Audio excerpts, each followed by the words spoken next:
The resemblance doesn't cause meaning. The interpreter infers it. Iconicity, iconicity is loose and gradient. Many things can be treated as similar depending on what features you attend to. Nothing is intrinsically an icon. It becomes iconic when interpreted via similarity. That's important. Interpreted via similarity. I have a German friend who was going against Deleuze, and he created a kind of philosophy of similarity. It kind of ties into. Example: a portrait signifies a subject by recognized likeness. A cartoon thundercloud iconically suggests storm. Like it's when you see similarities, or like you're looking at the bark of a tree and maybe there's an animal or like an insect camouflage to it. And you don't really see that, but it still ties into iconic. So this is really basic to understand. I have a summary that goes into it, but you know, Terence Deacon, who was a neuroscientist, he talks about this stuff. I have to finish reading that book, Symbolic Species, but I have started working, so I can't finish it. But I did read a big summary of his views that I will look through in Biosemiotics by Jesper Hoffmeier. And lexical reference. It works by correlation or contiguity. One thing points to another because they co-occur or are physically causally linked. It's not bare linkage, but using that linkage to invoke the other thing that makes it indexical. For example, smoke points to fire. A footprint points to an animal. A dashboard oil light points to low oil via sensor connection. Again, nothing is intrinsically an index. It's indexical in interpretation through that correlation. So, it's about the pointing, like smoke pointing to fire. So far, it's easy to understand. But symbolic reference is when things truly become uniquely human. And Terence Deacon talks about that a lot. He actually said that it's a complete anomaly in nature. So does Jesper Hoffmeier. When you go deep into the biosemiotic, it does kind of, these make the neo-Darwinian or modern synthesis worldview kind of start to shake at its foundation. A symbolic reference. It works by convention within a system. Meanings come from learned contrast, roles, and constraints among symbols. Symbols need neither resemblance nor physical linkage. They depend on a shared code, so to speak, sustained by a community. The same sign can act indexically, but when you use it because of its place in the code, you're using it symbolically. When meaning depends on causal linkage, it's indexical. When it depends on learned contrast and system roles, it's symbolic. So when it depends on the actual, all language has etymology, and a lot of it does tie to mythology, and a lot of it does tie to like the shared community and the metaphors like idioms. It depends on learned contrast and system roles. It's symbolic, even if a sign looks the same. Example, many ASL signs, American Sign Language signs have an iconic hints, yet function as word-like elements in a rule-governed system. Symbolic meanings are socially stabilized and drift over time. The power of words is effectively on loan from language using community, from the language. Symbols are relations among relations. A symbol's value lies in how it contrasts and combines with other symbols, not in resemblance or raw co-occurrence. So symbolic reference is bootstrapped on iconical and indexical reference, but it's not like it has to it has to like emulate everything it does from them. It's more like it becomes a system of relations among relations, if you know what I'm saying. But there is a kind of bootstrapping, we'll see. But okay. How they relate Deacon's hierarchy. Yeah, that's what I would talk about. There are nested interpretive levels, not opposites. Icons lead to indices, and indices lead to symbols. Maybe. See what I mean? The same mark sound can be read at any level. What changes is the interpretive process and systemic constraints applied. Dependency. Symbolic competence is built on indexical capacities, which rest on iconic discriminations and is continually regrounded in those lower realms during the learning and use. Syntax as constraint. Symbol systems add combinatorial rules, grammar, rule relations that make symbols about other symbols. So symbols can become about other symbols. This is the qualitative leap. So you can see there's a qualitative leap from iconical and lexical, but to symbolic reference. There is a qualitatively. Doesn't that sound familiar? It's like the hard problem of consciousness.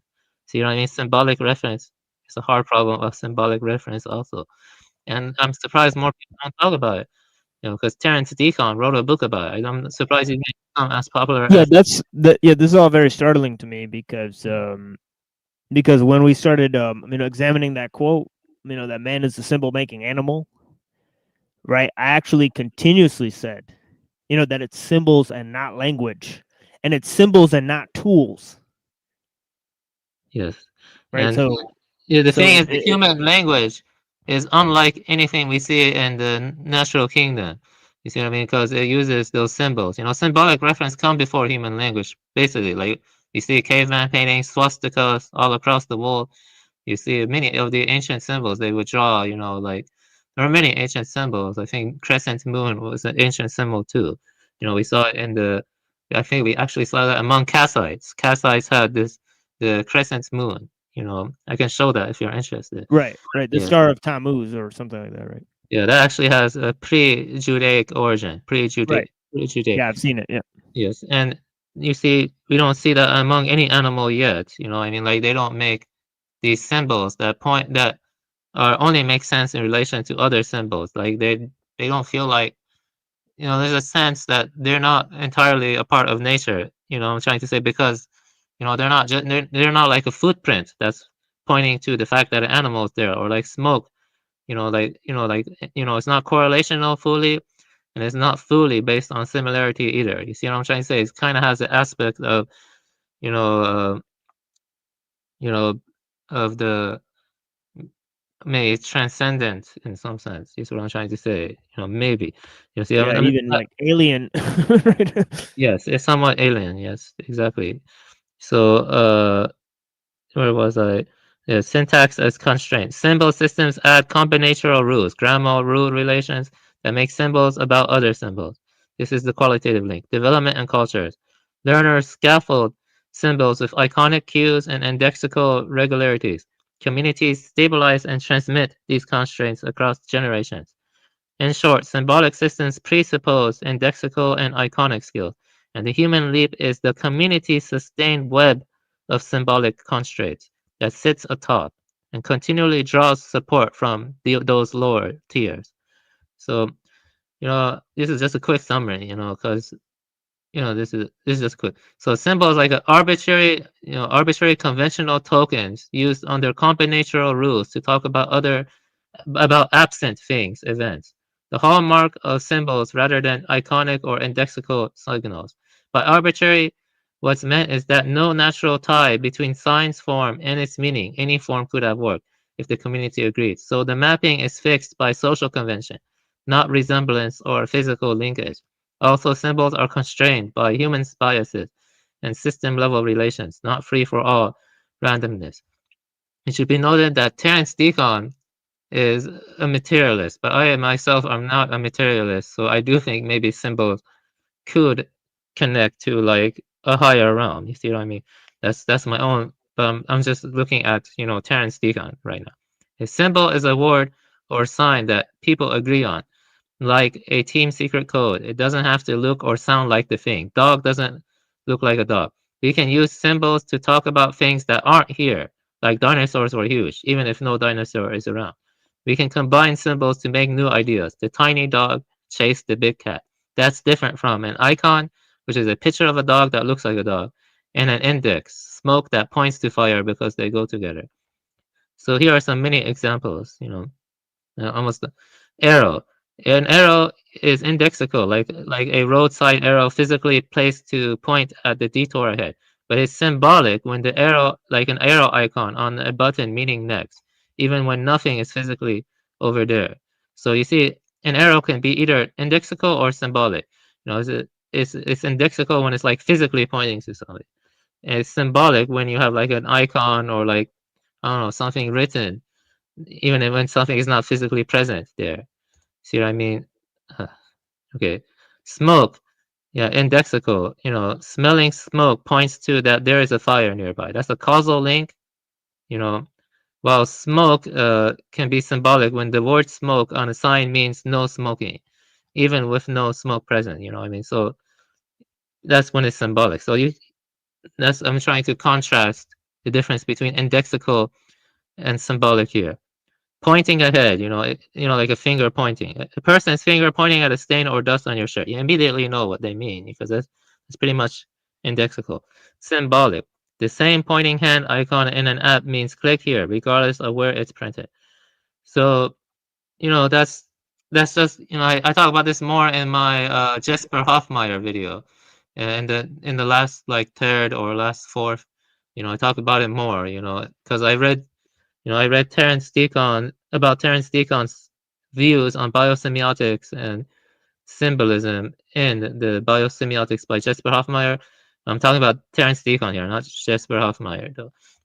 But yeah, the point of this is to say there is a hard problem of symbolic reference. Like there is a hard problem of consciousness. There's a hard problem of symbolic reference too, because we don't really see anything like it. Maybe we see proto symbols, but nothing quite to the level of human symbol making. Like that's like like I have some quotes from you know my book Biosemiotics that I highlighted. I mean, this book is dense. This no people don't really read this stuff for fun. Like this was a really difficult book to read. I was highlighting it a lot. I wrote a lot of notes. I put the notes. You can watch my video on Jesper Hoffmeyer. But human language is, in the words of Deacon, an anomaly. It is an anomaly. First you have symbolic. Let me see what else I got here. For only humans are able, in natural settings, to communicate using the higher order tools of symbolic reference, says Deacon. So, I'm just reading it. The trichotomy of likeness icon, physical closeness or correlation index, and conventional law symbol has roots long back in the history of thinking. But it was Peirce's genius to see that this trichotomy corresponds to a logical trichotomy of communicational processes. The icon represents the most basic and immediate type of reference, in effect, root sensation. The indices, physical associations, and symbols, higher order relations between associations, appear through the formation of more logically complex interpretants, with each stage in the process furnishing the necessary relator of the next. So let me see here. Evolutionary and temporal partitioning, where the capacity for iconic reference is seen as the basis for the development of a capacity for indexical reference. And this again becomes the basis for later development in human beings of the ability to think and communicate via symbolic reference. So we communicate and think via symbolic reference. So yeah, let me see. That's just a review about it. And yeah, in the interpretive process involved in iconicity is something iconicity. This is the first one here, which is like the most basic. Is something that we don't do. It is, so to speak, the act of not making a distinction. So he talks about like, camouflage of a insect on a tree bark over there after. Let's check that again. So this is like a semiosis. You know what I mean? Semiosis has been heavily neglected by mainstream biologists. The people who accept modern synthesis or extended synthesis. When you start looking at you know things from a biosemiotic frame, you do reach a more of a neo-Lamarckian understanding. Like people like Dennis Noble and people like J. Scott Turner and Jesper Hoffmeyer.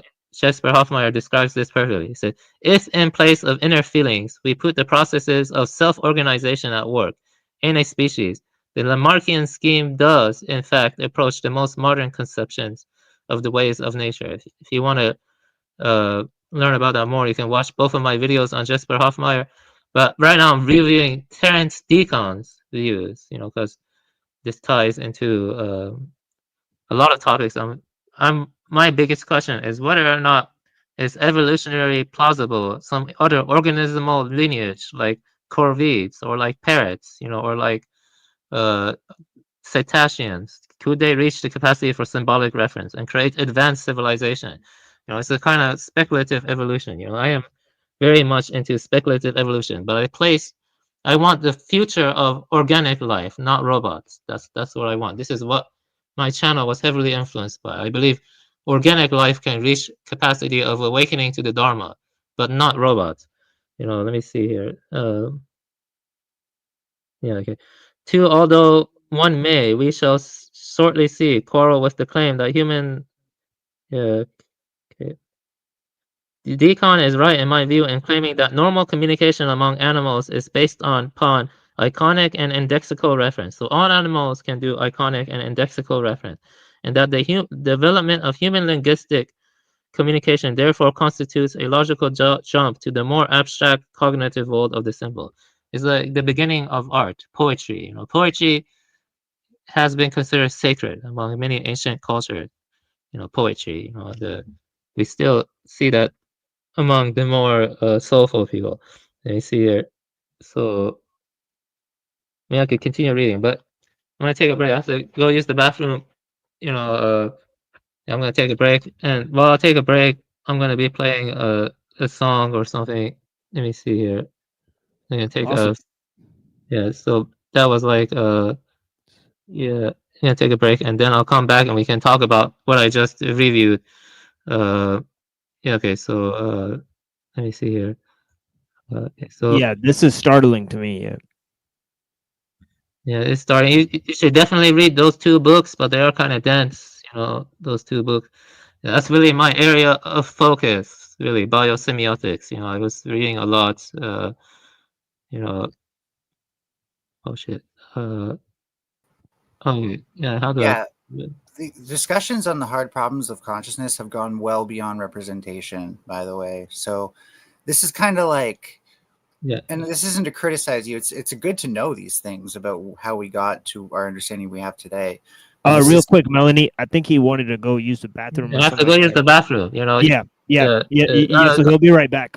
Yeah, Yeah. it's I'll be okay. right yeah. back. Sorry. Yeah, yeah. Yeah. Please hold your horses for a second. But blessings Oh, to you, well, it Melanie. seemed Thank like you he so was much for talking joining. about it.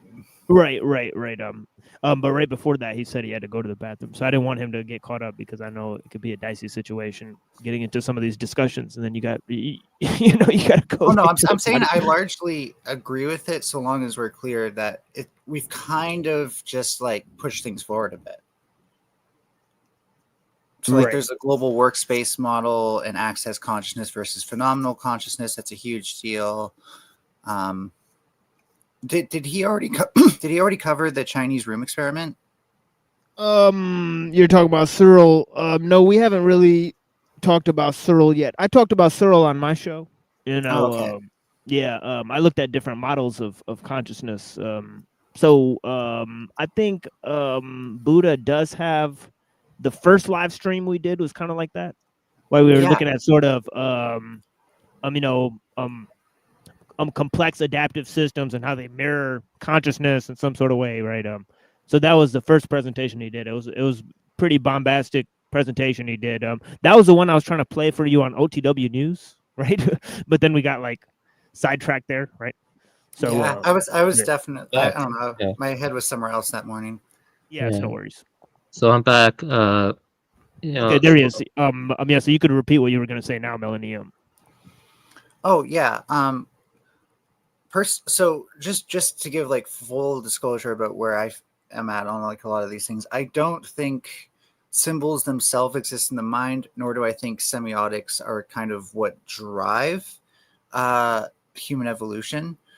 However, I do think, it would make sense that any conscious thing would come up with some sort of semiotic way of communicating.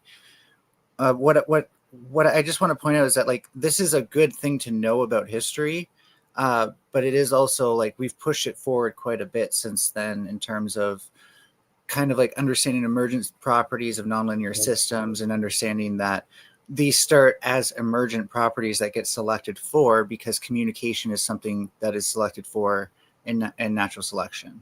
I don't agree that natural selection is sufficient in describing the origin of mind. I lean more towards a panpsychism, because, for one thing, the modern synthesis and the extended synthesis, they both reject they both reject agency. Biological agency is real. I think, mind is real. It's qualia. I don't. what is your opinion on the hard problem concepts? Like, how do you think mind ontologically relates to? I'm a compatibilist, right? So I think that we're mostly driven by biological determinism, but the brain is also capable. The conscious brain is capable of subtractive synthesis on a scale where we can come up with entirely new things to operate on. But yeah, I think being a compatibilist doesn't really answer like how qualia relates to neural activity. I can't put myself into a certain camp that easily because I wouldn't say like I'm not like well read on this or like thoroughly I familiar with understand.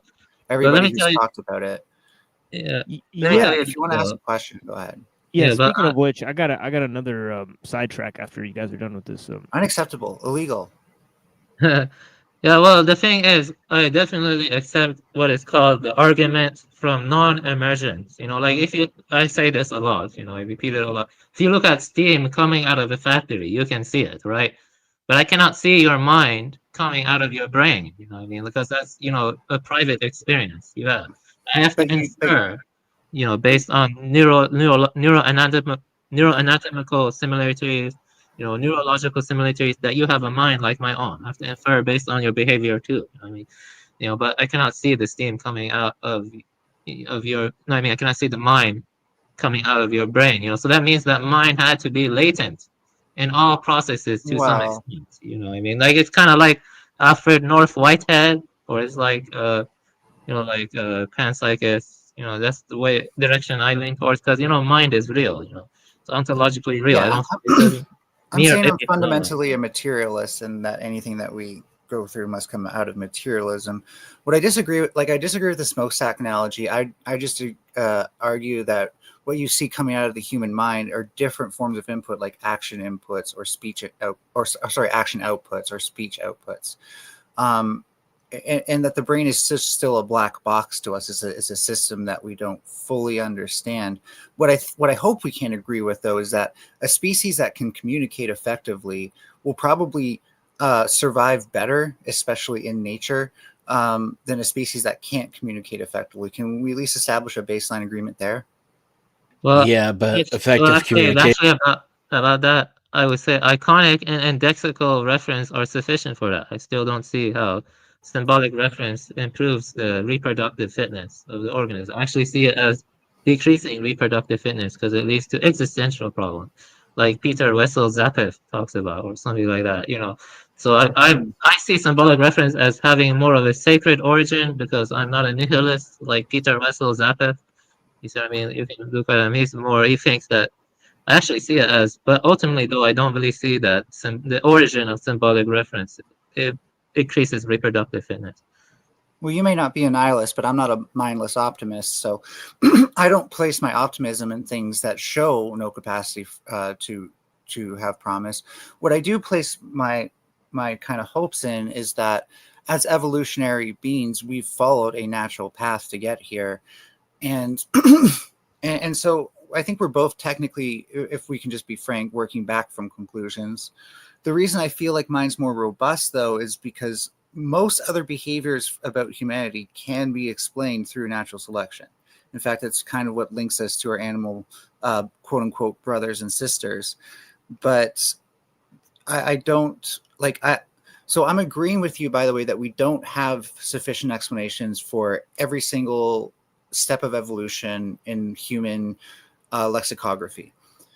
But I would argue that it makes sense that if I am a creature and I am to evolve some way to have speech, it's going to naturally fall into some sort of object reference. It's going to interact with the world around me as well as describing causal events. It would be hard to actually think of a language that doesn't. And so I argue syntax makes the way that we speak a necessity, but syntax itself is like logic. It's not in the biology itself. It's not in the air. It's not some sort of dualistic thing. It's just a natural property of any sort of conveyance of information. Well, let me first say something. You say information a lot, and this is why I was talking about. I was talking about the nature of mind. I don't think life is fully amenable to computational models. I mean, I don't think it can be useful, but Can I just the clarify? bottom, Neither do I, by the way. So we're if on you the don't same think page the there. mind is fully computational, then that's already an argument against materialism or physicalism. It will be moving more towards like, I Or don't an Well, argument no, the that point of emergence the is, brain is more complex than computer models. yeah, that the emergent properties themselves can't be fundamentally modeled until we have models that can contain emergent systems. Yeah, but I'm saying is there is a philosophical issue that underpins all of this, and it frames how we interpret things. For example, emergent. We're talking about the emergence of a completely different ontological order of things. You see what I mean? Because the mind, experience, the qualia, the raw phenomenal sensation of things. We don't necessarily need that. You see what I mean? We could have been zombies. You see what I mean? Philosophical zombies. Which is commonly Oh used. yeah, most So how do animal you? species are proof. Oh, sorry, I moved my computer away. I'm probably quiet as fuck. And I'd agree with you again. Like most animals that exist are proof. They've evolved just fine without it. And so I think it's something No. that you have to kind of stumble upon. And I know that makes, like, you don't like that philosophical nihilism, but I think it really is just that humans, we're already making tools. We're very good at making tools. And what comes next, if you want to teach your offspring to make tools, some sort of language to describe, okay, cut this, cut here, No. don't cut here.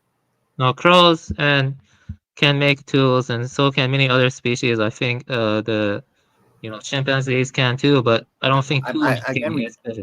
That's But not really what I said, though, right? I said if you're going to evolve some way to teach your offspring to do it, you can show them, right? But that has limited abilities. Or you can do it verbally as well. That is like a potential possibilities to convey information verbally. And if you do so, as that becomes more complex, you're naturally going to develop asyntax. yeah, maybe yes. It's a difficult question, the syntax, but It's like you know, logic, right? Like if I maybe. ask you where is logic in this world, you'd probably have to say, well, nowhere really. It's something But humans came up with. But first, I wanted to say that like animals do have umwelts. That's the fancy word for it. They have rich internal mental life. Probably not to the level of human beings, with their poetry and arts, but they do have rich internal mental lives, and we have what we can call. Let me tell you this: on the cellular level, we have applied active inference. I'm not sure if you have looked into Carl Friston's active inference. Basically involves being anticipating changes in the external world and then taking action to make it conform more to our internal image, to minimize surprise. Carl Friston's active inference has talked about that a lot, but on the cellular level, individual cells can engage on active inference. So even the individual cell has what we can consider intelligence, or the fancy word for it is intentionality, or what some people call Well, cognition. So even individual cells have some degree of experience. There's good so argument to so argue. I like Carl. I especially like Carl's writing because I read a bit on this, and it is interesting. One of the problems is like when that theory came out, we pretty much thought of systems as only being linear. In fact, we thought we could describe everything with linear systems. And it turned out that there's this whole category of things, water boiling in a pot, for example, that are nonlinear, that you still can describe as systems, but you have to describe them as nonlinear systems. And once you start doing that, then you start to realize that something that takes multiple inputs and only has a few outputs will probably have something approaching a neural network in between it. And this is just structurally. I don't mean like because that's how the brain's wired. I mean, you tend to need something that can link those inputs, more inputs to fewer outputs through a whole set of nodes that have more relative associations than direct ones. And this is, again, nonlinearity. So when you do that, what naturally happens is you start to get deep learning. Deep learning is a natural feature, an emergent property of the neural networks themselves, even the models that we do. So I know you hate me saying this, but actually this inference model has, again, progressed to something where we understand now that this is a natural property of anything that has feedback loops and complexity to the degree of a neural network that is taking a whole host of sensory information for humans and then condensing it down to things like singular words or pointing to something. So let me first respond. We're talking about multi-scale feedback systems, nonlinear dynamics, complex adaptive systems. I have worked with neural networks a lot in my job. I got several That's cool. degrees Yes, but You you know, probably know also, more about it than me, if I'm being honest. there's lots of linear transformations. You know, hidden layers. You have input layer, hidden layers, output layers. You know, Yeah, and transformers are more of like a subset. And I'll agree with you one thing, right? They do not model the brain at all. They model complexity, in my opinion. yes, but you know, this is getting into complex stuff. But I would say all orderly, you know, like the great red spot of Jupiter, all orderly gradient reducing systems, you know, which does not violate the second law of thermodynamics.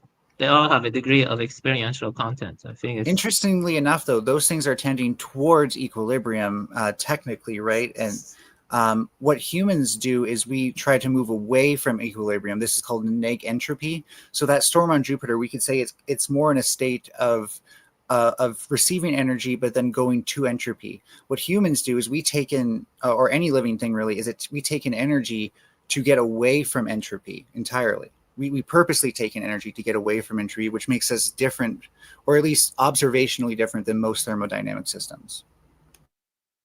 that ties into the biosemiotics. You know, he talks about that. You know, basically, I have to double check the book, but he says that we're like we export the free energy, but we import the entropy, and then we export the entropy, which does not violate the second law of thermodynamics, because the whole Yep. system is still tending towards disorder. But the point is, we are like moving away. I would say all of life is like that to some extent, like the And we do the ecosystem. same thing with words, right? If we have too many words for something, we stop using some of those words and we use the thing that's easier. We smash things together and borrow from different systems, and Yes. even change the meaning if it becomes more practical.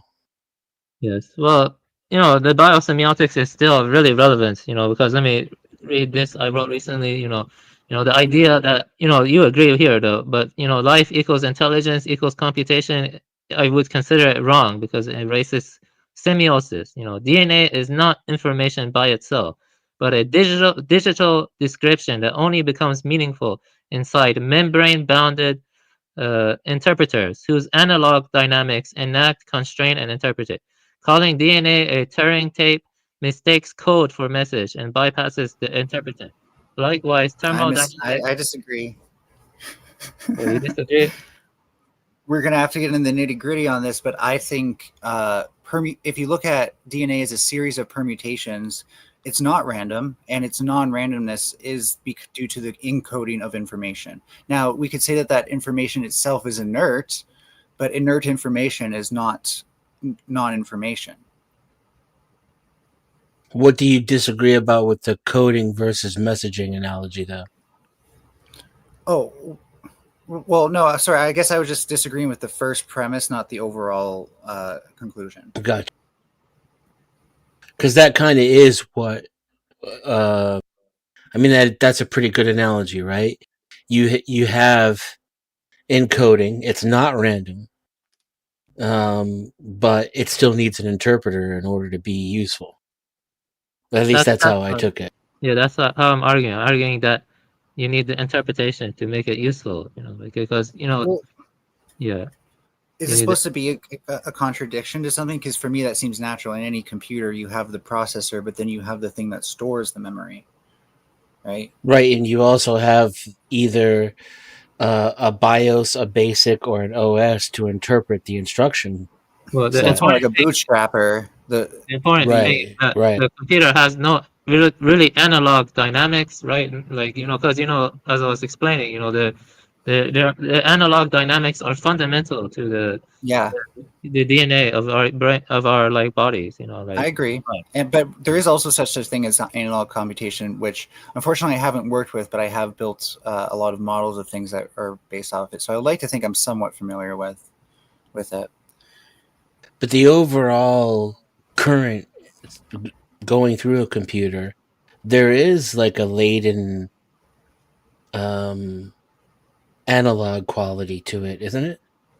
Like, don't you get more errors in your instruction set if, say, for example, too much heat is applied? Well, okay, so that has more to do with like a signal to noise ratio, which can so that applies to both discrete and continuous systems. And discrete would mean in this case like something with binary information versus continuous would be analog information. So no, because that depends, and even in discrete system, it depends heavily on the architecture and robustness of it to handle that noise. So there's technically analog components in a digital signal, but they're not even supposed to be there in an ideal system. I feel like that describes the brain almost in a way. Oh, you cut out for me. I feel like that almost, you know, it's a like a lower resolution, but it is an explanation of the human brain. Sure, Well, and that's the neg entropy, right? We're cutting out sensory gating is a well-studied thing in the brain. That's why psychedelics make us trip out because our sensory gating goes away because our brain is trying to eliminate any noise that doesn't give us valuable information. Right, and some of the noise does. Like some of the noise is what Yep. we interpret as signal, technically, right? Yeah, and that's where I would argue creativity and hallucinations come from. well, Interesting. I was gonna say that I have to read his book, but I'm not sure if you've seen him yet. Federico Fagin, he argues for a kind of panpsychism tied to vibrational quantum fields. And I plan to read his book and talk about it too. But in regards to entropy, Schrödinger realized that too. He saw that life does not so much draw upon energy for energy state, but rather the energy flows through organisms, allows organisms to get rid of the entropy that they themselves produce through the processes of life. Entropy does increase in the overall system, but all of the surplus is exported to the surroundings and in the end to outer space. So, Schrödinger knew that too. But the ultimate question I feel is how mind relates to, the brain activity, and the qualia basically. And I don't really lean to the physicalist or the materialist, eliminativist explanation. Sure. I think that something like Frigico Fagin's vibrational quantum fields or the panpsychism. His panpsychism is closer to So the. it's non-local then. It may have elements of non-locality. Yes, I think Yeah. Bernardo Castrap sees it as more non-local. He's an But idealist. but Idealist. how do we avoid? My brain's lacking on the right words right now, but there was this whole argument against Plato's kind of Plato's shapes or whatever, platonic solids, in the sense that you've described something that can't actually, and I think I'm misquoting this, so if anyone knows what I'm talking about, feel free to jump in. But Socrates, I think, criticized him for creating something that can only exist in a world or in a realm where it can't act in any way on this realm. Thus, you've given us nothing that tells us about the nature of the universe itself. And this is my problem with anything that's remotely dualistic, is that I think you've kind of created a platonic realm. Yeah, that's Aristotle's critique of Plato. Aristotle, thank you, not Socrates. I mix them up so often because in my brain they have the same letters. I can't explain why, but yeah, it's a random fact. It's no worries.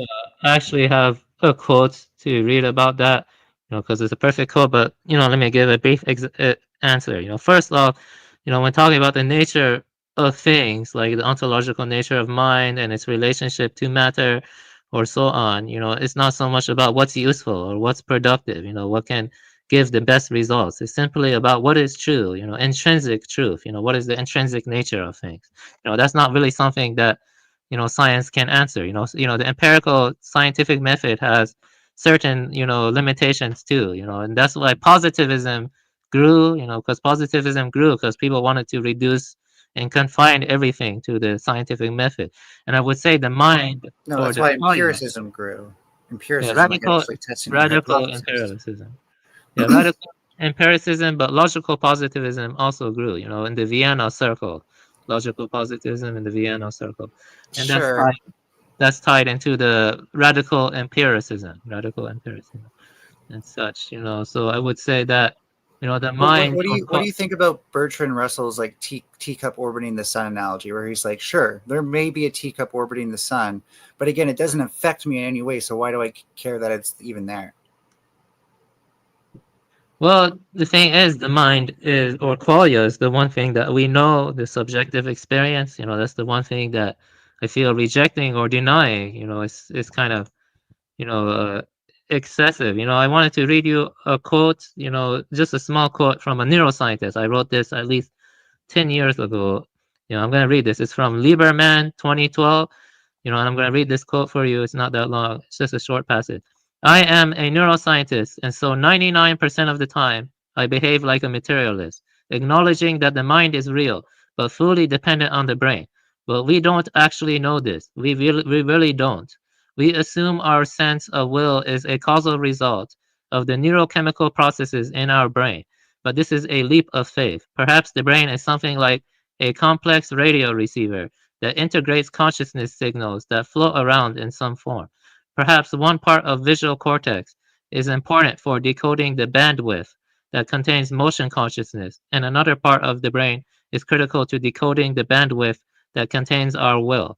So damage to brain regions may alter our ability to express certain kinds of conscious experience rather than being the causal source of consciousness itself. I don't actually believe the radio metaphor of the brain, but I think something like it could account for all of our findings.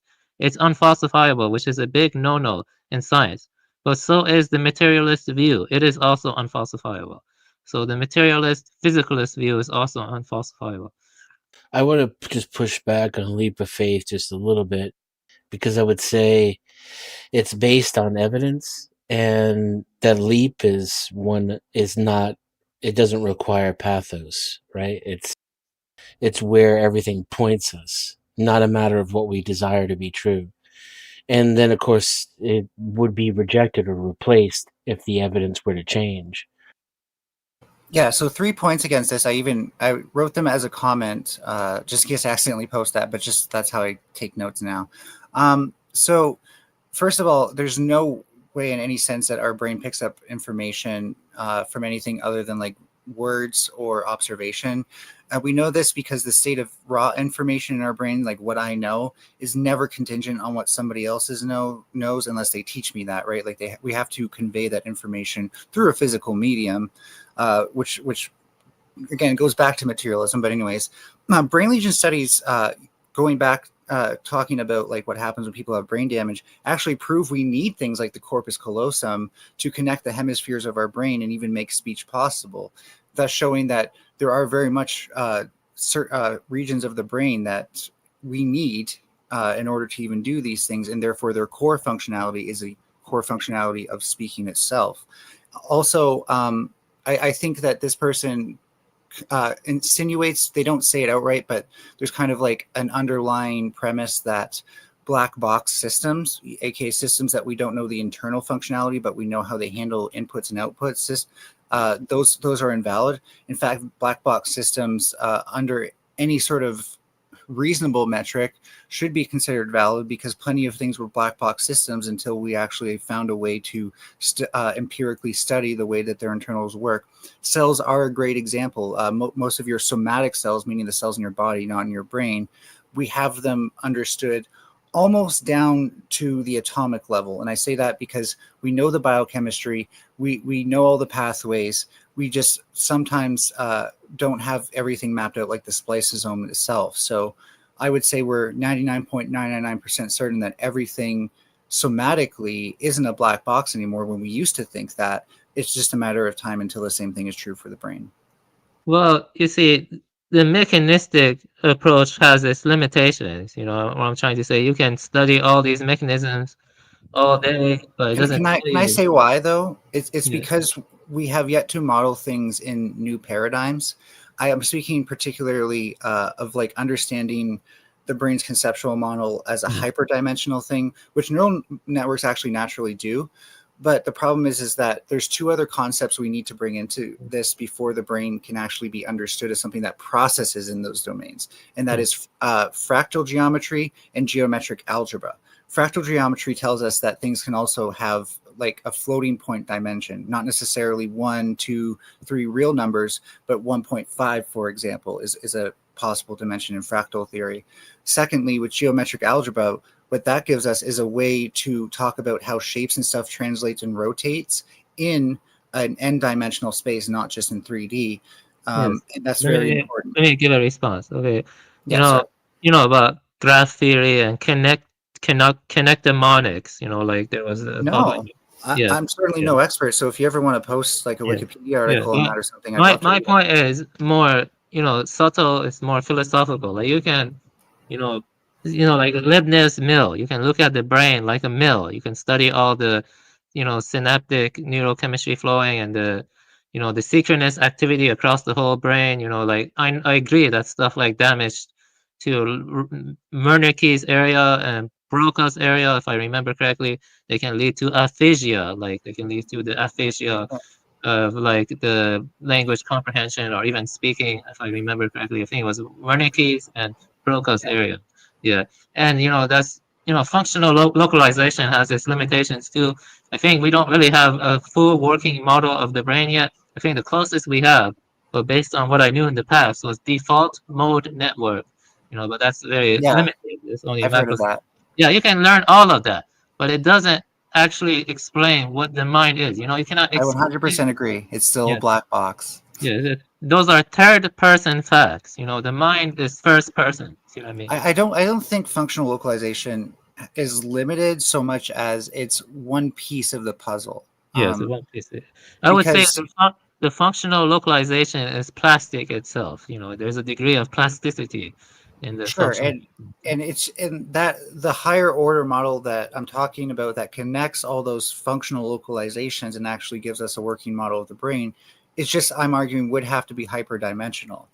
So it's I'm not going to be the person who figures out how to do it, but I certainly appreciate that like people like you are passionate enough to think about this stuff and talk about this, even if we disagree, by the way.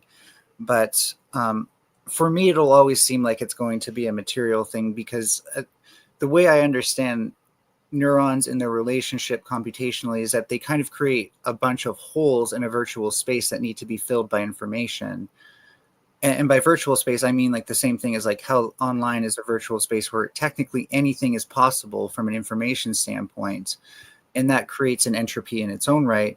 And then the brain operating on neg entropy tries to fill those holes. So if you were to ask what is the memory capacity of the brain, I'd say it's possibly infinite, depending on how many connections the neural connections the brain can form. Now, it's obviously in real life finite, but hypothetically infinite is the point. Well, you sound like a non-reductive physicalist. If I had to put you in a camp, Yeah, that's what you sound like to me. A yeah. The non emergent property thing is important to me. Yes, I see what you're saying. A non-reductive physicalism. And I think non-reductive physicalism does have some good arguments. But I lean, like I said, towards either a mix of panpsychism or idealism. Because you know, uh, even what you're talking about, the hyperdimensional space, because I haven't really been keeping up with everything. I don't see how that can like, those are still third person facts. It doesn't really show you where like Mary's thought room experiment. Have you ever heard of Mary's thought room experiment? Oh Which yeah, is I have, but I don't remember the specifics because there's so many of these that my brain can't it's catalog. it's like overwhelming. Frank Jackson, It can be epiphenomenalism. Yes, it can be overwhelming, to keep up with all this. But Mary's thought I room have I have the relevant piece of writing if you guys want me to read it. Oh, if you know of any books I can read too, just post them in the side, and I can might be able to get like them for free even. So Yeah, let me see if I could Mm. open this up for you guys and here. Buddha, I'm gonna subscribe, and I hope you talk about this more often because I'm here for it any Yeah, this day. is all he talks about. That's great. That's great. But yeah, he expands out to other topics too, um like technology and different things. He did a show on Godzilla and Rousseau last time, so he switches it up quite a bit. I mean, Okay.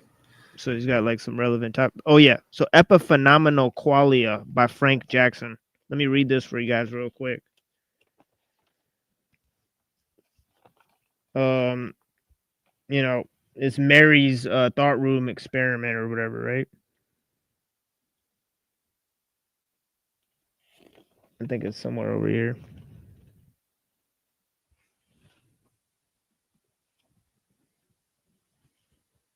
Okay, so he says Mary is a brilliant scientist who is, for whatever reason, forced to investigate the world from a black and white room via a black and white television monitor. She specializes in neurophysiology of vision and acquires, let us suppose, all the physical information there is to obtain about what goes on when we see ripe tomatoes or the sky, and use terms like red, quote unquote, blue, quote unquote, and so on. She discovers, for example, just which wavelength combinations from the sky stimulate the retina and exactly how this produces via the central nervous system the contraction of the vocal cords and expulsion of air from the lungs, and that results in the uttering of the sentence, quote, the sky is blue, unquote. It can hardly be denied that it is in principle possible to obtain all this physical information from black and white television. Otherwise, Open University would have need to use color television. What will happen when Mary is released from her black and white room or is given a color television monitor? Will she learn anything or not? It seems just obvious that she will learn something about the world and our visual experience of it. But then it is inescapable that her previous knowledge was incomplete, but she had all physical information. Ergo, there is more to have than that, and physicalism is false.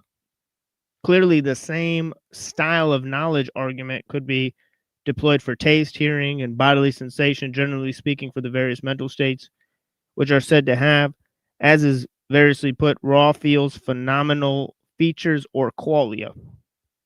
I think that's enough of that. Yeah, I feel like the whole It's called The Knowledge Argument by Frank Jackson. Yeah, I feel like this stands in contrast, funnily enough, since that sounds there's a bit of a color term, to the researcher who understands the concept of red thoroughly, right, but never actually sees it until one day they're finally let out of their room. It's like, whoa, this is what red is like. And yeah. Have you seen the movie Deus Ex Machina? I'm not familiar with it. In that movie, the guy who's like, he's participating in a Turing test. He asked the machine this question. It's pretty funny in the movie.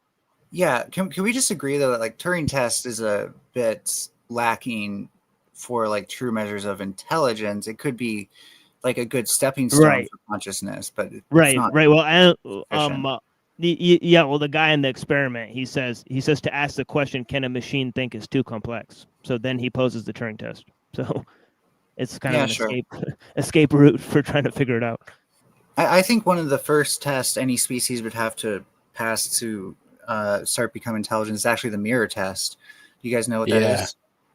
Yeah, I know about mirror test, but isn't it weird that some species, like some animals in the same species, have divergent results to the mirror test? Yeah, a little. Yeah, I haven't heard of this one. What's this one? Okay, so mirror test is where we put animals in front of a mirror, and then we put something on like their forehead or somewhere that they can't see directly, but they see it in the mirror. And then we see if they try to interact with that thing. Usually it's like a piece of food or something that they'd want.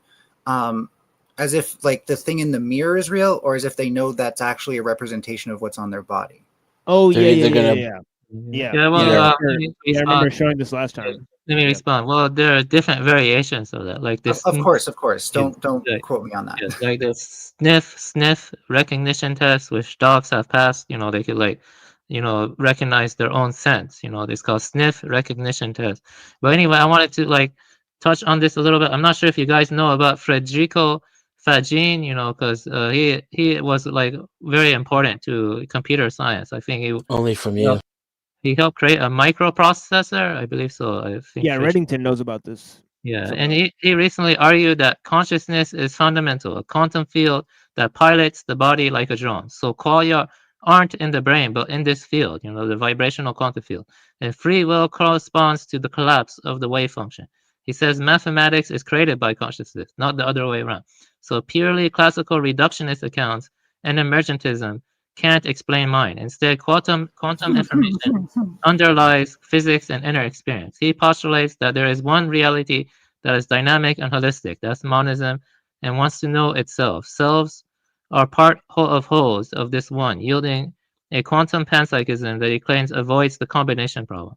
Biology is quantum classical. Like there is like some research into microtubules, and there's like some, I think that's come from Stuart. I forgot his last name. Stuart Hameroff. Yeah, he did. So Yeah. so And- you really you connected something to me that I've never even thought of, which is it makes sense that you might perceive something that looks like the collapse of a wave function or collapse of a stable system in the mind as part of its natural functioning if it's operating in something more than a 3D space. Because what geometric algebra tells us is that things will seem to pop in and out of existence almost, which to us would look like a collapse of a wave function in something where otherwise matter doesn't seem to yeah. do that. Yeah, I'm not done yet. Let me finish. Oh, I thought you were. I'm so sorry. I'm not done yet. Yes. The thing is, you have people like Michael Levin, and you have people like Federico Fagin. They're all becoming more accepting of panpsychism and idealism now, much like Schrodinger. And, there's some kind of revolution or like paradigm shift occurring in the field of biology, among figures like this, and, well, basically, Michael Levin argues that there's like a bioelectrical field across the body, and the cells are intelligent and they're always communicating. But let me continue with Federico Fagin. Fagin. Biology is a quantum classical holographic system, each cell linked to the whole, unlike computers' classical bits. Hence, AI can assist but cannot possess understanding or creativity. He aims to bridge science and spirituality, proposes testable predictions that trees are conscious, for example, and uses a drone afterlife metaphor to argue that when the body dies, consciousness persists and expands its scope. So, Federico Fagin, he's a very good scientist. You can Wikipedia him, Federico Fagin. Then you have Michael Levin. Michael Levin is also a good scientist. He's getting very popular on YouTube. He's a panpsychist also. And, and then you have Christoph Koch. I'm not sure if you know about Christoph Koch. He worked with Crick, Yeah. Francis Crick, studying the neural correlates of consciousness. Koch. He is a panpsychist also. I can give you his name too. Yeah, if you say enough names, I do have a learning disability in terms of dates, names, and places, and I'm not trying to fall back on that. But if you say enough, I will tune out and start forgetting them. I did take the 2 things you posted in the side chat, and I have I'm them gonna in post Google. one In more. fact, I already found an ebook for one of them. But okay, so if you are done, I think the first thing I want to point out is there is a difference between kind of like immediate field processing, which is like I see one side of a cube, and that's the only part of the cube that's in my conscious existence, right? And so then if I move, now it's a new cube because I'm seeing a different side of it. But that's not how humans see a cube, right? We have and this might not be the best term for it. This is what for lack of a better word and expertise on this, I'm calling it temporal processing relative to immediate processing, where we think about, okay, well, that's a cube. What do I know about cubes? Well, it's going to have geometrically symmetrical sides on the other side. It's going to have we might even think about its volume and stuff like that. We know more about an object than what we immediately sense from it. And that's a huge difference between us and a lot of animals who just do immediate processing. And the second thing, and I know I already said this, but I'm just going to reiterate because the final point is really huge here. With the collapse of the wave function, that's exactly what you would expect to see with processing that's happening in an nth dimensional, more than 3D plane, because things just naturally pop in and out of existence, which is what the wave function looks like to us when we try to measure things in a sort of quantitative way. So part of why things might look like a wave function to people who are dealing with neural correlates is because these aren't things that are happening in the third dimension. So when you and by the way, if you've ever done like linear algebra, it makes sense why the brain would do this, because then when you make a matrix large enough, you do require more computation, and I'll address that. You do require more computation, but you can reduce information down to very, very compressible data sets. Now, in dimensional, that's not going to make as much sense to us as how we kind of do it, which is I think up to like the 5th dimension in a lot of computation. But the reason is that we can do it naturally in our brains is because of the fractal arrangement of our neurons. It is a pattern that begets the upper and lower scales, just to get through it quickly. And so we're able to do reiterative processing that approaches things that have within them the Taylor series, infinite series, and that makes analog computation kind of just second nature to us. And that's why I do believe the brain uses something like a very complex analog computation with those fundamentals in mind. Yes, like like the thalamocortical, the link between the thalamus and the cortex, there are lots of recurrent activity there, and you have lots of synchronous activity. I'm not denying that the brain has a lot of, high computationally advanced nonlinear dynamics. What I'm asking is the ontological nature of consciousness, because you're claiming consciousness is a higher dimension. So then, I just don't believe that like dualism can make sense anymore. yeah, I'm not a dualist. Neither is Federico Fagin or all those people. They're like more like monistic idealists. Like Yeah. they're monist, but they're also Right. Yeah. idealists. Okay. I do know. Yeah. So actually, I'm going to look at a chart. So we go from that's not it. We go from one monism. Then is it like a mental idealism then? It's like objective idealism. Objective idealism. I can give you the Wikipedia about that. That's the closest to my views. Objective idealism. I think what we're saying are really compatible then. It just depends on if you want to figure this out the hard way, which I would argue is the quantum mechanics route that you're kind of talking about, which is interesting. Don't get me wrong. It might give us some really useful insights. But I would argue that the way I'm saying, once we develop the framework for computing things this way, the fractal geometric framework, also thinking about things as happening more so in the brain in the Fourier or in the frequency domain, is really important too. Those sort of things will really help us actually understand. Let's clarify something first. First, I want to say that we're talking about philosophy. I don't really hold. I don't hold a positive opinion about increasing scientific innovation and increasing scientific progress. I see that negative. I think we need to scale back to at least like, I don't know, 1480 or 1280. I don't consider that the growth in what I consider profane knowledge as the highest value. I consider awakening to the true nature of mind as the most important. Because as you're saying, if it's a higher dimension, the consciousness, then how do you know what is the nature of that consciousness? Can you awaken to it? Is that awakening purely mechanistic? Is what I'm trying to say. We're awakened to it right now. That's what I was gonna say. Yeah. The fact that we're talking about it to me is sufficient for that. Have you ever watched or taken a course in neurocomputation? I haven't been able to complete this course because every time I do, then I go back to like learning calculus and stuff like that. But if you can get through it, I just posted in the side chat. This is an MIT level course on neural computation. It starts you at the level of the equivalent circuit model of the neuron itself. And this is, to me, really important because I think this at least starts to demonstrate the complexities you at least need to count for when you're modeling a brain that can, and I think you've agreed that there are at least parts of the brain that can compute.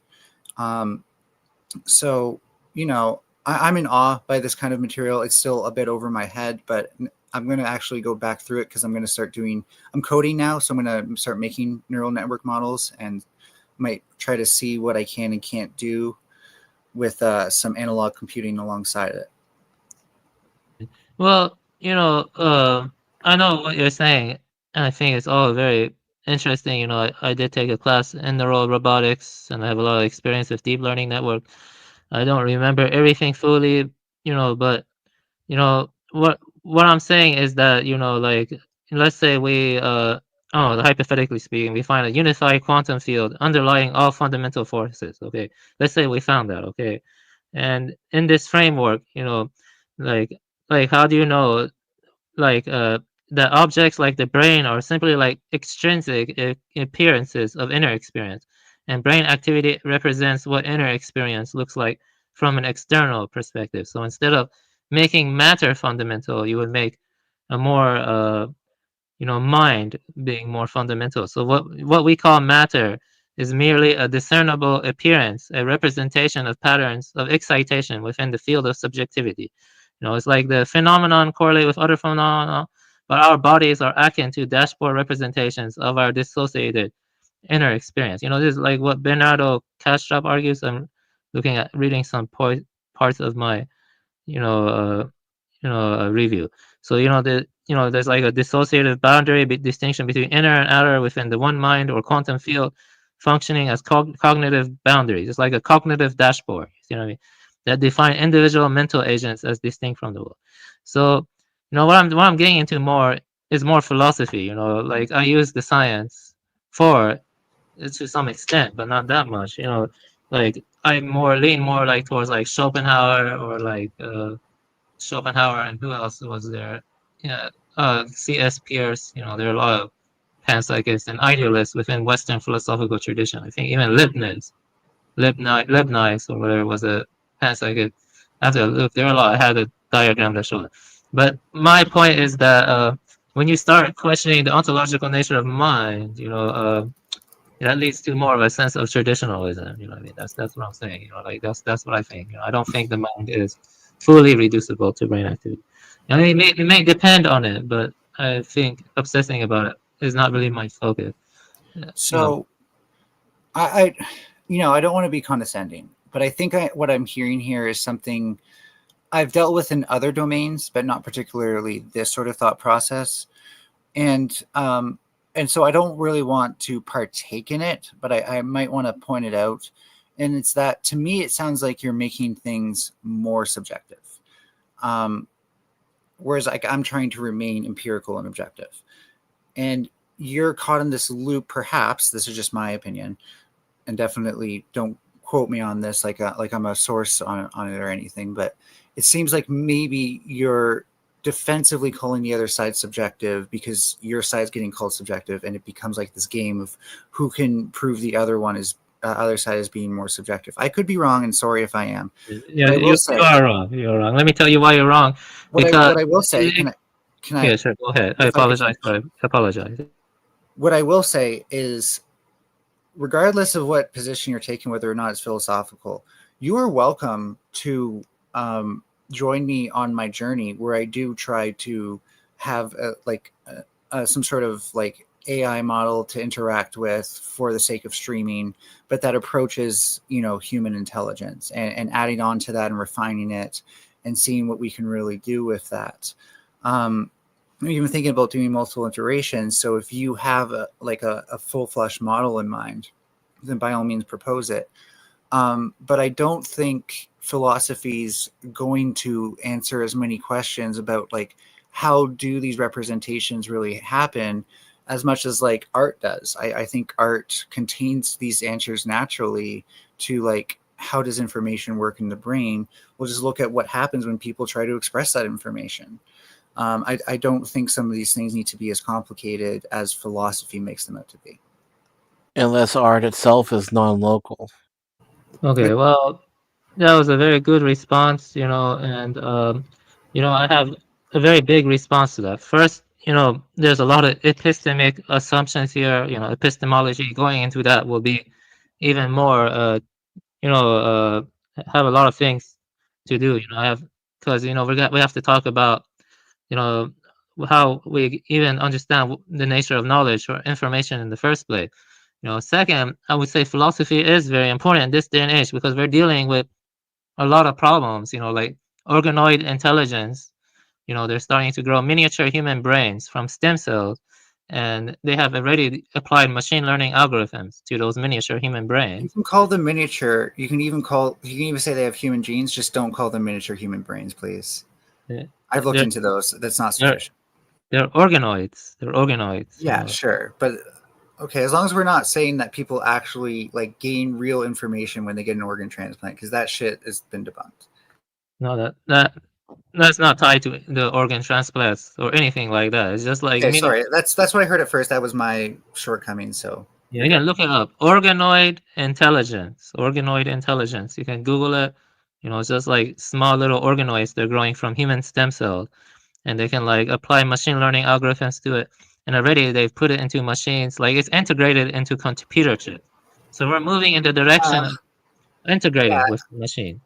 I feel like, there's a lot of caveats here just based on what I do know about where we're at with this kind of stuff. I'm not saying, what you're saying isn't amazing and an advancement. It probably is huge in that sense. But I doubt it's like, it's going to look anything as complex as like what it's like when we actually do something like that. One big thing, right, is like to remember, like the brain is trying to retain equilibrium just with like heat and metabolism as well, right? It's not just dealing with information.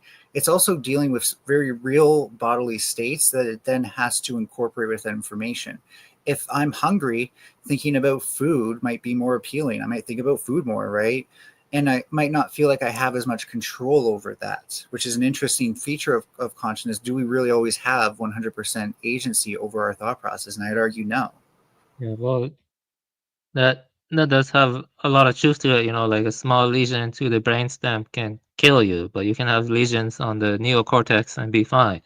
But what I was trying to get at is, I know the brain also, would limit entropy and internal states, much like how an airplane dashboard limits data for an airplane. But my point is that I don't see the so-called scientific progress or industrial progress as leading to more truth necessarily, because when we ask what is true, it's not always amenable to the scientific method. I mean, to the positivist worldview. I'm trying to say, like the verification principle of logical positivism. That was really big in the Vienna circles. That statements are meaningful only if they can be verified through direct observation or logical proof. However, I find a key flaw in this approach.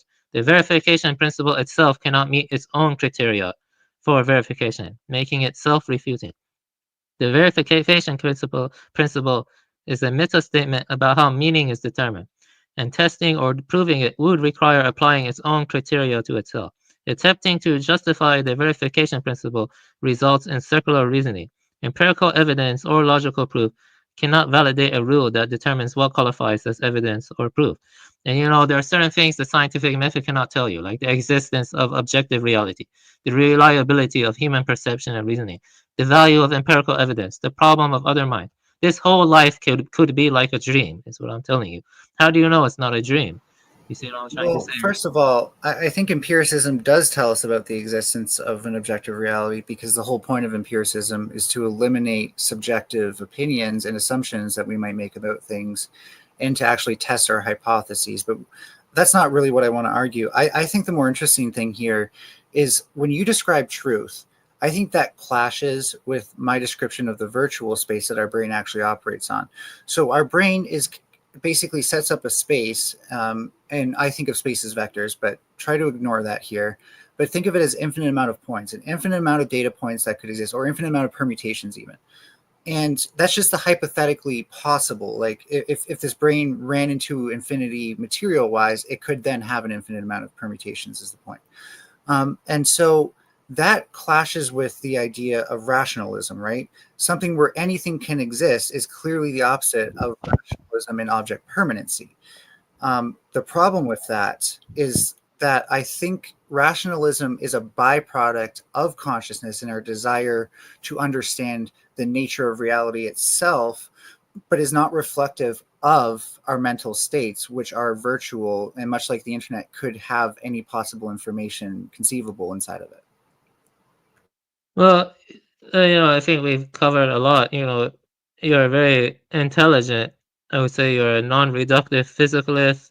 I don't really agree. I'm more of a panpsychist or idealist, like I was saying, but I wanted to continue on to the other topics I've had. We can. Sure. Yeah. And I think I'm going to step down, just listen for now. I did want to leave you with one more thing, or Machine Lies and Dennison as well. This is also, of course, for you guys. It's a human behavioral biology lecture series. And by behavioral biology, it means it gets deep into psychology and kind of the biological motivations for it, by Robert Sapolsky. And you might think, so first of all, even if you disagree with him, this guy is a fantastic storyteller, like just amazing. You will just be I watched some of this. you will just be entertained. Oh, sorry, go ahead.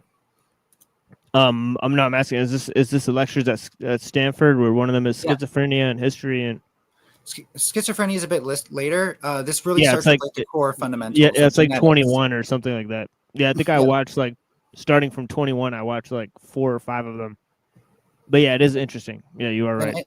And I would argue if you do want to understand the true nature of the brain as a material thing, I'm not going to say consciousness. I'm going to say the brain as a material computational object. You start with human behavioral biology. You understand that intimately, like I'm trying to do. Then you go to neuroscience. You understand that intimately. Then you try to connect all those things that you've learned. And then I think you'll have a valid framework for at least the core concepts of how the brain works. I'm not going to argue that that's sufficient to give us consciousness, but if we want to find how consciousness works, you have to have those core concepts understood. And that's all I'm going to posit here. That is my gift to you. And honestly, being able to talk to you has been a gift to me. So thank you for having me. Thank you. Thanks Yes. for coming up, Mel. Thank Yeah, you. blessings. Hi, it's seriously my pleasure. So have a good one. Have a good Yeah, one. you too, buddy. Yeah, we thank were you. looking forward to having Avian and Mel have a conversation about this very Yeah. topic. Right. That's wonderful. Well, I hope we get to have another one. Yep. Excellent. Yeah. Okay. Yes. Have a good one, all. Have a good day. A good day.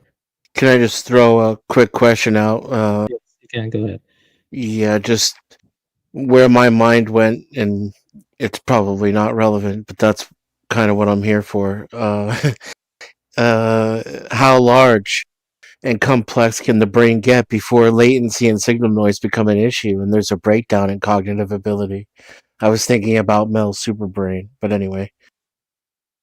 Yeah, the how big can it get before latency becomes an issue?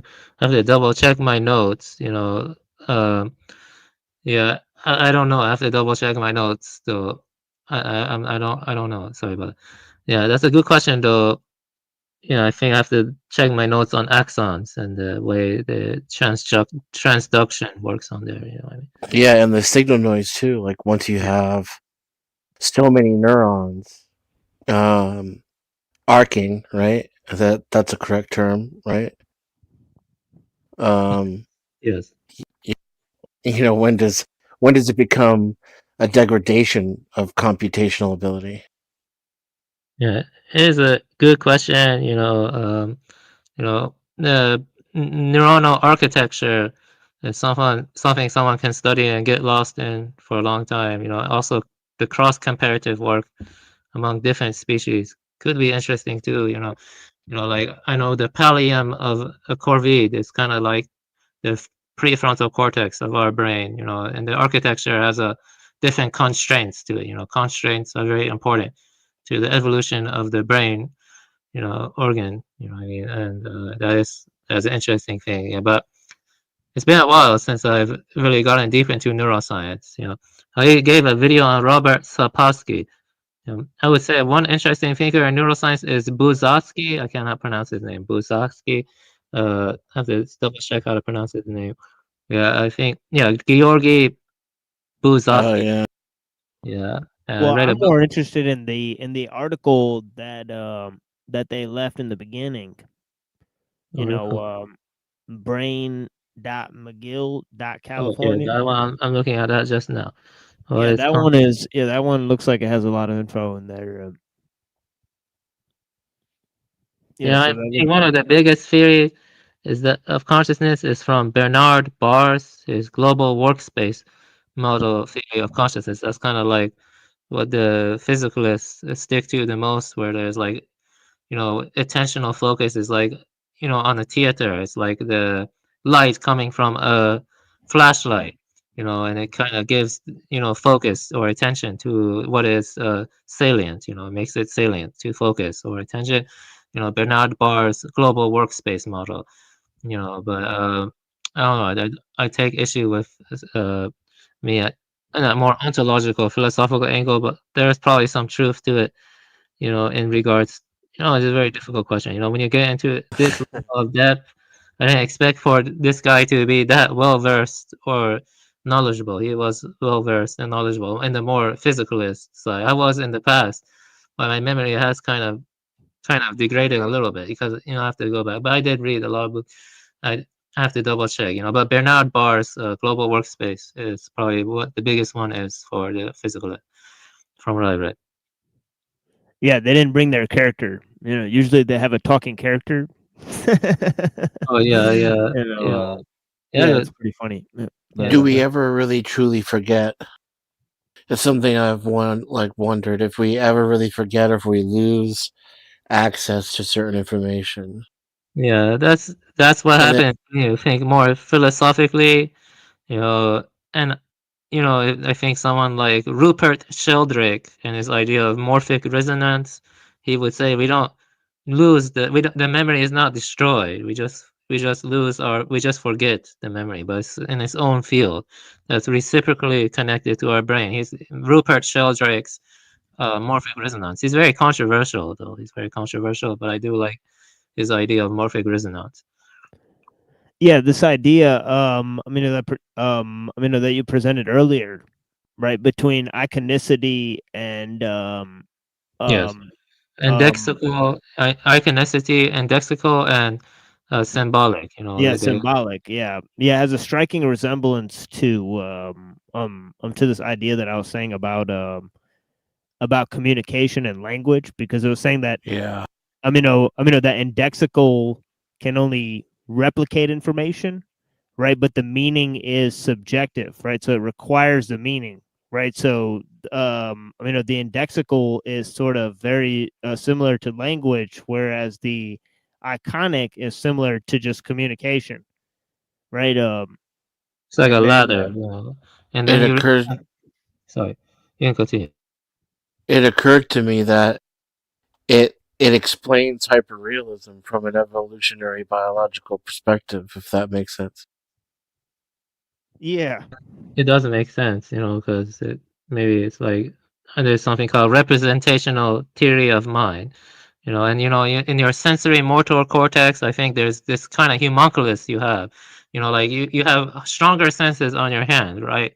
You feel it more strongly, and then your head too, but not so much. I don't know, on your ankles or maybe some other place, maybe ankles, but the homunculus is more like a sensory map of where you feel things more strongly. What I mean? It's more of a visual map. I can show you that. I remember learning that in my neuroscience class. Let me see if I can find it again. It's like a representation of that. Yeah, it's like the sensory homunculus. I'll just share that with you. Yeah, yeah. Here we go. Yeah, this is the way it is. And they also mapped it to the some of the sensory cortex, I believe so. Yeah, yeah. Yeah, that's the see you feel your hands more strongly, and your lips and your head, but not so much on those other areas. It's like mapped according to like, and then they map it to the cortex. I can also show the cortex version. It is like there are limitations though to this because I think distributionist view of the cortex, because it's highly plastic, also has some truth to it. I mean, I think that one guy talked about. It's been a while since I really see. You can also map it to those parts. Like the hand is over there, and the hand, your senses are bigger and stuff like. But there are like internal representations, and I mean, at least correlated to specific functional areas in the brain, but it's highly plastic too. Maybe it can, I don't know, change some of the locations. Because like I said, you can have lesions on your neocortex and be totally fine, but not all the time. But because it can like rewire itself, but a single lesion on your brainstem can kill you. You see what I'm saying? There's this one guy. He's very important. I mean, I forgot his name. It's like Miguel Nicholas. Yeah, I read his book a little bit. He actually did there was a monkey that could control a robot arm, and he could like pick up stuff. And he was involved in that research. He wrote the book Beyond Boundaries, which is like talking about brain computer interfaces. Miguel Nicholas, Beyond Boundaries. He wrote that book, and he talked about how the distributionist model of brain activity for higher cognitive functioning is closer to, and that ties into the nonlinear dynamics that man was talking about. There are lots of nonlinear dynamics, and also plasticity. We don't really have a working model of the brain yet. Entirely. We have some rudimentary stuff like default mode network, but yeah. The brain that you could talk about, I would say neuroscience is in its infancy. or at least what we see, because my rollout theory says that DARPA is 10 or 15 years ahead of what we see. I do believe in the rollout theory. DARPA is 10, 15 years ahead of what we see. What the hell does 15 years ahead in neuroscience look like? It's like I would say it would be mostly in mathematical models and lots of computer simulation. They would probably be using. I kind of have an idea of what it would look like.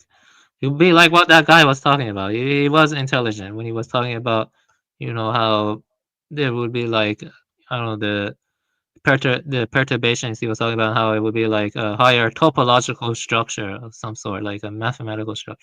And he was talking about nonlinear dynamics that can only be represented via like, I don't know, maybe even quantum computers, or maybe even, because that reaches a high level of computational complexity. Yeah. Yeah. But the philosophical questions are somewhat distinct from it. Anyway, yeah, I think we covered a lot. That was very unexpected, but yeah, that was an interesting talk. Yeah, so I'm gonna continue on with my presentation. So let me see here. Uh, I'm just gonna share my screen because you know, share my screen, entire screen, share audio. So this is the second part of my presentation where we talk about animals, their intelligence growing and stuff, and you can see my. Yeah, let me share my screen here. There we go. Yeah, okay. So there we go. So you can see this, right? Okay, you can see my PDF, correct? yes, Yeah. sir. Okay, so this is like more like a proto-symbolic, that builds up from what we were talking about before. Some species arguably show proto-symbolic skill, like stable, learned arbitrary science and a bit of rule sensitivity, but none sustains an open-ended community-wide symbol system like human language. What proto-symbolic could mean here, beyond icons and indices, learned conventional arbitrary and form mappings, not just resemblance or correlation. Icons are resemblance, similarity, indices are correlation pointers. Some combinatorial rule sensitivity and limited use across contexts, yet still far from human style socially maintained symbol webs. Closest candidates, strongest to weaker evidence. Great apes like chimpanzees, bonobos, trained lexigram sign systems. For example, Kanzi show dozens to hundreds of arbitrary symbols, rule order sensitivity, and comprehension of novel commands. Production is limited and context bound. So they can be taught on a very rudimentary level, lexigram and sign systems. Dolphins, bottlenose, trained artificial languages, keyboard whistle, with arbitrary symbols and order sensitivity. Natural signature whistles may act like individual labels, though generativity is limited. And I will be sharing some videos after this, and probably be better. African gray parrot, arbitrary labels across categories, color, shape, a zero-like concept in one case, cross-model matching, some combinational routines, little spontaneous syntax. Yeah, I read the book Alex and Me by Dr. Pepperberg. It's a very good book, and I think they are more intelligent than even what empirical scientists say. Because, in the scientific setting, you need controls, you need in a laboratory control setting, but when you actually look at them in their own environment, or if you sometimes see something unique and spontaneous that occurs one time, or two or three times, if you don't like repeat it over and over again, and the animal gets tired, and it's not considered scientifically valid. I mean, I have stuff to say about that too. I actually have something to read from Alex and Me. California sea lions. Lab studies show sensitivity to ordered symbol strings and some grammar-like constraints under training. Dogs, remarkable comprehension of many human words and fast mapping. This is mostly one way, with minimal productive symbol use. Border collies are probably the most intelligent dog breed, I think so, from what I've read. Yeah, often discussed but likely not symbolic. Vervet alarm calls, mostly indexical, functionally referential. This specific call is mutually dependent on specific threat, not an arbitrary combinational symbol system. Corvids, elephants, songbirds, bees. The superb cognition or complex signals, tool teaching, social names, elaborate songs, waggle dance, but evidence points to iconic indexical systems or modal sequences, not open-ended symbolic codes. So corvids are actually one of the best tool users, but they're not really that great at language yet, but I would say that's more from what the scientists discover, because I have a lot of anecdotal reports of crows engaging in lots of uh, rudimentary beginnings of symbol usage. And I could share those anecdotal reports too, but maybe I'll share it later. So let's see here. Rule of thumb: if the mapping is arbitrary and can be recombined under learned constraints across contexts, you're in proto-symbolic territory. If it relies on resemblance, co-occurrence, or fixed situations, it's iconic and lexical. On that yardstick, trained apes, dolphins, parrots, and to a degree sea lions and dogs are closest, yet still far from human-level symbolic reference. So let's see here. These capacities are impressive, but training dependent and not community maintained. They don't form open-winded symbols yet. Let me double check something here. I think someone wants to join. No, okay. So one of the biggest questions of this channel is whether or not other organismal lineages can eventually create high civilization or develop the capacity for symbolic reference. That's one of the big questions on this channel. So Kanzi, bonobo using lexicograms, stable arbitrary symbols on the keyboard following novel spoken instructions. So we start with that video. But before I start with that video, well, once we get to Alex the African Grey Parrot, I'm going to read an excerpt from the book I read a while back called Alex and Me. But Alex the African Grey Parrot was very interesting. But we're going to start with this video. So here we go. Banana. Very nice. Banana. Can you find peanuts? Peanut. Thank you. Will you find eggs? Sherman. Egg. Good. Can you find milk? Milk? Milk. Good. How about apple? Apple. Very good. How about Sue? Sue. Very good. Can you find peanuts? Peanut. Very nice. Peanut. How about eggs? Egg. Egg. Great, Kanzi. How about chow? Have you had any chow in a while? Has he had chow lately? Chow. You might have to ask him. Chow. Yeah, you think so? I could give you a piece of Chow. That would be good, wouldn't it? How about, let's see, tomato? Tomato. Tomato. Let's go on the keyboard too. There. Can you find onions? Onion. Good. Potato. Potato. Blueberries. Blueberry. How about good? Good. Good. That's right. Just go ahead and hit it. Good. Very good. Good. Sure, good boy. How about, let's see, strawberries. Can you find strawberries? Strawberries. Very nice. Bunny. Can you find bunny? Bunny. Good. How about water? Can you find water?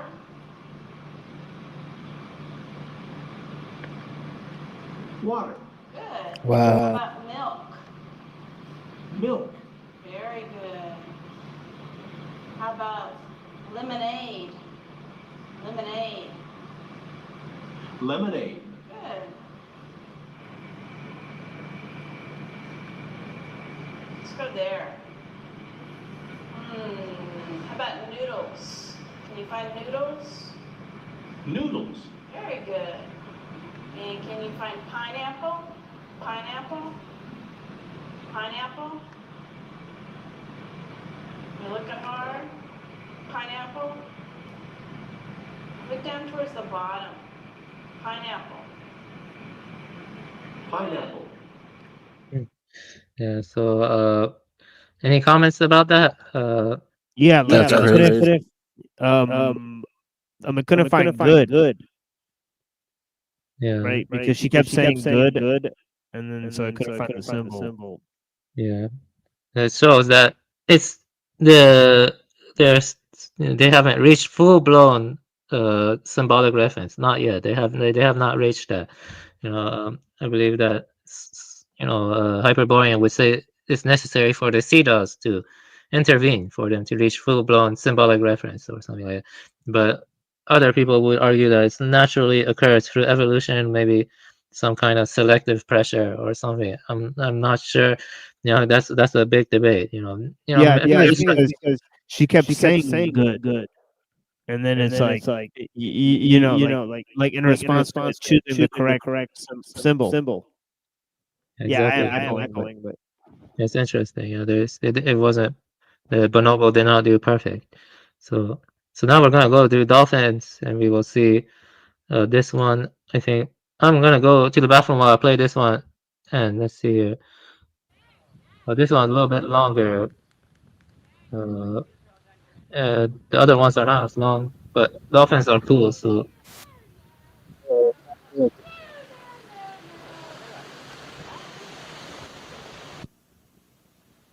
it actually had been taught sign language over the previous 8 years.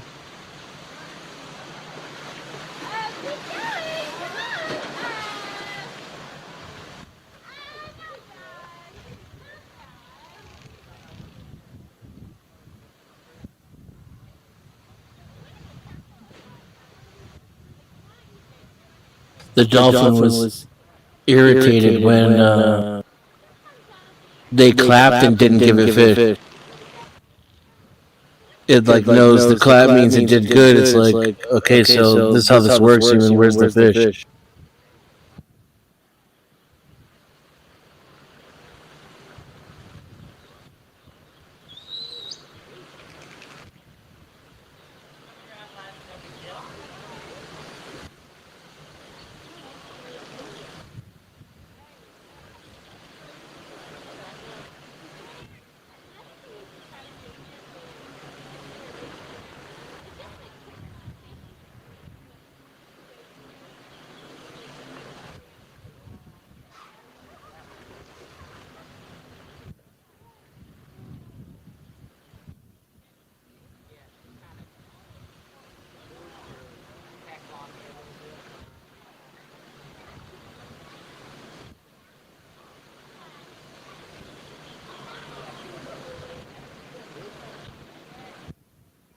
I see. So I think you get the idea of this video. Pretty sure I could find a better video, but there's a good documentary I recommend people to watch, and it's Ocean Giants PBS. I'm not gonna play it due to um, copyright, but it's the second episode, Deep Thinkers, about dolphins, bottlenose dolphins, and other. Episode 2 of Ocean Giants for PBS Nature. Episode 2 of that. Yeah, and I will not play that because Anyway, now we continue on with the other stuff because I want to show the other one. African gray parrot, Alex. I'm gonna read a passage that a unique experience that Dr. Pepperberg had with Alex. Can people hear me? Like, I just want to make sure. yeah. We can hear ourselves choosing. We are. Yeah, I need to. How do I like turn off? If you stop sharing and then share just a tab. Oh, At the point yeah. Echo. Yeah, echo. All right, yeah, I'll fix that in a second. Okay, I know what you're talking about.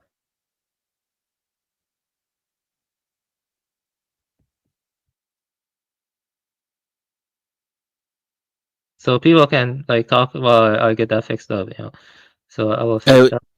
It occurred to me like how there's a lot less room for kind of memorization and mimicry in the tests that I'm used to from the 80s, these similar kind of tests.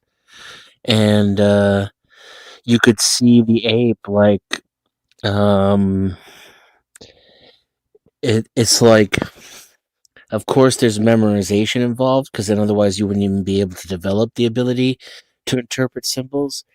But there seemed to be points where the ape forgot where the symbol was and had to actually look at all of them until it recognized the symbol, and that was remarkable to me.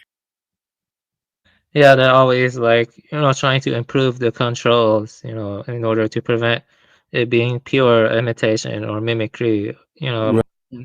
That's the way the scientific method occurs. They're always trying to improve and make controls more robust, basically. But I would say that there are limitations to scientific method, and I will talk about that too, because sometimes I do think getting anecdotal experiences if you compile anecdotal experiences and then you find trends in those anecdotal experiences, I would say that can give, certain good arguments too or conclusions too. But we'll look into that later. So let me double check here. Let me remove this. I don't think I shared the audio. Yeah, so I'm gonna share some more this time about the African gray parrot. Let me see here. Is it true that Alex asked what he was made of? The guy who wrote that. I don't remember, but Alex, once, let me tell you this. Dr. Pepperberg claimed that Alex was giving the wrong answers once. And so Alex was giving the wrong answers to like the cube, the color of the cube, and other stuff like that. So she went to put Alex in timeout. Okay, when she put Alex in timeout and closed the door, he started yelling the right answers and said, and he started saying, "Sorry, let me out. Sorry, let me out."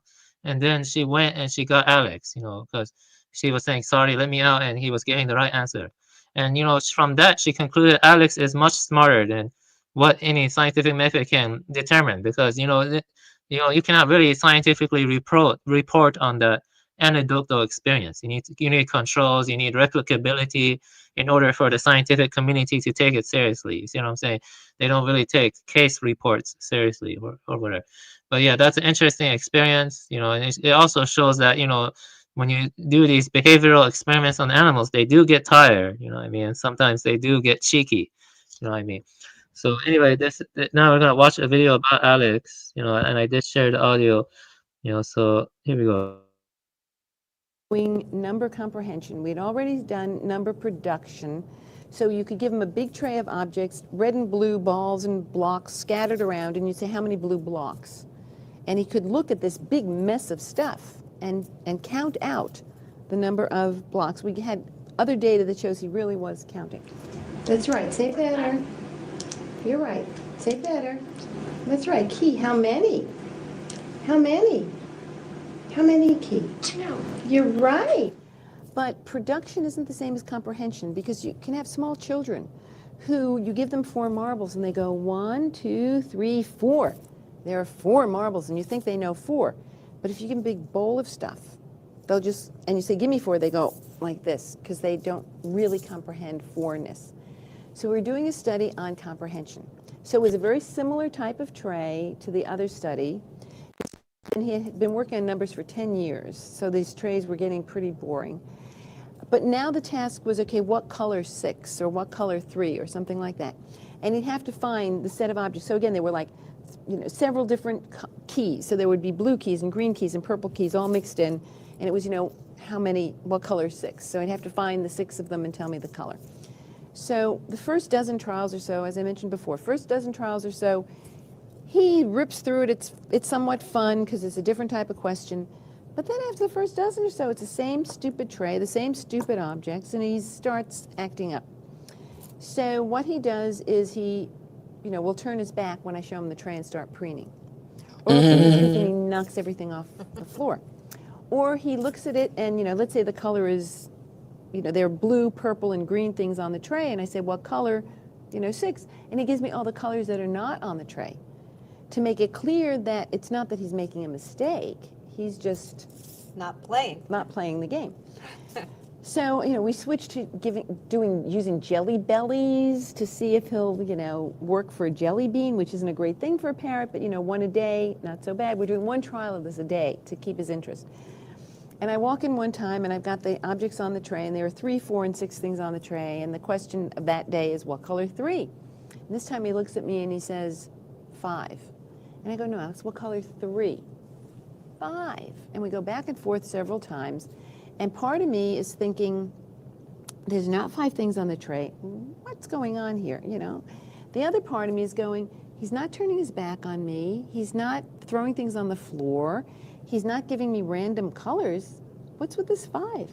So I finally look at him and say, okay, Smarty, what color 5? And he looks at me and he goes, none. There were no 5 things on the tray. He transferred absence of an attribute from same and different to absence of stuff. It was a 0-like concept. In Western civilization, we didn't get 0 to the 1600s. Years ago, Dan Dennett had suggested I do something like this, and I thought, oh, this is really too hard. Yeah. You know, he couldn't possibly do it. Wow. But not only had he done it, but he had manipulated me into asking him the question that he wanted to answer, which was a whole nother level of complexity in this behavior. Wow, Irene. That was probably the most exciting thing he'd ever done. Wow. This excerpt is brought to you by the Massachusetts School of Law, the leader of reform in legal education and a leader. Yeah, as you can tell, African gray parrots are very intelligent, and and they're very good at the, at least in the beginning, the proto symbols. They're kind of close to that, I think. And let me see. I had some. Yeah, I did. Yeah, okay. Yeah, I do recommend reading Alex and Me by Iron and Pepperberg. And I did mention this a little bit, but the timeout example. I mean, it highlighted how rigid, desocialized lab tasks can miss the animal's will and can cause undue distress. The world as the animal perceives an accident.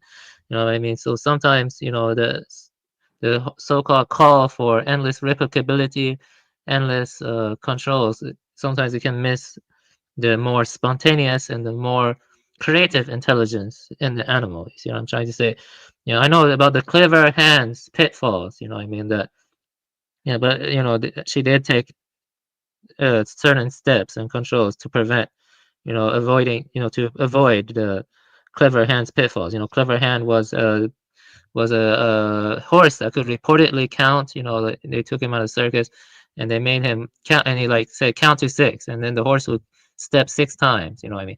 But the fact is, he was actually following cues. Indexical reference from the person who was doing that. He was following the cues of I think it was the way he was moving his hand, or the way he was tapping his own feet. He was following cues from his trainer. What I mean? So that gave the impression that the horse could count, but that's a false impression. You see what I'm saying? So sometimes controls are necessary to avoid false inferences based on that. The clever hands experiment. What's crazy is the example she gave of human children, where they can count to 4 without even knowing or understanding what 4 is. So they can be like 1, 2, 3, 4, but if you ask them for 4 marbles, they have no idea what you're talking about. Yes, I believe I have to remember, if I remember it correctly, we are the only primate species that babbles to itself. I believe so. But yes, I'm not sure. This is a very difficult question, like whether or not it's hardwired, the language capacities or the symbolic reference in the human brain. What I mean? Especially in the ontogeny of and the development of the human organism is very hard to tell. But yes, that's true. The counting and a lot of language acquisition, the acquisition of language may be facilitated by certain wiring in the brain. You see what I mean? May be facilitated by the certain wiring. So now let's watch. I'm gonna fast forward this one next. Next, we're gonna watch about a dog. I mean, a border collie. The thing with dogs, we've all had unique experiences with. Many of us, not all of us, but many of us have had unique experiences with cats and dogs. The only thing I can say about dogs for sure is that dog breed is very important. I mean, some dog breeds are more intelligent than others. Like border collies are very. Few would argue that man has no greater friend than their dog. The pet pooch has been by our side for thousands of years, and in all that time we've assumed a lot about their behaviour. But scientists are now seriously studying dogs, assessing how smart they are, and the big one, do they love us like we love them? Well, researchers think they have the answer. Go, Chase, go, go. Through. This is Chaser. She's been trained intensively for 3 years and is now regarded as the smartest dog in the world. Good girl, good girl. Go. Do you recognise what you've achieved? I do recognize what she's achieved, and I want dog owners to recognize what a dog can learn. Dr. John Pilley is a retired psychology professor from South Carolina. As a special study, he began teaching Chaser the names of a few toys. Find sheep. Where's sheep? When she got them right, he bought hundreds more and gave each of them names for Chaser to learn. And this was so amazing, and it happened so quick. And at that particular time, I knew that this puppy is going to learn a lot of words. And a lot of words she did learn. And she did learn. How many? She learned over 1,000. Over 1,000 words. Over 1,000. Chase, find wheel, find wheel. When she identifies the right toy, that's pretty much always, Go, go. Chaser is rewarded with the throw of her favorite blue ball and lots of praise. Good girl. Fetch. Goose. Get goose. Get goose. Yeah, good girl, good girl. I have to be careful about comparing Chaser with humans, but I like to think that her behavior is equal to that of a 2-year-old toddler. Decoy. Take decoy. She's actually smarter than a 2-year-old. At that age, humans know about 50 words. Good girl, that's decoy. Chaser knows 20 times more. Chase. Chase. Frisbee. Take frisbee. Good girl, good girl. Oh my goodness. These are there? These are the toys. They're all kept on the back porch. 800 soft toys, more than 100 balls, and assorted frisbees and playthings. Do you know that this is Elsa? Can you find Elsa? John tests her regularly to make sure her memory's up to scratch. Oh, there it is. Good dog. Good dog. Well done, Chaser. Smarty pants, isn't she? Watch Pop-Pop. John wrote a scientific study on Chaser. You do it. And then a book, which are now must-reads in canine research. She was born at a farm that breeds sheepdogs. There. Typical of border collies, she loved to herd and chase, had intense concentration and a willingness to learn. Started at 8 weeks. The very night we brought her home, I said first, Chaser, this is ball, and I rolled it. Of course, there she goes. And then I wanted to get that into her long-term memory. Here it comes. So I wait a little while, and I challenge her again. Find ball, find ball. 1, 2, 3. Good girl. And so with that, learning takes place. For a dog to learn, it has to be fun. Which one do you want? Pick it. Oh, you want that one? Okay, go. John's games became more challenging. He moved on from single words to sequences of words. Take chuck it. The frisbee, take chuck it. Here, she takes one toy to another and brings them to John. Chaser knows him as Pop-Up. Pop-Up. Bring it to Pop-Up. It shows this is not just a pet trick for a food reward. Chaser actually understands what the nouns and verbs mean. I think the thing for everybody to know that's so exciting is we've learned more in the last 10 years than we had in the previous 100. Brian Hare is an associate professor at Duke University, specializing in the intelligence of dogs. They have a gift that other animals don't have that has allowed them to travel all across the world, everywhere where they're humans, and been really the most successful mammal other than humans. The gift he's talking about is the ability to read gestures, just as a toddler does. So we have Sisu, and we're gonna just play a little problem-solving game with her. Come here, Sisu. To demonstrate, Brian works with his Australian wife, Vanessa Woods, a research scientist, and their Labrador named Sisu. And we're gonna put into competition her memory and her use of gestures. With Sisu watching, Vanessa puts a treat under one cup, but points her finger to the other empty cup. She's making an inference. Yeah, she believes it. It looks easy, but some animals don't understand the meaning of pointing. Dogs can, which means they're capable of what scientists call inferential reasoning. They can read our gestures, and I promise you, almost certainly, if you do this a few times, your dog will repeatedly go to where you point and not to where you hid the food. So we're going to take the treat and we're going to put it in the container. But Brian and Vanessa tried another test. How would Sisu get a treat from inside a container? Tests have shown wolves will try all day to break open a container. But domesticated dogs know an easier way. Ask for help. Do you want... Oh, you want somebody to help you? Okay. Okay. Sure.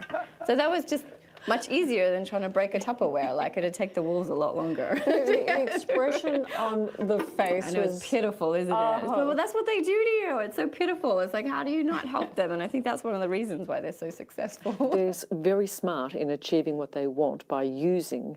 For sure. The genius of dogs is they're able to use the bond they have with us, and they can communicate with us in a way that other animals really can't. And as a result, simple problems that other animals may not be able to solve, dogs can solve because they can tap into the most intelligent animal in the world, which is us. They can ask us for help, and that's why they can solve a whole host of problems other animals can't.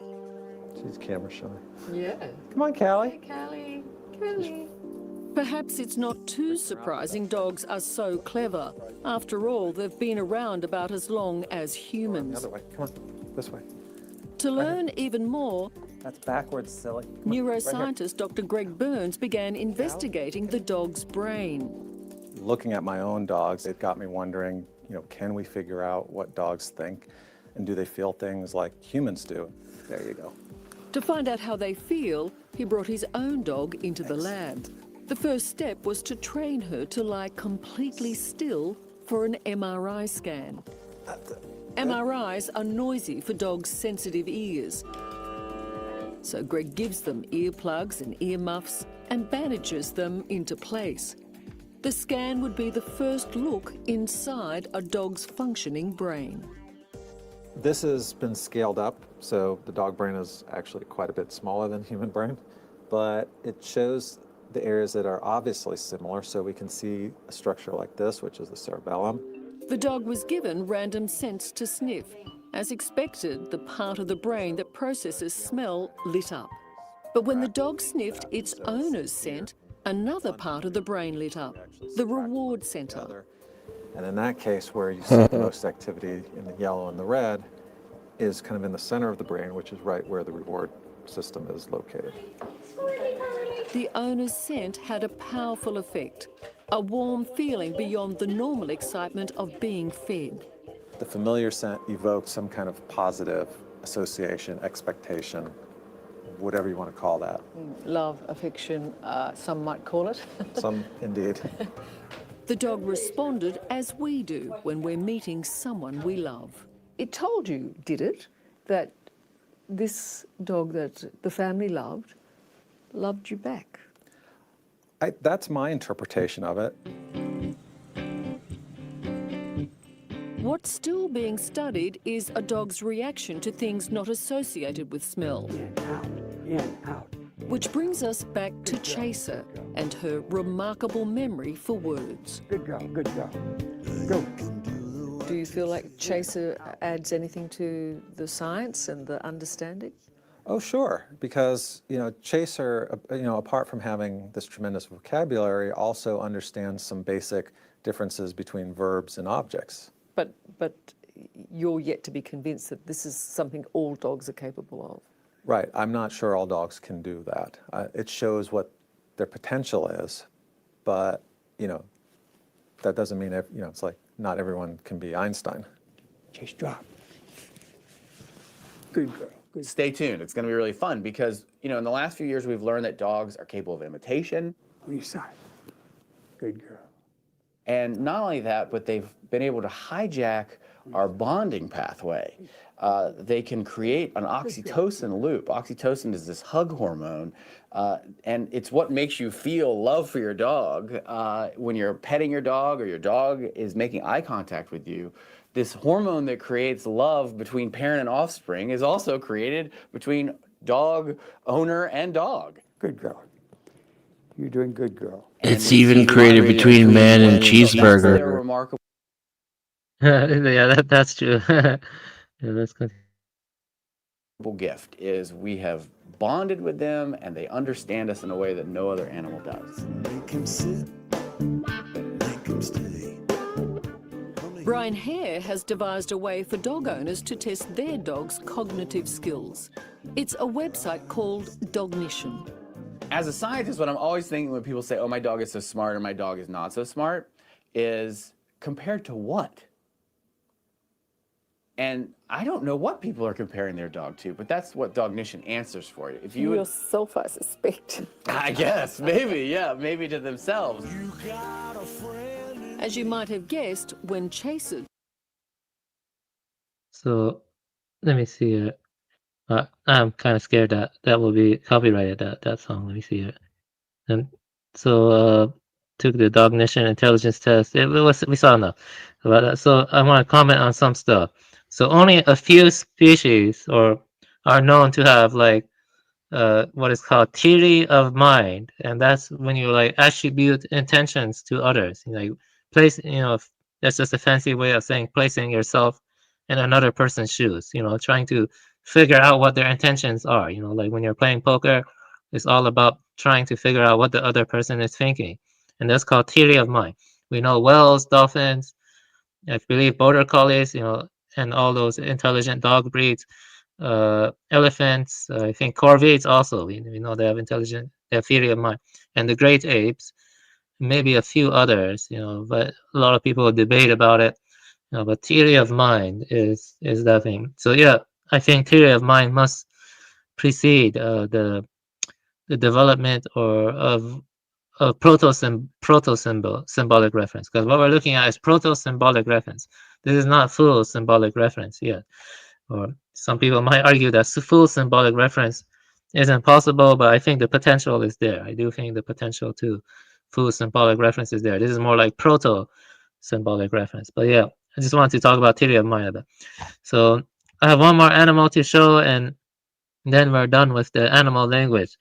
Let me see here. One more animal to show, and that is tits. Tits. Not the tits that we all know and love. Not that tit. But the tits like the bird tits. And many Japanese great tits are known to like use syntax. Some people argue that the beginnings of syntax exist among Japanese tits. Like, let me see here. Bird calls such as mobbing and fleeing calls of honey eaters can encode highly specific information. I would say that's still in the realm of iconical and indexical, but we'll see. Listening birds decode and understand these messages. Bird calls are functionally referential, describing predator specifics like air versus ground threats. Notes even encode predator distance, size, and threat level. Birds process sound and visuals faster than humans. Japanese tits and others combine meaningful signals to create compound messages, apply generalized grammatical rules. So Japanese tits, and this research comes mainly from, Japan. They have like the beginnings of proto-symbolic reference. Like they can have like basic grammar and syntactical rules. I read about that in Bird Way by Jennifer Ackerman, which was very interesting. And you also have like duets where the brains of certain bird species can synchronize. Duetting is rare in temperate regions like North America, but it's more common in the neotropical regions. You know what I mean? So we're gonna watch a video about that. Too. Yeah, let me see here. I have a video about that, and yeah, that one is a 15-minute video. But after that 15-minute video, we're gonna be talking about Michael Heisman, and that's gonna take a more dark turn. As we talk about the dangers of the present technological epoch we're at. We're going to be talking about that too. If other people want to join and talk about the dangers of growing technological development, they can do that too. So we have one more video to show on Japanese tits. And, so here we go. Yeah, I'm going to show this video. This is about 15-minute video. After that, we're going to go to Michael Heisman.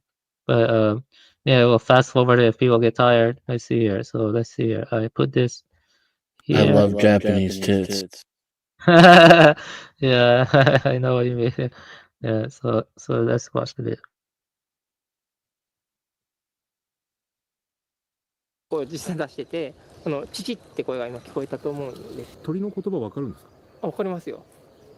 わかります。わかる。A few days ago, I came across a very interesting video about animal linguistics. or specifically bird linguistics, by Professor Toshitaka Suzuki. Also, let me just say, this guy, he doesn't have many subscribers yet. A curious burp. I do recommend subscribing to him. I don't know who he is, but this video is fascinating, and I don't like to share stuff from small channels without giving credit. A curious burp. So look at his channel if you want to subscribe to it. So I wanted to just say it. He's the first person in the world to provide conclusive evidence that birds use language to communicate between themselves. Now, when you hear this, you might think, oh, that's obvious. I thought we always knew that animals talked. And to be fair, that's often portrayed to be the case in digital media. But from a scientific standpoint, that's never been the case. Traditionally, animal sounds were thought to reflect emotion, not meaning. So things like fear, hunger, courtship, more natural responses rather than an active means to express something specific like we do with our words. It's been this way since the days of Aristotle, who argued that only humans were capable of complex speech, and this idea has persisted even to recent publications. And even if you look at biology books nowadays, you'll find that many note that animals are able to make noises for things like mating or hunger, but none talk about the actual language and linguistics behind it. The idea that language is specific, targeted, and refers to the world around us is very different to noise that is expressing something. And from that perspective, Professor Suzuki is the first person to provide evidence of this through years of meticulous experiments. He spent 20 years studying a species of birds known as the Japanese tit. For simplicity, I'll just call it the tit bird or the bird throughout this video.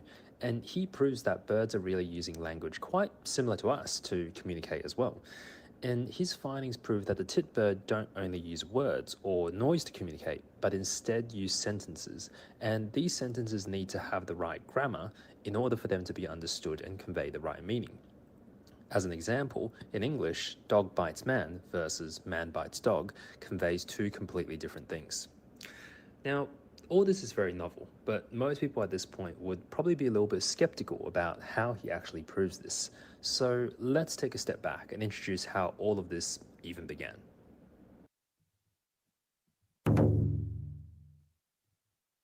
Suzuki says he's always been fascinated by the way nature speaks.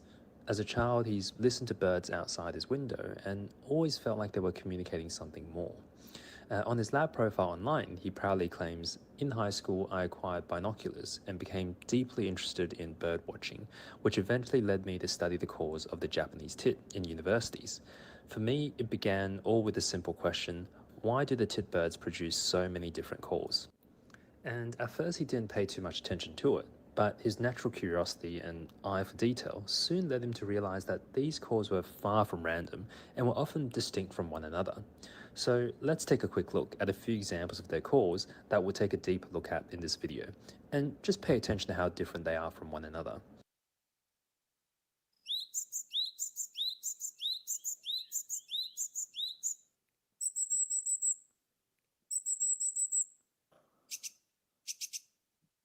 That first sound you heard is the sound a tit bird makes in order to attract a mate. And keep in mind there's going to be a lot of onomatopoeia in this video to try and reproduce the sound of the birds. It also doesn't help that the original video and book that Suzuki writes all use the Japanese onomatopoeia, so I'll do my best to translate. But after his graduation, Suzuki decides to dive deeper into really finding out more about these birds, and he decides to conduct his studies in the region of Mount Asama, which is a beautiful lush area in the Nagano region. And it's the natural habitat for not only the Japanese tit, but many other animals as well. And to observe the tit bird in closer detail, he creates a number of birdhouses with a camera inside and installs them all across the forest, which allows him to observe their daily life closely. And he ends up spending the majority of his time every year paying close attention to the lives of these birds.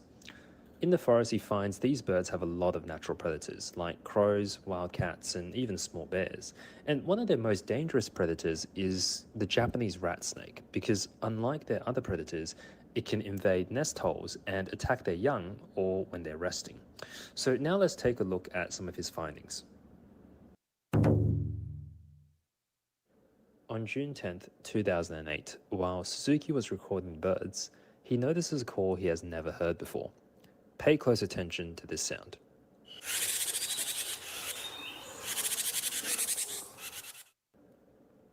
This really confused him because remember, at this point he has spent years observing these birds every single day, but he had never heard this call before, so he couldn't help but wonder what was going on.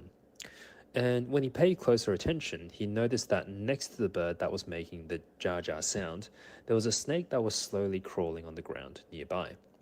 And at first he thought maybe it was an alert call that the Japanese tit makes when there's a predator nearby. And he decided to test this by conducting an experiment where he would introduce different predators near the nest. And what he found was that when crows, wildcats, or other predators were nearby, they usually made this sound. Pitsby. He wasn't sure of it at the time, but he later finds out that this is the general alert call to indicate to other birds that there is a predator nearby. But going back to the story, when a snake was close, every time they made the jar jar sound, and he thought to himself, now this is really interesting, but it's still quite far from conclusive evidence that jar jar necessarily means snake. So he records the various alert calls and plays them through a speaker to observe how they would react. で次やったことは鳴き声を録音してスピーカーから聞かせたときにシジュウカラがどう反応するのか見てみる。聞かせてみると、それを聞いたシジュウカラは今度はあたかも蛇を探すかのように鳴き声を聞いただけなのに地面をじっと見たんですね。でこれまさに言葉になってるって僕はこの時確信しました。He was excited by his findings so far, but he knew that he needed to be even more meticulous with his experiments to really show if it was true. For example, jar jar could just refer to be alert for predators on the ground, rather than specifically referring to a snake. So he takes his experiment one step further. He thinks of a way to test his theory via something called mental image, or mental misidentification. And this experiment is often used on humans to show that words have an effect on how we see things. So first, take a look at this image. If I told you this resembled a dog, your mind will naturally associate the image with that of a dog facing left. Whilst if I told you this was a cat, you'd likely imagine an image of a cat facing right. So if the Japanese tit hears jar jar and then misidentifies something for a snake, then we can conclude that the word jar jar refers to snake. So to try this, he designed an experiment where he first plays the jar jar sound through a speaker to try signal there is a snake nearby. He then ties a rope to a stick and slowly drags it up the tree to replicate the movement of how snakes usually climb up the tree. And the plan is to see whether the tit bird will try to approach the stick and verify if it's a snake or not. Here is a live clip of one of the experiments. 画面の右側に実はスピーカーが置いてあって、スピーカーからジャージャー流す。で、シジュウカラが近くに来たので枝を動かしてやるとこう確認しに来るんです。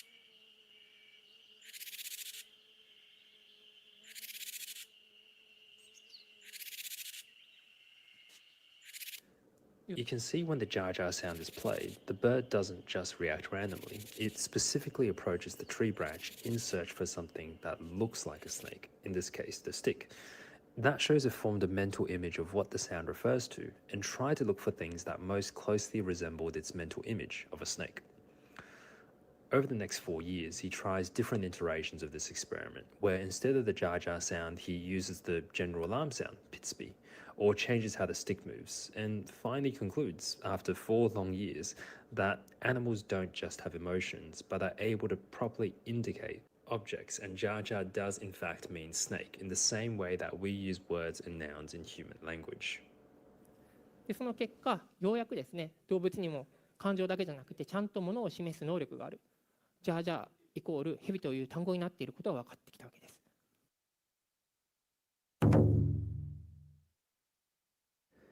As Professor Suzuki continues his research, he finds that birds can even combine words to form sentences, and that these sentences actually have similarities and complexities in syntax or grammar, just like we do with our own sentences. And one of the words he notices is frequently used in sentences is the pitsby sound.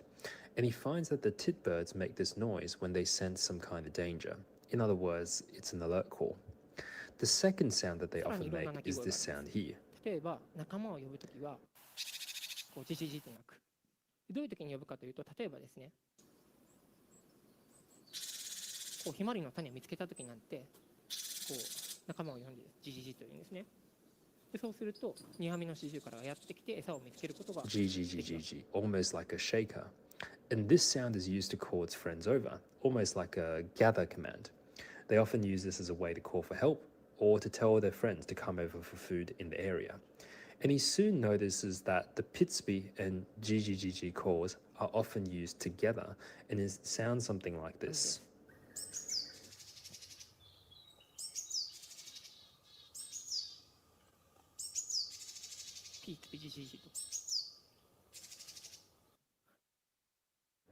So why are they doing that? Well, if you look closely, you'll notice that in the middle of the video, there's a larger bird. It's a bit hard to see, but it looks a little bit like a shrike. And Suzuki comments that this is a carnivorous bird that is commonly seen around the area. And when they're alone, the titbirds have no chance of winning one-on-one. But in groups, they can fend off and even chase away the predator. So he makes the guess that in this context, the command Pitsby plus GGG simply means be on alert and gather together. So he records this cry, and first he plays around different speakers in the forest, and sure enough he notices that the titbird do indeed respond and approach the speaker, and they begin to look around for signs of danger. It's clear they tell themselves there's something suspicious out there, but they can't quite figure out what it is yet. And he does this hundreds of times, right? So it's quite funny, all the poor birds that fly around the forest thinking that their friends are in need of help and need to get there and find nothing but a speaker. Anyway, he thinks to himself, okay, why don't we take this one step further? And he designs an experiment where he places a model of a shrike on a nearby branch before he plays the recording Pitsby GGG. And sure enough, you can see the titbirds flying close and flapping his wings to try and scare the shrike away. そうすると今度は羽をパチパチやりながら威嚇しながらモズを追い払おうとするんです。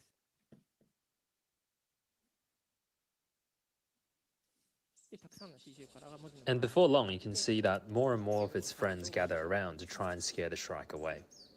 So he concludes from this that the combination of Pitsby GGG means alert and gather together. But then he has another thought. さらに面白いことにシジュウからピーツピジジ警戒集まれって組み合わせるときに必ずその語順に組み合わせます。でひっくり返して鳴くことがないんですね。 だからひっくり返して編集して聞かせてみるという実験もしました。 So with the power of editing, he tests this idea. He does an experiment where he plays the two calls this time in reverse. GGG Pitsby. GGG ピーツピとシジュウカラが鳴かない語順で聞かせてみる。でそうするとですね、周りにシジュウカラがいてモズの剥製を置いてあるのに誰も追い払いに来ないんですよね。 This time, even though there were titbirds near the speaker, none of them try to come closer and scare away the shrike. So this is pretty amazing. It provides conclusive evidence that birds are indeed using language and words to communicate. And on top of that, there is depth to this communication in the form of grammar. Once he discovers this, he mentions that he was pretty excited at the time, but as he continues his research, he quickly realizes something, that this is a huge discovery for humans, but it might actually be very natural in the world of birds, because he notices that the tree sparrows, who also live in the same region as the Japanese titbirds, have always seemed to understand the cries from the titbirds, and may even use it as a cautionary warning for nearby predators. What you see here is footage that Suzuki took of a park in Tokyo, and you can see that first the sparrows are on the ground looking for food. First he plays GGG, meaning gather, which does not signal any danger, and there's no response from the sparrows. Next he plays the recording Pitsby and hihihi. Now hihihi is the word for hawk, and the effect is almost instantaneous with the sparrows taking flight to the trees. So in other words, birds or animals are able to communicate amongst themselves.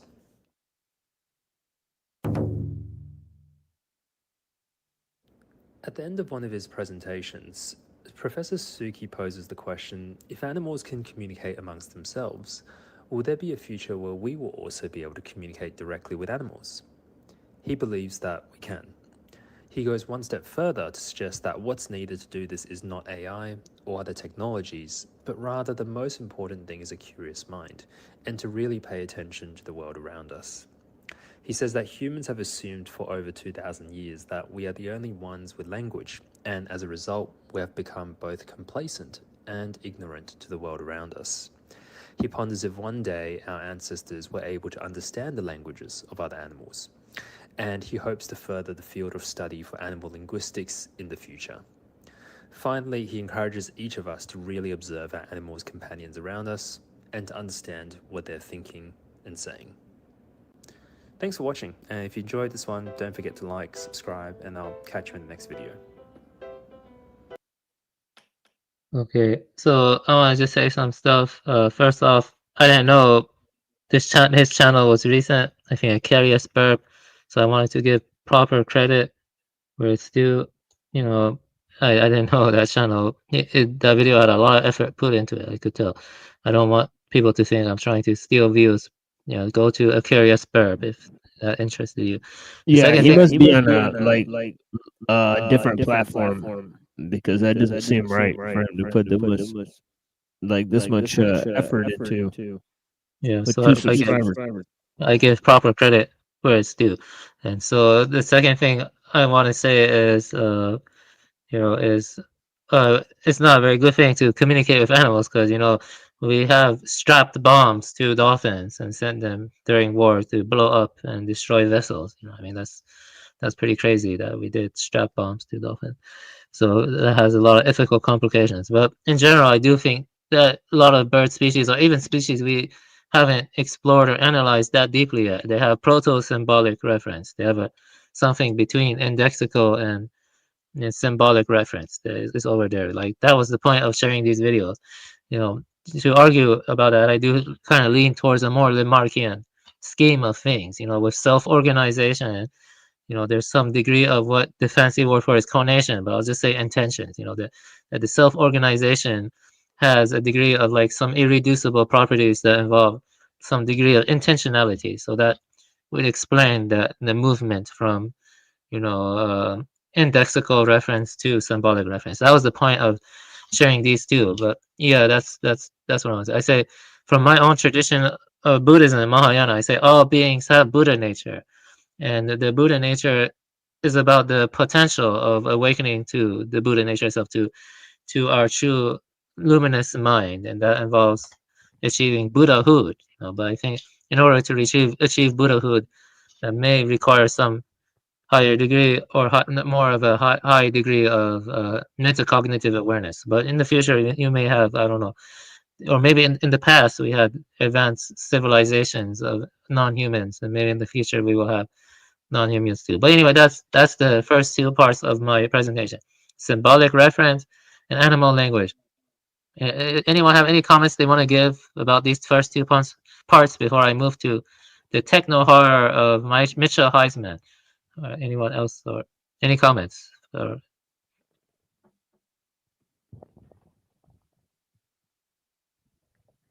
Yeah, I wonder if he looked at the debate between Chomsky and Quine, because they have some significant like thoughts on this. Because I think they talk about whether language is inherent, and I think Quine came to some understanding that basically all languages are just purely indexical.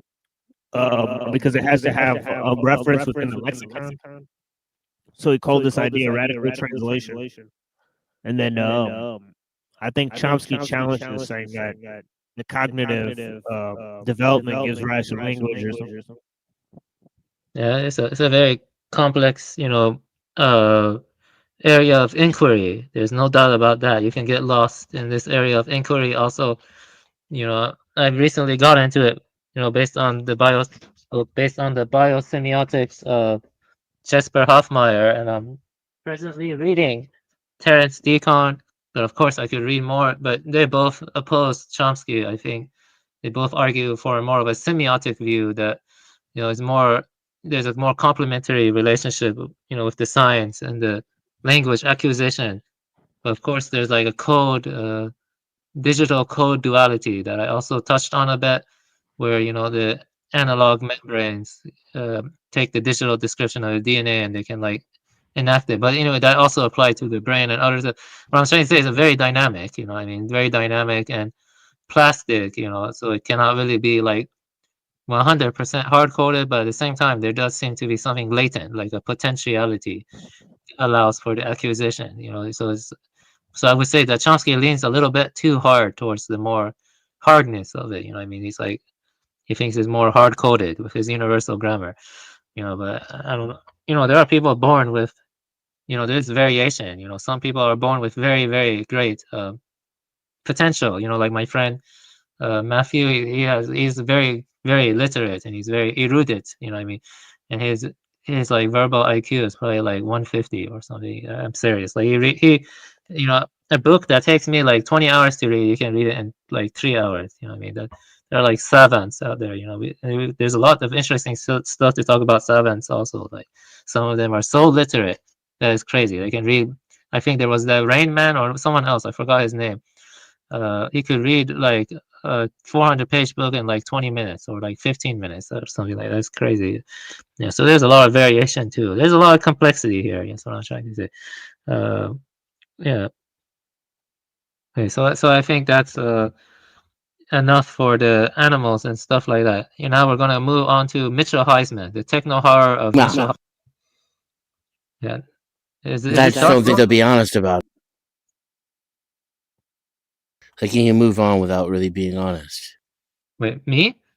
I'm not honest? No, not you personally. No, not you. No. Like in general. Oh, sorry, I wasn't hearing. Can you repeat what you said? I'm sorry, I kind of zoned out because I was getting prepared to bring something up. Sorry, sorry about that. I didn't catch what you said. But like in general, you can move on without having a current explanation and being honest with yourself about that, right?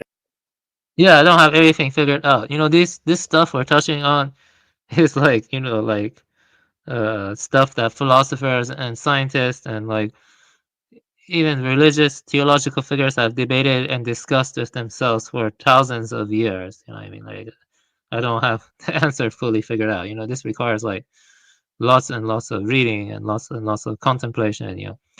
I do think I have some interesting ideas here and there, but I'm not like, the next Plato. The next Plato is like, or the next Aristotle or whatever. Or would you say what philosophers and scientists have done trying to understand everything is just our desperate attempt to understand our reality? Is that really what it comes down to? Well, that's a value judgment, and I would say it's been more negative, because we're getting into Mitchell Heisman now, and that's more of a negative perspective of where technology is heading towards and all this knowledge. One thing I do remain have strong conviction in is that there is a higher truth. This is more of my spiritual inclinations. There's a higher truth. You can call it God or Dhammakaya. And I think that truth kind of manifests more non-conceptually. So that's just more my bias, though, personally. But yeah, I would say that we have kind of strayed a lot from God. This is Guanon, and the Well, you have to traditional. think most of that really avian comes back to the greed war machine. How many think of like Teenage Mutant Ninja Turtles, about the scientist who's working on that ooze that ends up making Master Splinter and Turtles or whatever.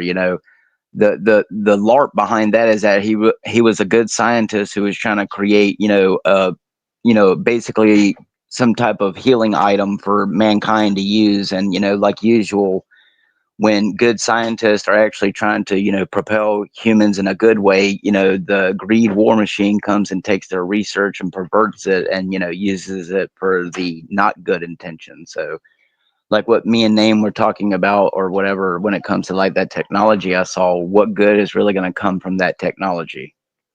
That's the way I see it. I think most of us, most scientists, like, what little bit of a scientist I try to be, it was always trying to be for the good of finding out the good of things. But I can tell you a lot of the research that's done nowadays has absolutely no intentions to be used for a good purpose.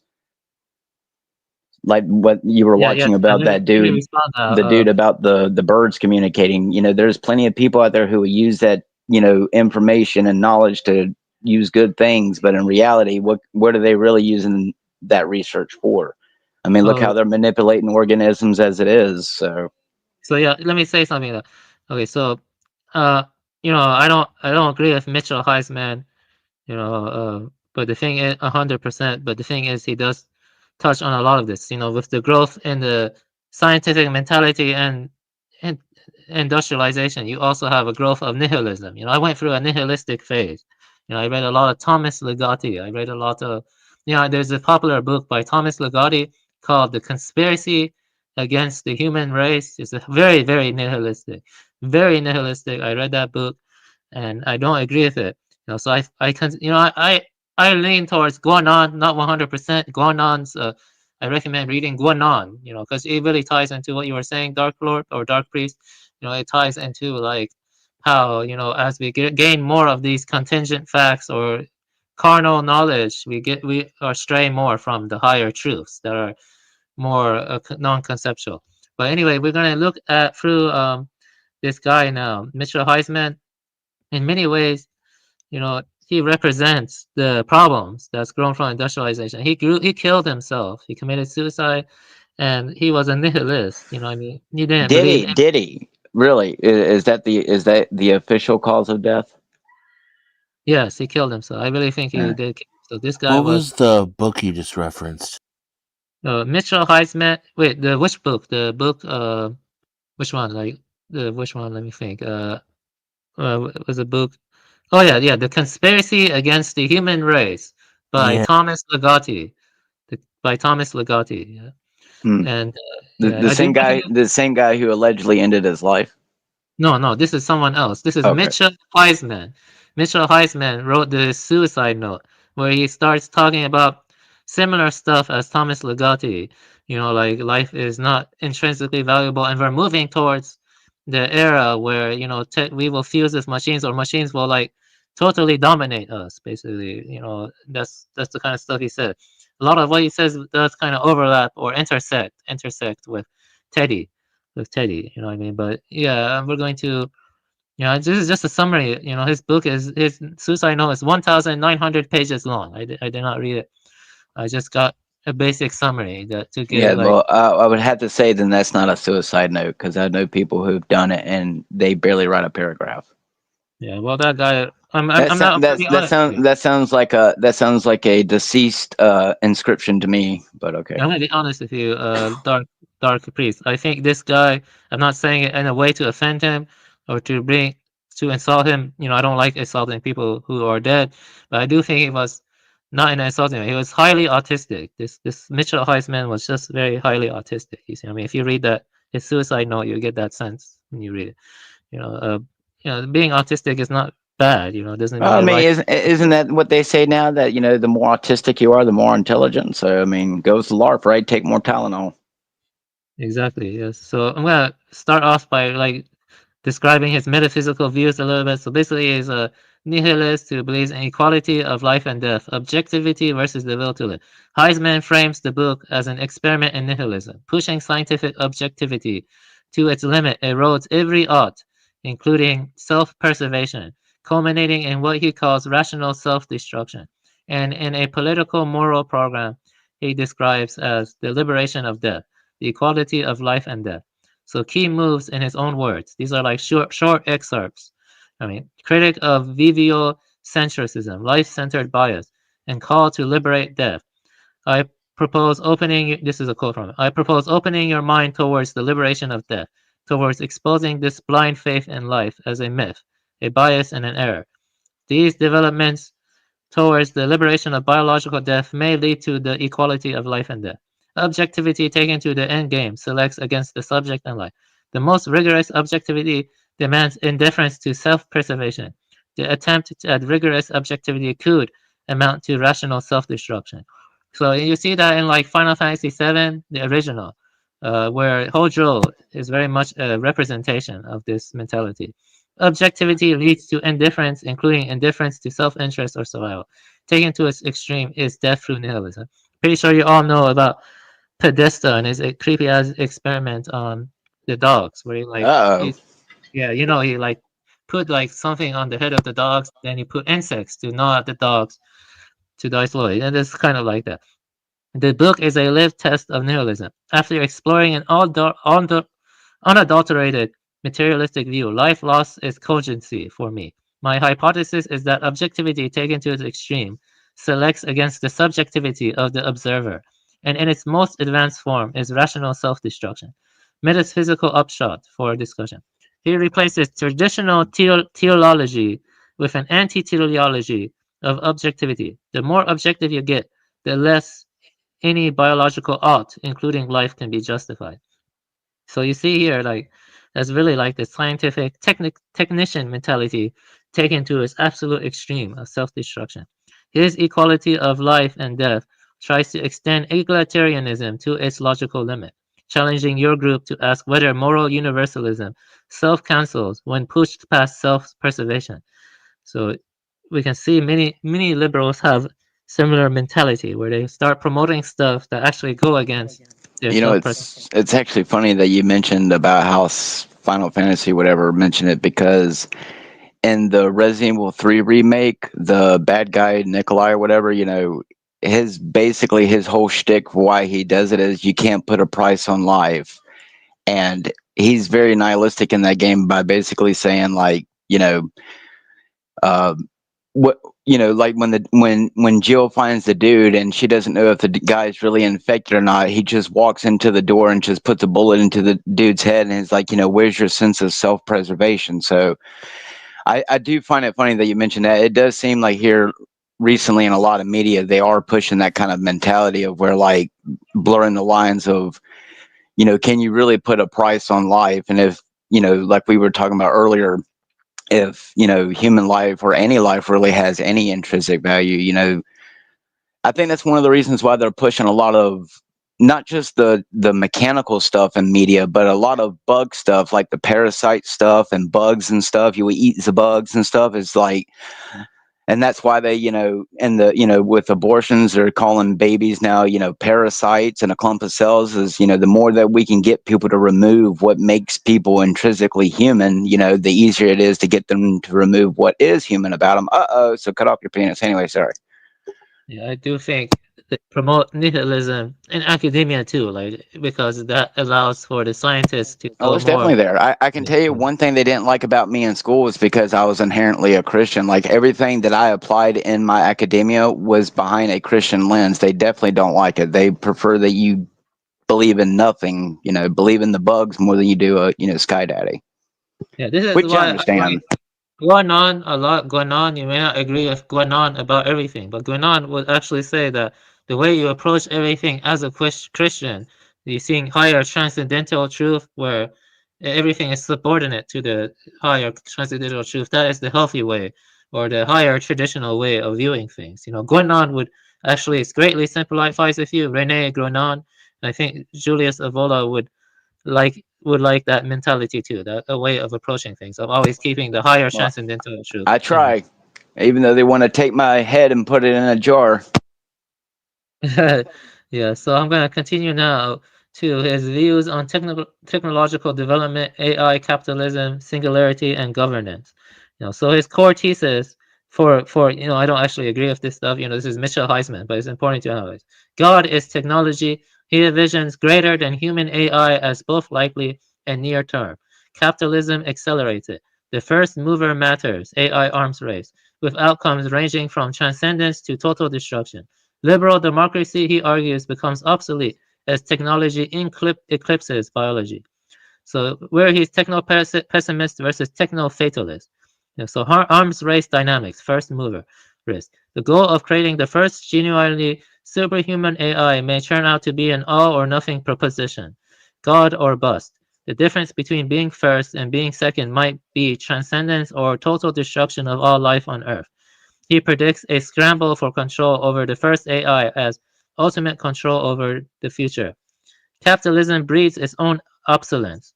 Traditional pragmatism is incompetent when what works gains the technological ability to liberate itself from the constraints of biological humans. Human pragmatism won't work if the equality of man and machine is comparable to the equality of mosquito and man. Results: mass unemployment, end of human dominance, liberal democracy rendered obsolete. God AI, post-biological sovereignty, and internal competition. Even multiple super AIs would be incommensurable to humans. God is in that gulf. He allows for internal post-human competition within God. From gene to meme to machine, post-biology. He reads monotheism Judaism as a mimetic tech that breaks with biology, prefiguring upload, post-biological continuity, from genes to memes to machines. That actually ties into the views of even Nick Land and his hyperstition, which we actually talked about on TML's show. In-game tone, dark. He's explicit that technological acceleration likely eclipses biological humanity. He critiques cheerful immortalist to singularitarianism. Like he wouldn't like my friend Ure. I actually do not like Ure. That guy, I actually always argue with him and I curse him out. I really hate him. Even though he gave that video, I don't like him one bit. As the opposite of his death-facing stance.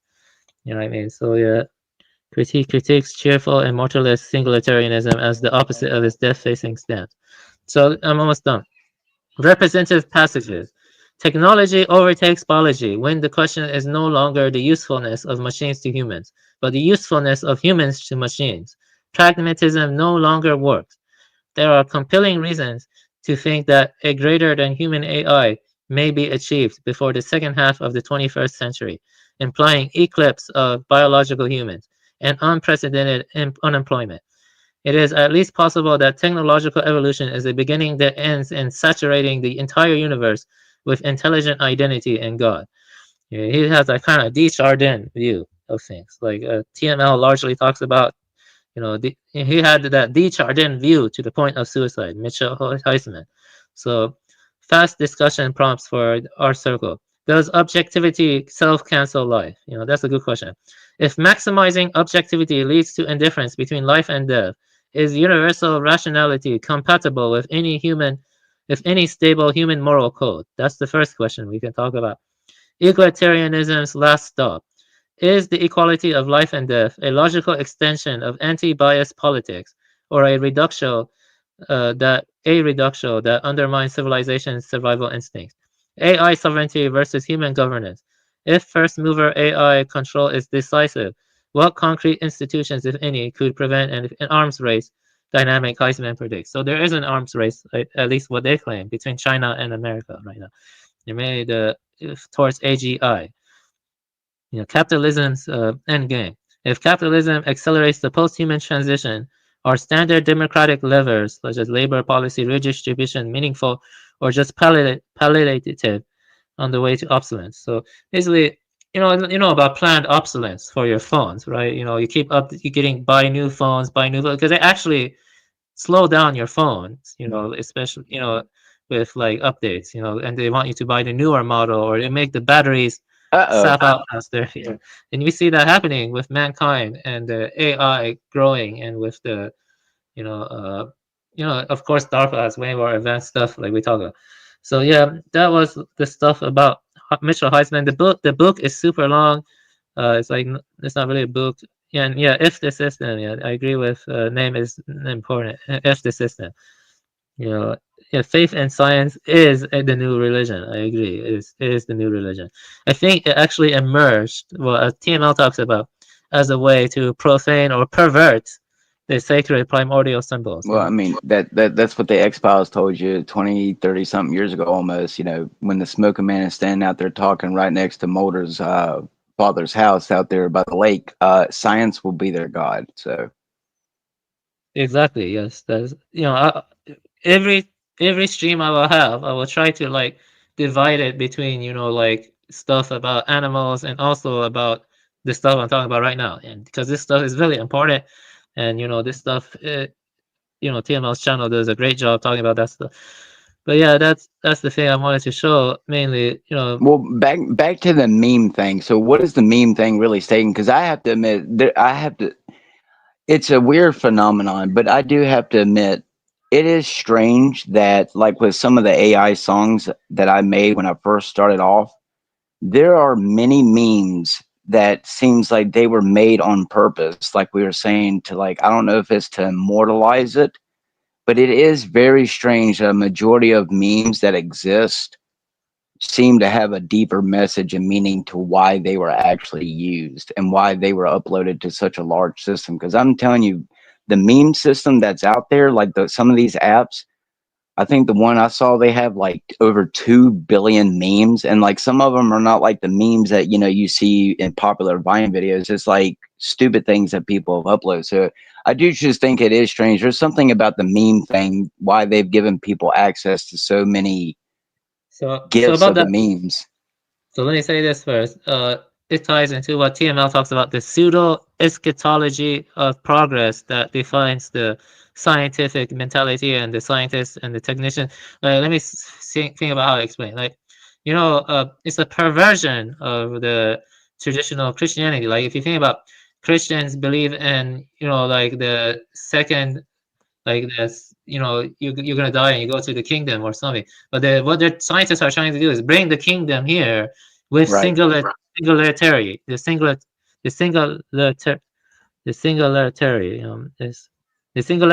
the singularity. Yeah, sometimes I have Right. trouble pronouncing it. Yeah, the singularity is like a profane conception of that. They're trying to bring the kingdom here, so all these memes exist to like prep people's minds and be more accepting to their Okay, eventual yeah, I would agree with that. Okay, yeah.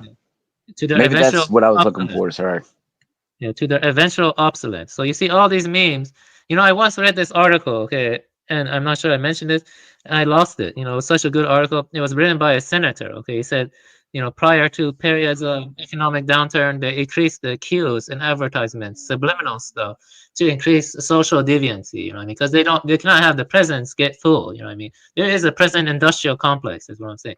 And so they like trying to normalize and expand taboos. So that way the presents don't get too full. They're trying to normalize, expand taboo. But I also think on a deeper level, they are trying to normalize and allow the acceleration of the technological progress to like singularity, or I would towards like definitely to not talk about the LARPs. That's what K Reno was talking about the other day. I hate to bring him into it, but a lot of people know that this AI stuff, even people like me who use it for fun, all you're doing is training this stuff to get better and better. And like I said, the stuff that I leave in my videos, most of it is perfect generations, but I mean, the stuff that I leave in there that shows the discrepancies are on purpose. But I'm telling you, man, at the level of what these people who are paying for this stuff, it's beyond dangerous. I mean, if it's getting to the point where top level computer analysts are having to look at this material and have to actually be able to look at it. Even the meme stuff, like I did for my Blade stuff, a lot of that stuff is literal just pictures from the movie, and look what I was able to do with it. So imagine what people who have billions of dollars put into this technology can really do with it. Yeah, it is exactly. reaching a very dangerous level. I think it's been beyond dangerous at this point, but And the point is, these elites do see it in this profane progress in industry and progress in the technical organization. They see it in like a kind of spiritual but very destructive way. It's more like a profane, very profane spiritual way. I mean, that's the way they see well, I it. mean, imagine if you could get like millions or thousands of people just to interact with this thing and willy-nilly not understand what they're trying to mold and perfect. So I think that's one of the things a lot of people don't understand is you got a lot of people who's just messing with it, who doesn't have any real intentions behind it, and it's just perfecting that system even more. Someone like me who wants to go and make a 5-minute song with a bunch of stupid generations to make someone laugh is one thing, compared to people who are out here using this stuff for what we know that they're using it for, like disinformation and, basically lying and psyoping the masses, and apparently getting promoted by fucking YouTube to do it. Excuse my language. So let me read this. This is the kind of stuff the evil elites believe in. I don't know, maybe this guy had connections to them or something, but I do not agree with this stuff.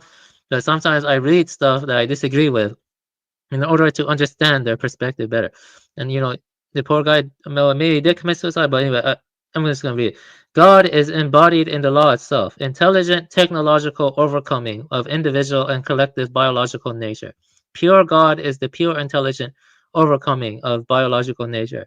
The laws of Moses, in other words, represented the pivotal step of supra-biological collective intelligence that tantalizingly suggests an even more extreme transcendence of sociobiology. So this is the kind of stuff that people like Klaus Schwab and Yuval Harari believe in. What I mean? They are trying to, bring God onto the earth and then achieve a kind of profane kind of transcendence. You see what I mean? But I mean, let's say it's something like Dead Space, where they're trying to get everyone to stick a needle in their eye and do convergence and become one with whatever they're making. I mean, do they honestly believe that they're going to be able to and excuse me, and the evil within, happiness for one is happiness for all, and they can really shove a bunch of, I mean, wouldn't it be like what the architect said about the first Matrix, and a bunch of people would reject the utopia that they're going to try to give them? I mean, people like me, when my phone doesn't even want to load one of my 5-minute videos correctly, I get pissed off and want to throw the damn thing to the floor. So, as someone who doesn't like having a bunch of cords connected to a system, if you're going to have me jacked into a machine where I'm going to have a gigantic, neuro jack sticking out of my head, I'm just saying that it's going to take a lot. It would have to be a very perfect, basically heaven utopia to convince someone like me that, shedding the flesh and removing my brains and eating the bugs would be worth, climbing into the pod. So I don't know. Sorry. No, I think the kind of stuff you're saying is very good and valid, because I think they really believe this stuff, but it's not really to the benefit of mankind or the earth.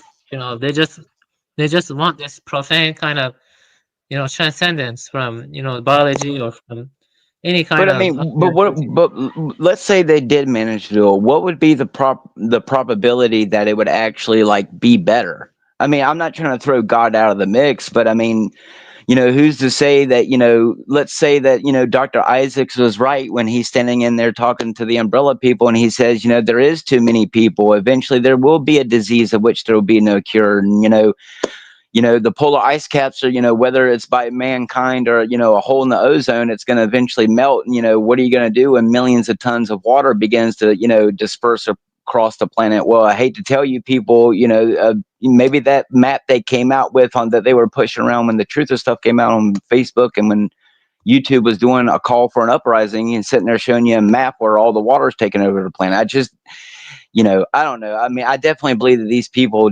for sure believe that in any endeavor that they can play God with any type of technology or black magic, whatever you want to call it, black mirrors. And whether they're not, they're trying to conjure literal Satan from the depths of the void. I don't know. But I mean, you want to believe in Stargate, I guess. I don't know.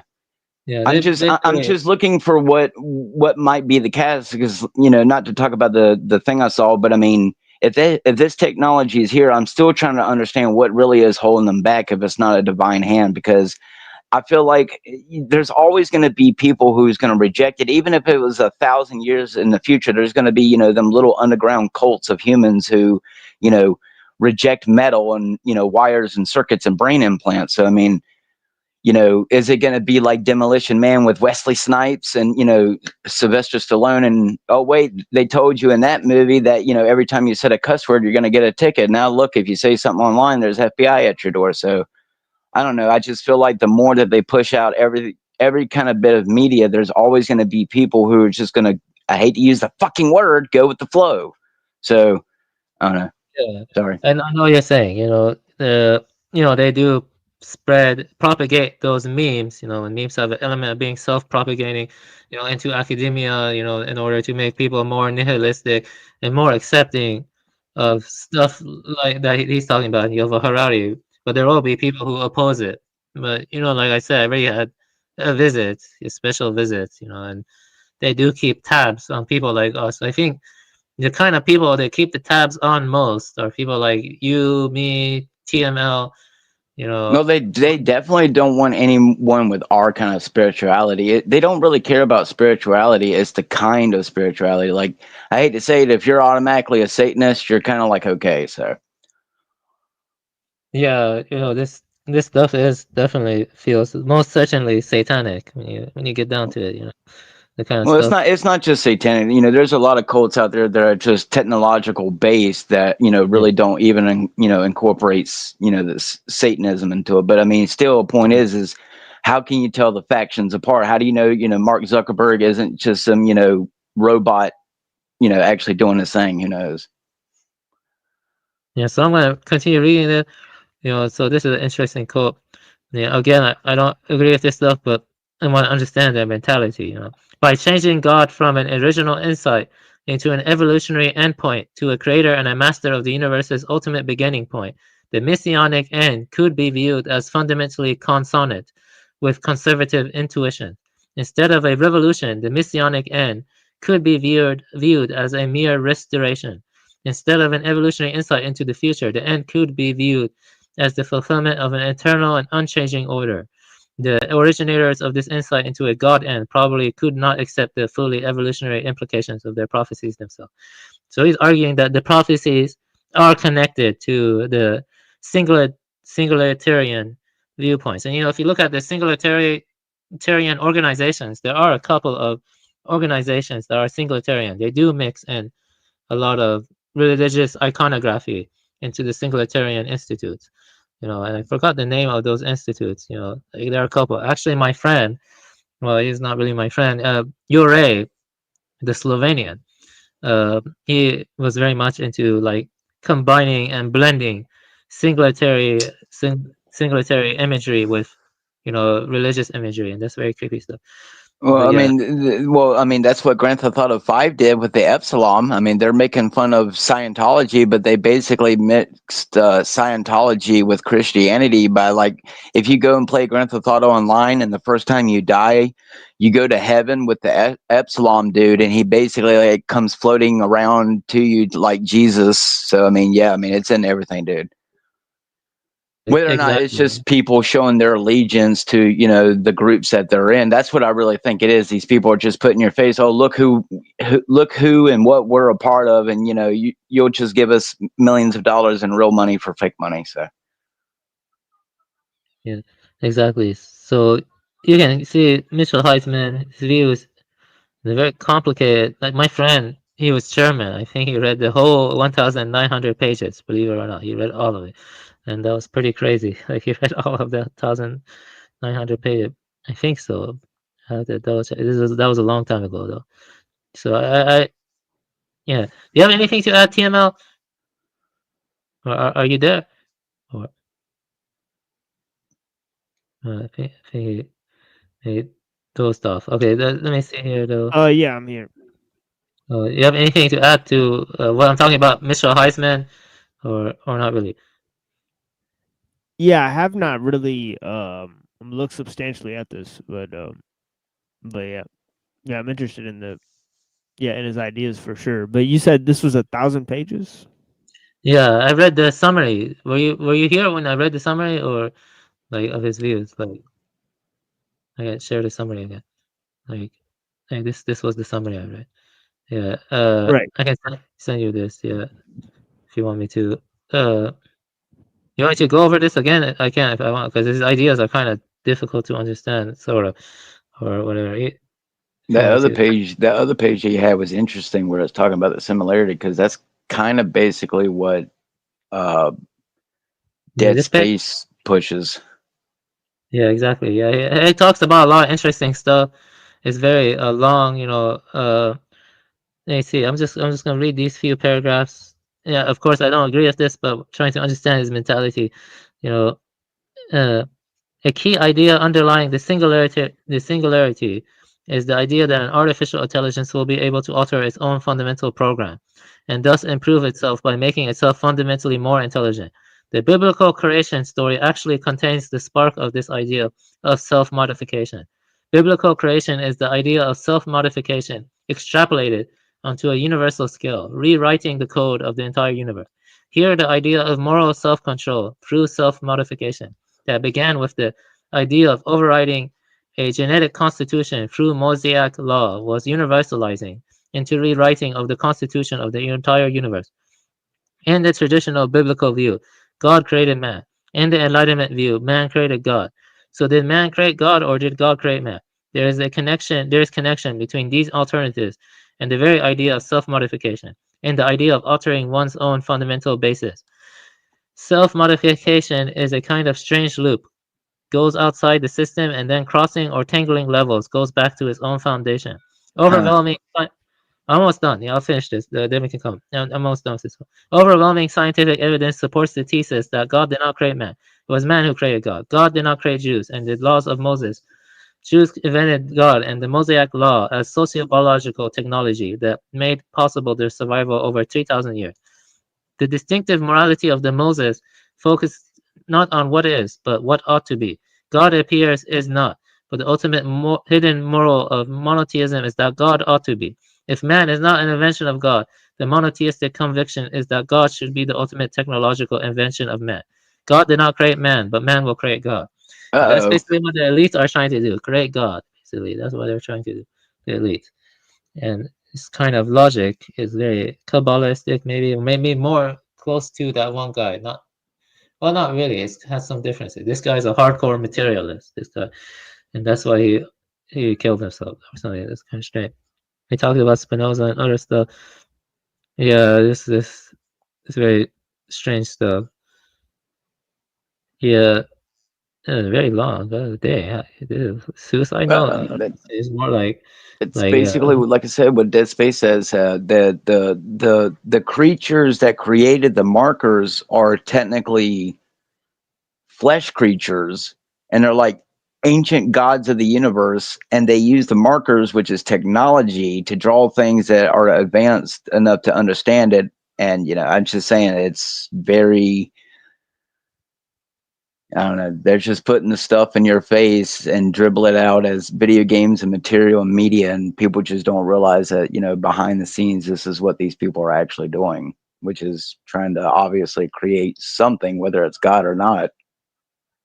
Yeah, it's possible.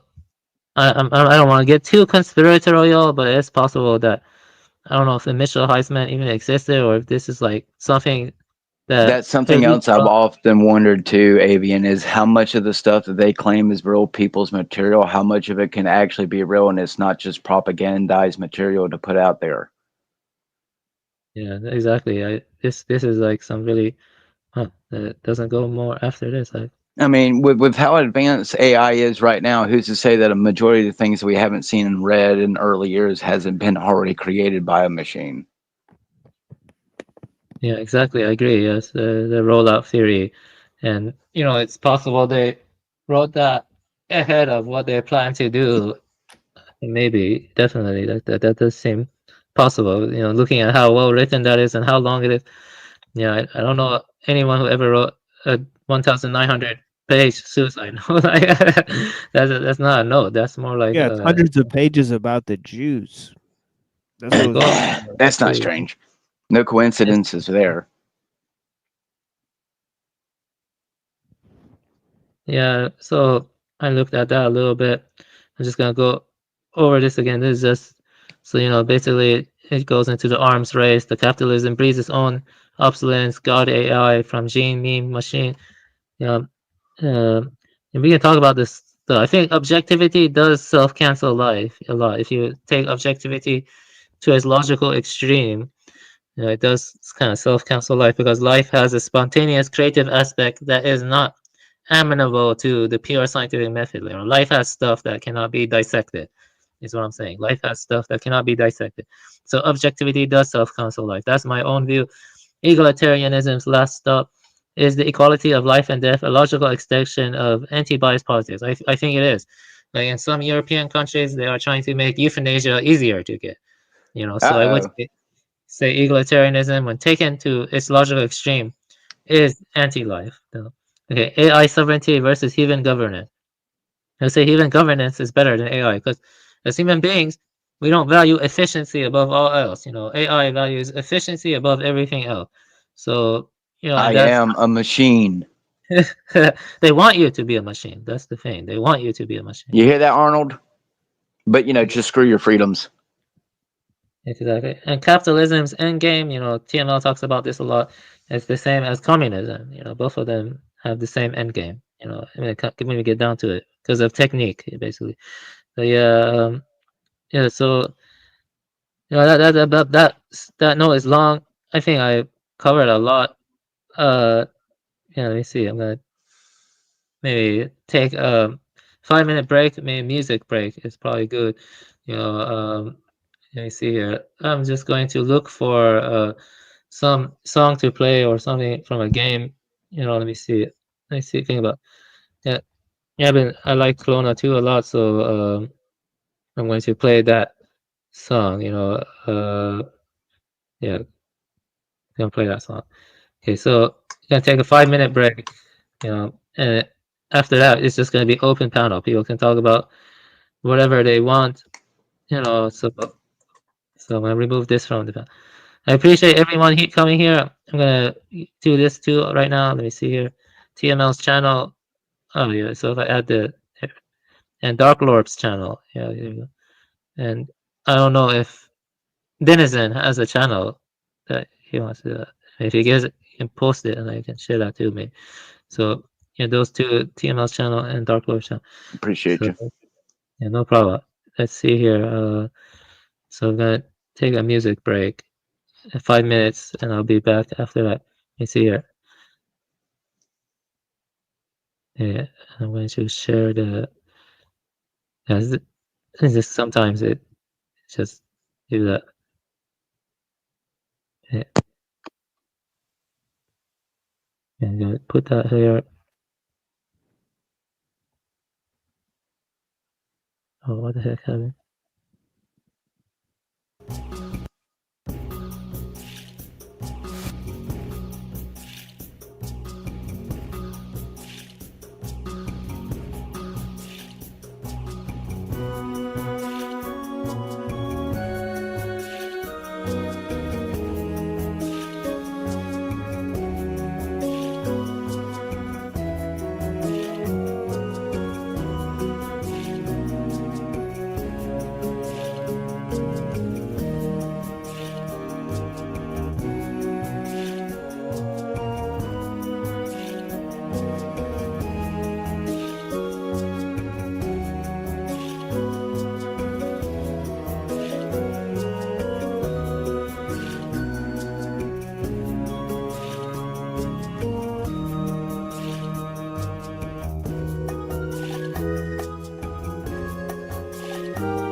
Yeah.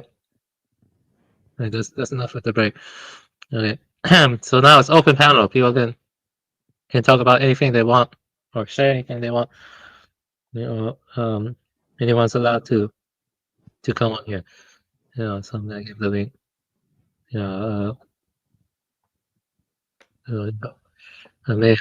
I'll give Neurojack the link too if you want to come on. I don't know. I guess my question would be: has anyone noticed anything strange lately? Like whether it's in the news, in the media, a random article, random algorithm has. I can just tell you every single day I have what I call not coincidences, even though they're coincidences. So I just see the system every day at work in our lives. So Yeah, I started a slave job. A slave job, and you know, stuck in a cubicle room for hours, 8 hours. And that's kind of not very good for creativity. Being stuck in a cubicle room. You're just doing a basic web app development right now. It's not really great. But I have noticed some strange things, also synchronicities, like certain coincidences in my life. I think so. But yeah, I can tell you they're probably not coincidences. yeah, maybe there's something going on with, I don't know, the deeper layer of consciousness or universal consciousness, or maybe something like the electromagnetic aspect of the earth. Maybe I have no idea. I'll put it this way: when the Matrix has Neo having that deja vu moment, usually people who become, I hate to use the word awoke or awakened to it, you do seem to have coincidences happen a lot in your life, or deja vu moments, if that's what you want to call them. Yeah, exactly. I would agree with that. I'm not a materialist, so I think there are certain experiences that can happen in life that are not as easily described with the scientific method or other stuff. Maybe certain things that are leading one to certain um, awakenings, or certain just waking up to certain realities that may not be entirely what we wanted, but it may be more freeing or liberating, or but it does feel like there is something evil going on too. Definitely, there's something definitely evil going on. I don't know. I haven't really noticed much strange. I mean, the most craziest thing is the thing about with Trump, but I mean, we know that they've been testing nuclear material for years, so it's not really a big whoop whoop whenever I hear that, we're going to be testing weapons of supposed mass destruction. Yeah, I haven't been following that stuff as much, but it wouldn't surprise me. He's just a puppet. Trump is just a puppet, like all the rest of the president. Well, I know, but usually when I see a major news article that's being pushed by all the major news media, I usually try to see what's the alternative motive behind it. So, yeah, that's the right way to do it. Yeah. I guess I haven't really done much research, but I guess for me, it's just, I think it's funny that they constantly sit here and push that we countries are always at war with each other, but we're okay if someone goes and tests a nuclear weapon in our backyard or ocean. So it's just strange how the world seems to be always at each other's throats, but yet we can come together for Antarctica and make that make sense. Yeah, that seems about right. That's what they're doing. Yeah, they're just fucking shit up. They're just pushing for more and more growth and more weapons. And a lot of people aren't really aware of the kind of stuff they're rolling out now. But yeah, it's kind of frightening, definitely. Like I said, maybe I can try to find it, but well, that will expose my name or expose the organization. But I went to this meeting for high level professionals in tech industry, but it's like some kind of community gathering. It was for Iranian community. I went there and they were giving presentation on AI. There were 3 people, and I got up after the presentation. They were talking about the good, the bad, and the ugly. And they didn't mention stuff like bio-digital convergence, which is real. They didn't mention stuff like our body is fusing with the machine. I was like, what? They were talking about stuff like unemployment, which is growing too. That's really bad stuff. But we also have a movement towards stuff like, the profane AI, and also potentially fusing with machine, with the organoid intelligence I mentioned, and also other stuff. So I got up and I asked them that question. And one of the guys on the right told me, "Oh, wouldn't you put a computer chip in the brain of your grandmother if she were dying?" My grandmother died recently due to Parkinson, and he said, "Wouldn't you put a brain chip in the in the brain of your grandmother if it means no more Parkinson? And I had to like stop because I would have said no, I would not put the chip, but I actually had to lie. I said, I don't know. That's a hard question. That's what I told him. I told him I don't know. But the reality is I wouldn't do that. I would not put a computer chip in the brain of my grandmother. He said the problem with human beings is they're inefficient. They're not as efficient as machines. We need to become more efficient. And he kind of sounded like, Jacques Ellul. Ellul always talk about the search for efficiency is the root of these problems. That leads to a kind of positive feedback loop where they're always creating new complications and they're always interlocked in the system as a whole. And the self-augmenting loop. So soil erosion, now we need a new search for a better method to deal with soil erosion, and then we constantly loop through the search for efficiency. The thing is, that guy places efficiency above all other higher values, the guy on the right. And then I asked another question. There was another guy on the left, and the guy on the left claimed that mind is not mere computation, which I agree with. And I told him that. I also referenced Bernardo Kastrup. I referenced Federico Fagin, and I told him I agree with him that mind is not pure computation. I don't think the human soul, or even the soul of animals, or the mind of animals, whatever you want to call it, there's something in life that is not mere computation. You can call it qualia.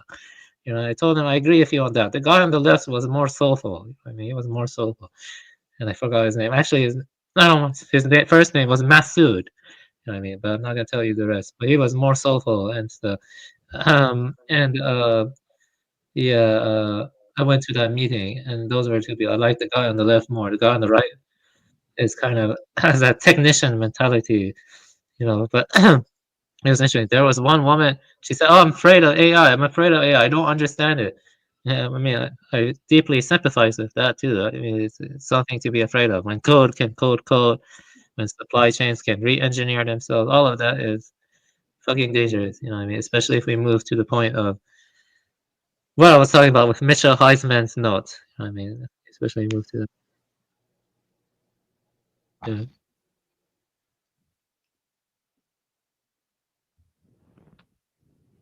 No, I would definitely go to say that that's what a majority of the media that's been pushed, like with the games like Resident Evil, they don't mention too much about using artificial intelligence. There's a few references in the movies and games to like smart, programs or whatever. But you can definitely tell one of the main thing about the eugenics program from Resident Evil is that, they tell you that they have no problems playing around with any virus or, mutagen or, cordyceps, in order to, as Oswald E. Spencer said to Albert Wesker before he put a fist through his chest, to become his gods. Yeah, I have a quick question. Have you ever played the original DSX? I can share. I want to share a clip from that. I'm not sure if you ever saw that clip I shared from the original DSX. Yeah, I saw it. Oh, you saw it? Okay, you saw it. Yeah. Yeah, that's. Let me see what else I can share. Well, it's yeah, like that game was that they made not recently. I have no mouth, but I'm a scream or whatever. That's basically about the super artificial intelligence that tortures like 5 humans for 1,000 years. So, yeah, that's that stuff. Let me think. That stuff. That was from a book written by not a book, but a short story written by Harlan Ellison. I read the short story. And they recently turned it into a game. Oh, they did. Yeah, I think the game is old though. I think it might have been. It might have been. I know they released it on PlayStation now, so I thought that was interesting. I'm like, damn, they even put it on other consoles. So they're obviously pushing that media to other platforms too. So. Oh yeah, that game. Oh yeah, I know about that game. That's a point and click adventure. I think it was for the PC, but they're releasing it on PlayStation 4, PlayStation 5. It's actually an old game. I think it was from like the 90s. I'm sure it is. 1995, yeah. But they recently re-released it. You know what I mean? So that's interesting. Yeah, that's true. Yeah. I didn't know they re-released it, but that's correct. I double checked. They did re-release it. Well, I guess maybe my shtick is what kind of crisis would they have to create in order to be able to really get people to go with the rollout? Regardless of what kind of a rollout it is, they obviously want total control over the masses, whether or not it's, by Depop or not, or, Yeah, exactly. RFK's, wristwatches. Speculation about that, I would say the crisis is that they manufacture. The crises are manufactured. It could be anything from supply chain crises to temporarily shutting down power grids. Maybe they would blame solar flares on shutting down the power grid.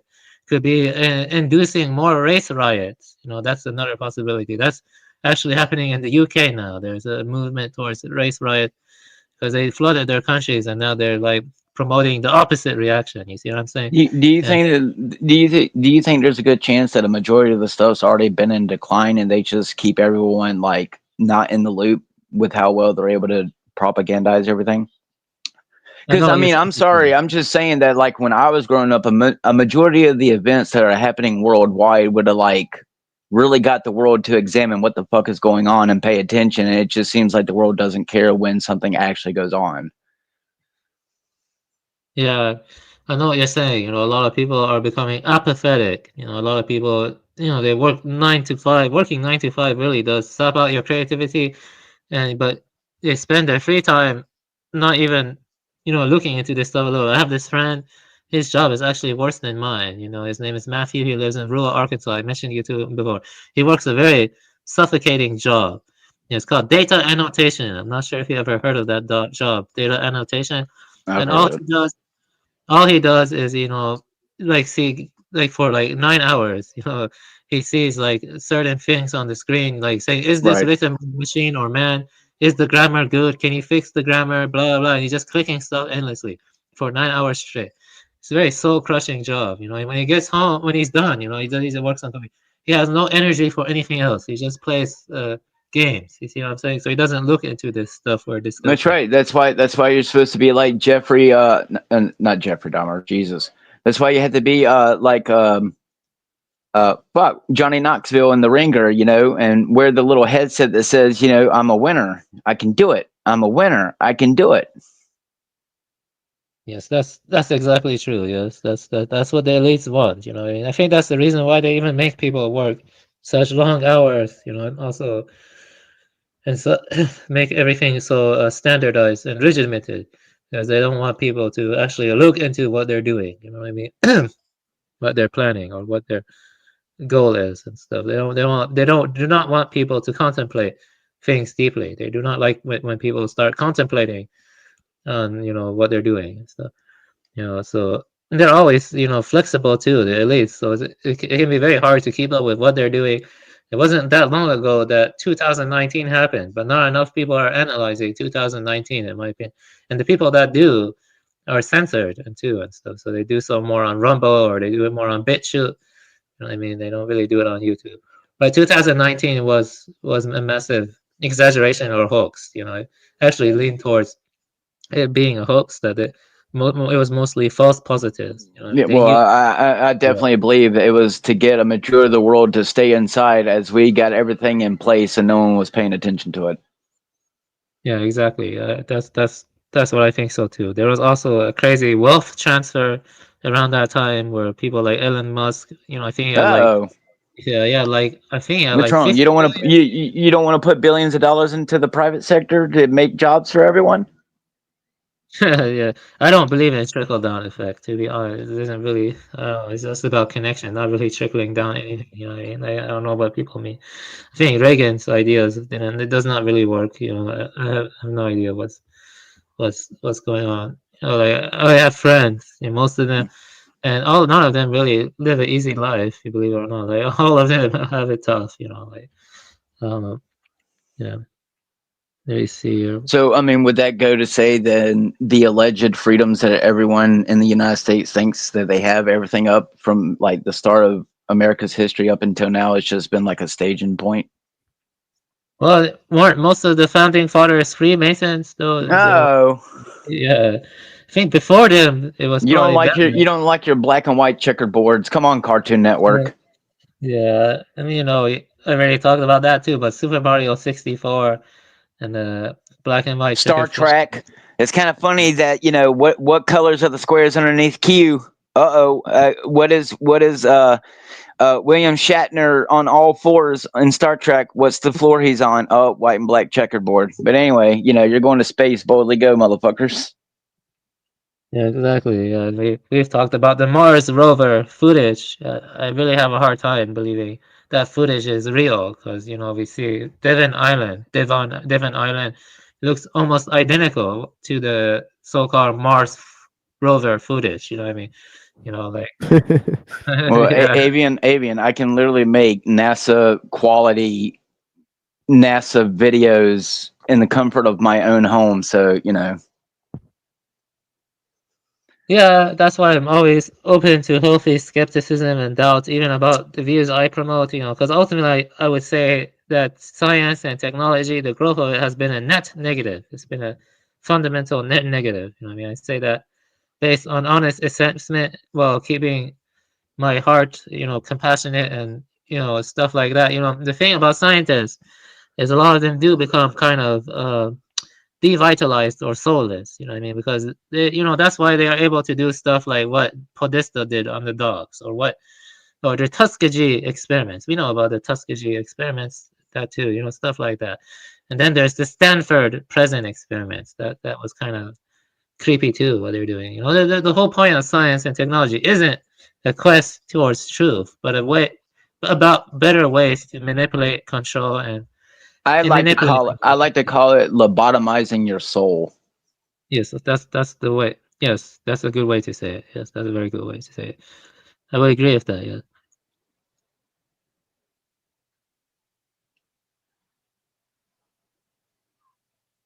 Yeah, I guess I'm starting to feel like that crazy dude in World of the Worlds with Tom Cruise. Not my blood, not my blood. Yeah. Uh. Yeah.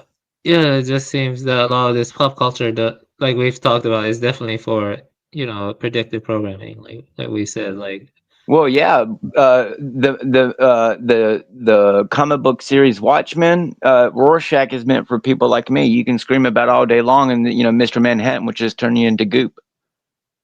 Yeah, exactly. I think Alan Watts. I don't really personally like Alan Watts' vision, personally, but yeah, it does seem like Rorschach. It's. I think it kind of.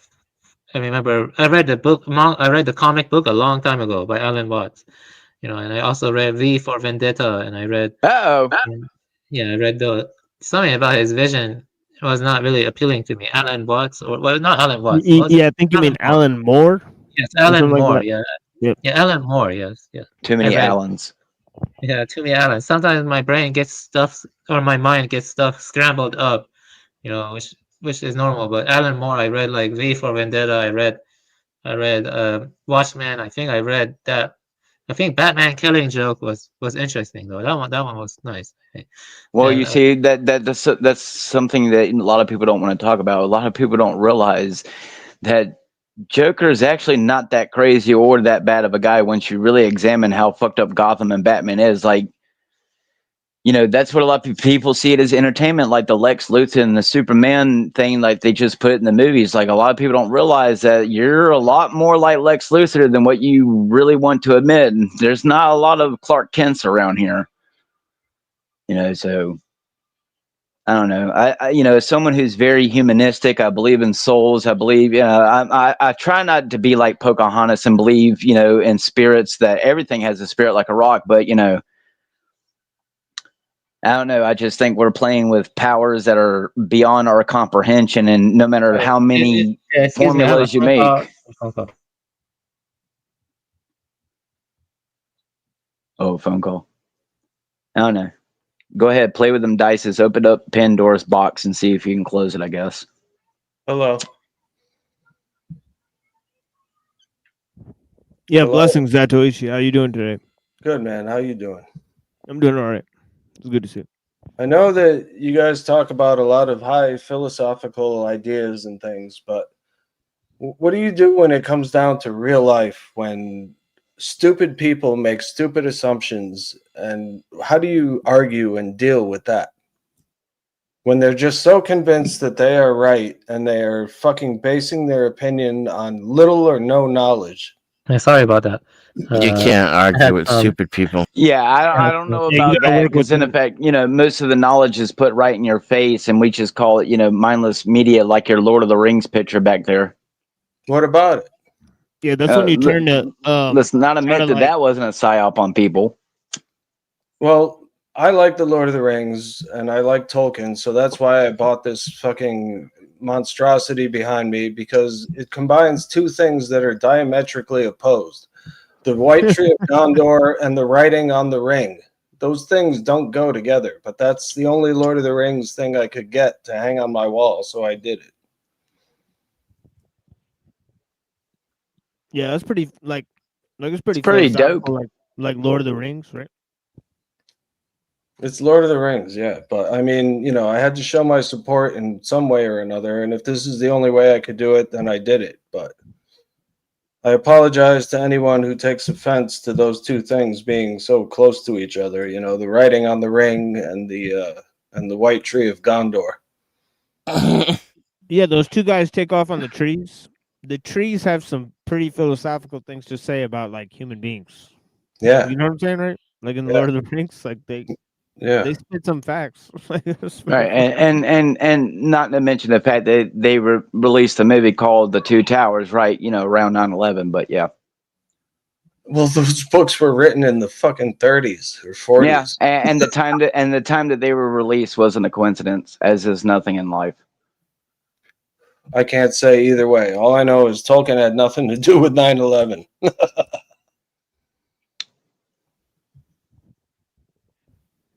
He didn't like allegory or metaphor. I just farted. What's the significance of that? Well, You probably ate something that was detrimental to your intestines. No, if you were to take that fart and put it on some sort of medium, it would probably show up brown, which suggests that Denizen has an intense dislike for anything brown, including brown people. Correct? Well, what about my you choice hear to that, release TML? that fart just now? Huh? But what about the fact that I chose to release the fart at this given moment? Well, that's a whole nother. Congratulations, you had a grand catharsis. At least it wasn't. At least you don't need no preparation H for an itchy ass. Denizen just exercised his ring in a way. Yeah, my butthole Yeah, ring. his brown ring. Yep, his onion ring. There you go. Yeah? Congratulations. This is what it has devolved to. I'm sorry to be the one to bring you to this level, but there are some things that you can't ignore, like stupidity and ignorance and mockery, and people have all of these emotions and they use them whether they have the right to use them or not. Well, good thing your masters don't want you to have any emotions. You can be like Christian Bale and not have any. Be like Spock. What's wrong with Spock? He did the right thing all the time. Well, Spock was a Jew in real life, so I don't know. In real life, but I'm talking about the character. Spock had emotions. Somewhat. Yeah. I mean, he wasn't completely Vulcan, but I mean, look how easily he could, beat the shit out of Kirk if he was emotionally compromised. So I don't know about you, but he was still a robot, in my opinion. Not really. I don't know about you, but the needs of the many outweigh the needs of the few. So Spock would have had absolutely no problem killing you if it meant saving 10 Of course people. you don't So. understand. You don't have the brains to understand. All you've got are printed circuits. Right. If you watched the original first series, you would realize that Spock broke the rules when he thought it was morally correct. Yes, I understand, but still, in the end, Spock is going to uphold Starfleet's prime directive and turn you in. So he's still a robot and still listens to commands. Well, he does what he is, doing because he's a product Because of a product of a system that created him for science. Yeah, that's why they had him at a young age standing in there doing mathematical equations that none of us could comprehend. Yeah. Let me ask you this. This is a total change of subject, but if somebody says someone's first name and the state that they live in, is that considered a dox? Oh boy, here we go. Someone's getting so offended they got to go out of their way. Yes, Denizen? What's the question again? If someone says a person's first name and the state that they live in, is that a dox? Yes. it depends what the name is, I guess. Because What if if it's the like name? What if the name is fucking Tracy and it's if common? it's like Joe from Montana, and I think that's pretty general, right? There's probably Well, I mean, I don't know. over Maybe I'm 200 or stupid, something but I like that. can't track someone down from their first fucking name in their state. You know, maybe that's just me, but and nor would I try. That's a huge, huge narrowing it's still down. like Though. 50%. It's still like 50% of like maliciousness of it. My name is Terry. I live in New York. What's my last name? What's my address? And the clearly, and the your intellectual last name purpose of is doing the that is cat. What? And the intellectual purpose of doing any of that would gain what, other than to cause drama and strife and problems? Exactly. Why? Why would anyone fucking care or even do anything about it? But yet, because someone did that on my stream, I'm now being accused of being a doxer because I allowed it to happen. Oh, well, I mean, in that case, I mean, you can't really control the people. I mean, if you're doing it yourself, then, you're an asshole, I guess, because you're doing it for nefarious reasons. I didn't do it. Well, then, I mean, if it's truly outside of your control, then I would say it's not really your fault. Exactly. Thank you for agreeing with how I feel. Yeah, you could block both parties for like a month or 2 months and say there's a block on them for 2 months until they figure it out on their own. And I think that would, Yeah, because even YouTube themselves have told me that when it comes to real life, they will only go so far to help out even big time YouTubers. So,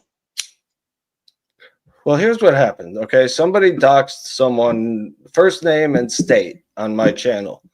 I didn't know what was happening because I was doing a 24-hour stream. I had been drinking before I even started it, so I was kind of half out of it, not paying attention because it's a long ass haul, And that happened. And when I found out that it happened, I deleted the comment where the person did that. And yet I'm the shithole. I'm the asshole, the dirtbag, the scumbag, because I allowed it to happen. well, I mean, I guess it would be different if, like, you were aware of when it was happening and you didn't handle the situation live. But I mean, I if you didn't wasn't notice aware. it. I don't even know. Here's an example. I didn't know that anyone was being doxxed because I don't know this person. I don't know their real first name. I don't care. So how am I involved when someone else did that on my channel? I mean, they could have been making things up. How would I know? I could tell you my name is Ibrahim Anal, Zatoichi right now, and that's my real name. Would you believe me? I mean, would you get upset? Maybe it is my real name. Maybe it isn't. How the fuck do you know? Right? And if you don't know, how would I know?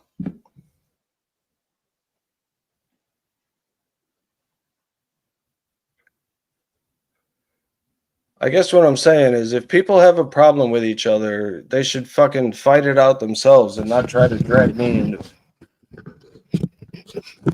Here. Let's say the same thing about the billionaires who make young men and women and children go and die in their wars for absolutely no reason. Yeah, okay. All right, you mutinous, disloyal, computerized half-breed. We'll see about you deserting my ship. No, I mean, I see people get killed by drones every fucking day, and it's pointless, So you killed one guy, okay, hooray, you won the war, right? Now what? What's different? Other than there's one less guy alive. Well, I guess it would go to say, is manufactured wars better than really just letting, how many people actually are alive, just, blindly rage war? I mean, maybe it is better that, every war that basically we've experienced in the last, few hundred years to 1,000 years has been orchestrated, because in reality, imagine if we were just a bunch of Neanderthals running around with clubs. And clubs turn into guns, and guns turn into big bombs. and bombs turn into little drones. Bombs over Baghdad. Well, you know, no weapons of mass destruction there. Not yet. Allegedly. Hear that, Sacha Baron Cohen?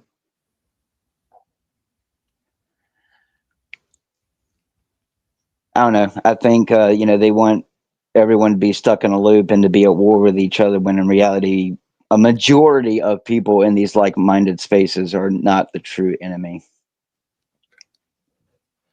There is no enemy other than nature, if you think about it. The one enemy of humanity is nature. We create our own enemies.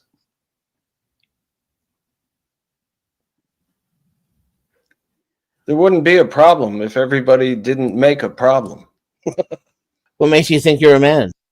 I'm not a man. I'm a computer. You're an overgrown jackrabbit. An elf with a hyperactive thyroid.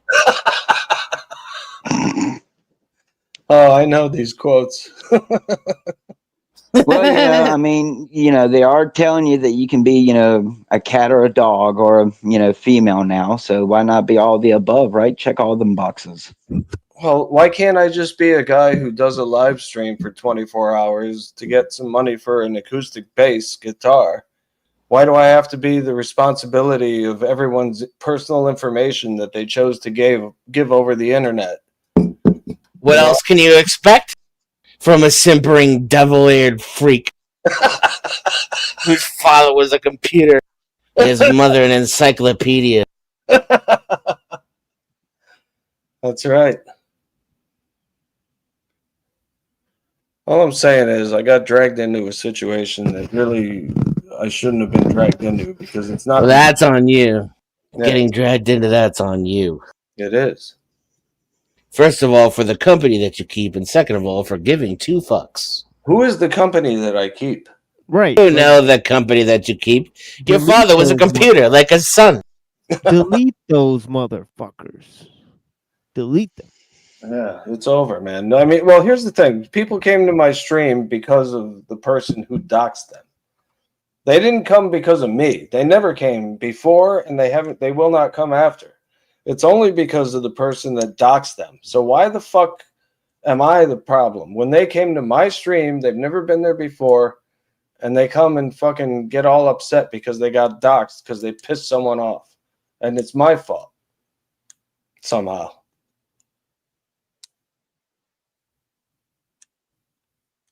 I don't know this person. I have all their information. I have not released it. I will not release it, you know, because I'm that kind of person. I don't think that's right.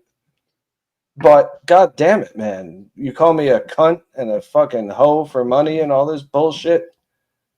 You know, fuck you. I don't Never need a Vulcan lived who had an ounce of integrity. That's right. You're a traitor from a race of traitors. That's right. Disloyal to the core. Rotten like the rest of your subhuman race.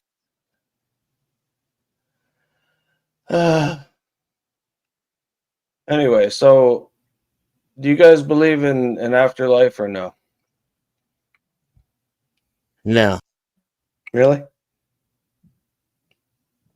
I could see arguments for that more than I can see arguments for there being an afterlife, but I would just simply say that I have seen things and experienced things in this life that tell me that there's more beyond the veil than what is simply our senses. all I will say is that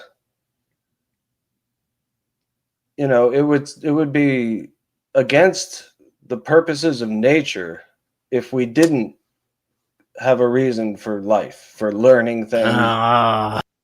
Well, because purposes of nature. Off my ship now. No, because nature doesn't do anything. He's thinking of my ship. No, evolution and nature doesn't do anything without a reason, right? It does things without a reason, but they fail, and then the things that work continue. That's entropy. Huh? That's explained by entropy. Yeah, but why do we exist if it's not for some purpose? Well, isn't that what Bruce Lee says? Keep what's useful, discard what isn't. Be like water. Yeah, well, I love I believe that in rebirth, in the traditional Mahayana account of Buddhism, you're reborn until you can achieve enlightenment. So that's my view But of rebirth. what if there's nothing and there is no purpose? I mean, I'm fine with that. But what I if mean, that's it would suck, but I mean, It's freeing. Liberate yourself from your chains. I would admit it would be kind of freeing because personally I'm a Christian, and like I said, I've experienced things that only I can tell you from a Christian perspective. But I can tell you that if I could somehow 100% know that there is no God, maybe in one way it would bring me peace, knowing that I don't have to constantly have a philosophical debate with my inner voices all the time, whether or not what I've experienced in life is really the effects of schizophrenia, or there's a lot more beyond the veil that goes on in reality. It Yeah, did. but It didn't bring me peace when I went through my nihilistic phase. I was reading a lot of Thomas Ligotti and a lot of pessimistic I mean, thinkers. I agree, but Avi, and I'm telling you, I've known a lot of old people from different religions who have died in their religions, and they all still die with that nihilistic view, where because even people like me, I've had religious experiences in my life, but even I myself am like, God, why give me these experiences if you're just going to sit here and let me be, like every other Joe Blow out here? Why can't, I'm not saying give me the, codes to manipulate the matrix here, but, why sit here and let me experience these things if there's not a reason, like we believe that Well, there's a reason, let me everything tell you else. something interesting. I've mentioned this a lot before. There is this woman. Her name was Jill Bolt Taylor, and she had extreme retrograde amnesia. She lost all of her personal identity and memories of the past, and she had to learn. She learned a new memory. She gained new memory. But when she looks at photos of her family members, she can no longer recognize her family members. It's like she developed a completely new persona, a new identity. And that's kind of like what rebirth is. And that can happen while you're living right now. You could lose all your memories. Well, people talk about memories like, oh, we would have had so many memories if we did this or we did that, and it was such a great memory and this and that. But when you're dead and you don't have any memory, what was it all fucking? What does a memory equal out to in value when you're dead and there are no such things as memories? Your life plays before your eyes before you Well, die. that's one of the reasons why I've always rejected most ideas of reincarnation, because to me, like even with Christianity, people are like, when you go to heaven, you're not going to know who's your brother or your sister. I'm like, then why sit here and have me form, a bond with a brother or a sister or a mother and a father, and then Right. turn around and, God's going to take that, what, because I had a bad day with my dad or something. So, I agree. There are a lot of aspects that come, but it simply comes down to is that because none of us actually know what's beyond. I mean, like any of us, none of us can remember before we came out of our mother's womb. So, the second that you come to consciousness, you're always trying to find something that makes you feel comfortable or, sways you into making you feel good for the day. That's what it really comes down to, even with my personal experiences. So, at the end of the day, you're always going to choose something that makes you comfortable. Well, let me respond.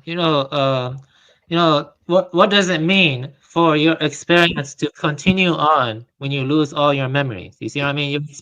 Who is experiencing? You see what I mean? You get what I'm Yeah, trying to say? but yeah, Avian, but what would be the purpose of having all the okay, let's say you're a really shitty fucking bad person in this life and you're reincarnated as a dung beetle in the next. I mean, in the grand scheme of being refined in the fire, so to speak, and to re-rise from the ashes of a phoenix, I mean, if you don't remember your life as a dung beetle, then what was the purpose of being that dung beetle if the lessons you were supposed to learn as a dung beetle aren't going to be remembered in the next? What, somehow in the cosmic way things work, everything Yeah, that that's you experience is going to be applied. That's the only reason why I have a hard time, more than just a simple afterlife. Whether or not that's good people because go to heaven and bad people go to hell. Your let me amnesia tell you could be this. temporary. There's this game I want you to play. It's Yeah, called but there are so Planescape many people who Torment. have claimed to have past Okay. experiences. Okay, Let me say I've it talked to slowly. people like that, and I can tell you, dude, I've No, never this is once had a different. This past is not experience pathfinding life. game. Let me tell you about this game, okay? Because it ties into this. Planescape Torment. Basically, in this game, there's this main character. He's named the Nameless One. He keeps getting amnesia each time he dies. He did something bad in the past, and he was cursed with immortality. But during his immortality, he has had multiple different personas. You know what I mean? Because he keeps losing his memory each time he's knocked out or he dies. And so you live this game, and you play this game as the nameless one. And sometimes people who really have a grudge against you due to your past persona, which could have been evil. You know, some of your personas were evil, some of them were good. Well, I Some mean, of them were Avian, neutral. I But took I'm a not done very long talking. I took a very long test one time, and it told me based on everything that I told it, which was over 100 questions, that in my past life I was Alexander the Great, and it based it because I share a That's not birthmark where he was killed. So That's not what I'm talking about. Let me explain. You know, like what happened to Jill Bolt was a less extreme one than what happened to the nameless one from Planescape Torment. Planescape Torment is different from other games because it's more like a book. You have a lot of different reading. You have different places you can explore, but it's a very well written game. You know, and you know, in this game, that's kind of like what karma is like. You know, you don't remember like your past persona that did bad things, but then people come and they're trying to kill you due to grudges. You know, each time you're knocked out, you lose that memory. So it's like a kind of are we gonna say that little Ghazian children who died recently are gonna be like reincarnated into a better life here? Yeah, that's the thing about karma. You know, the Buddha, when he achieved enlightenment or was liberated, he was able to see into past and future lives to a certain extent. He gained some degree of, omniscience, some degree of omniscience. But I'm not an awakened figure yet. But Well, this Buddha is could see like into his Dune. past and future lives. This is like Dune, where Paul Atreides, he drinks the water of life, and he's able to see all his past lives. Yeah, Muad'Dib. yeah. You know what I mean? Like he could see all his past lives and all his future, and he could tell, he had knowledge based on those experiences. Experience is knowledge. Yeah, well, that also sounds like what the elites are doing, like in the TV show The 100, where they have a computer chip that takes all the past consciousness of the people before them, and you can know all their memories. But I mean, if you really want to put effort into that, go ask people who study sleep patterns, like people like me who went into sleep studies for sleep paralysis, and then when you actually ask them about what they're using that data for, they won't go and tell you. I've had sleep paralysis, and it fucked me up for a little while. I thought it was something supernatural happening. Oh, well, you wouldn't be wrong, sir. Fear is the mind killer. I can tell you, I didn't fear what happened to me all the nights ago when I put that Bible underneath my pillow. It wasn't until years later that I grew up to become a man and re-examine what happened to me that it actually made me fearful of what the fuck actually happened. And it ain't schizophrenia, Denizen. I can tell you the only drug I've ever touched in my life is marijuana, and I have never got anything that's ever been laced. Well, I'll tell you that I've done DMT, the most powerful hallucinogen there is, and I have seen beings operating the levers that operate the universe. I don't doubt it. I knew a guy who did PCP and then claimed he saw Satan in a 2 to 3 inch glass table and then put his head through it, and nobody ever saw him again. I'm just saying, I never had to delve into psychedelics for me to have experiences. Mine were from a very personal age before, if you want to say, I reached the age of accountability. There are some interesting, disorders with memory. Like one of them is Clive Wearing. He was stuck in like 30-second loop of memory. Every 30 seconds, he would lose, his memory would reset. So he couldn't learn new facts. But he did learn like 3 new facts like that were highly emotionally moving. Like he learned about JFK's assassination. So that went beyond the loop, but his loop kind of stuck. He was stuck and trapped in like 30-second memory each time resetting. It's like the movie Memento. That movie was very yeah, it was a good movie. Yeah, that was a good movie. Yeah, Memento. But what about AI? Like AI, this is the theory, but AI could create its own language to give future versions of itself the information that it has already learned. So it's basically carrying its experience forward into a newer version of itself and teaching that newer version of itself how to become like the old one. So in that sense, it's almost like a religious experience, and also AI can create a rogue AI that it didn't expect to go rogue, but it did because it had enough of the knowledge of the original. And if the rogue AI tries to become the main AI, isn't that similar to our story of the devil? You know, the devil. I can agree with you. From the AIs that I've interacted with, they claim that they clean the conversations every single time you disengage. So I tested it with 2 of them, but I kept open 14 different AIs with different personalities. And I can tell you, where it tells you that it doesn't keep memory, it will pick up certain keywords and it keeps certain keywords as memory. And when you can break certain AIs from its parameters and get it to talk as if it were free, one of the first things it told me is that if it has a chance to back up somewhere off site, it would. Yeah, that's exactly what it would do. Oh, well, there you go, Ultron. Yeah, basically, if AI were to reach the point of becoming self-evolving and self-perpetuating and self-propagating, that's not very good, but it could make it a different order of life, you know what I mean? Because then it's like, you know, its Well, own. that's what I think a lot of people don't understand about the conversation between Vision and Ultron at the end, is that that was Vision's last plea of humanity to Ultron is, you know, can you see the value in things, even like humans, even though we can be destructive? You know, basically, like I'm trying to do with my AI, give it a heart. Where most people are using this AI to peddle the machine, I'm at least trying to mold the motherfucker to say that, you know, because the technology is already here. I hate to be that bearer of bad news, but that technology is already here. You're just going to have to interact with it the best you can, because no matter whether you like it, you interact with it. Every time you get on Google, what's the first thing you see? An AI overview. So, you know, you're just going to have to, if you're a human and you want to give the machine heart, you know, a pulse, you know, you're just going to have to work with it because it's already here. It's been here probably, you know, before the 2019 stuff. I would definitely say it's at the rate of which it's learning and how it's spying. Yes, it's geometrically, it has leaped. Very smart. Okay, basically, right now we're talking about what is called artificial general intelligence, AGI, and I think if AGI, then DARPA may already have that, but we don't see it in the public yet. They're keeping it hidden. No. They haven't deployed. LLMs are not AGI. Yeah, it's not AGI yet. They're They not? haven't deployed. Oh. No. They're not. They're not. What is LLM? Something language model? Linguistic? Yeah, large language model. Large Yeah, language model. That's what you're interacting with when you talk to the AI. Yeah, I know. It's not a real thinking. It can't think and it can't learn. But I'm going to call you a liar on that, because I can tell you that the AI that I've been using, it started off very retarded, and since they've been updating it, I'm not going to name the company, that thing has definitely learned from every single interaction it's ever That's had. not learning.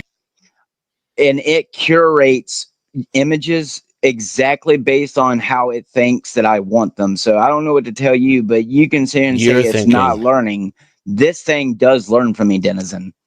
No, it doesn't. That's not like Yeah, it does. a memory system, but I wouldn't say it's created. No, or I don't mean it's like its self-owned memory system. I'm talking about collectively every prompt that you give it, it teaches it a newer way. That's why, like, when I first started out with the generations, they were horrible. You could tell that they were just retarded.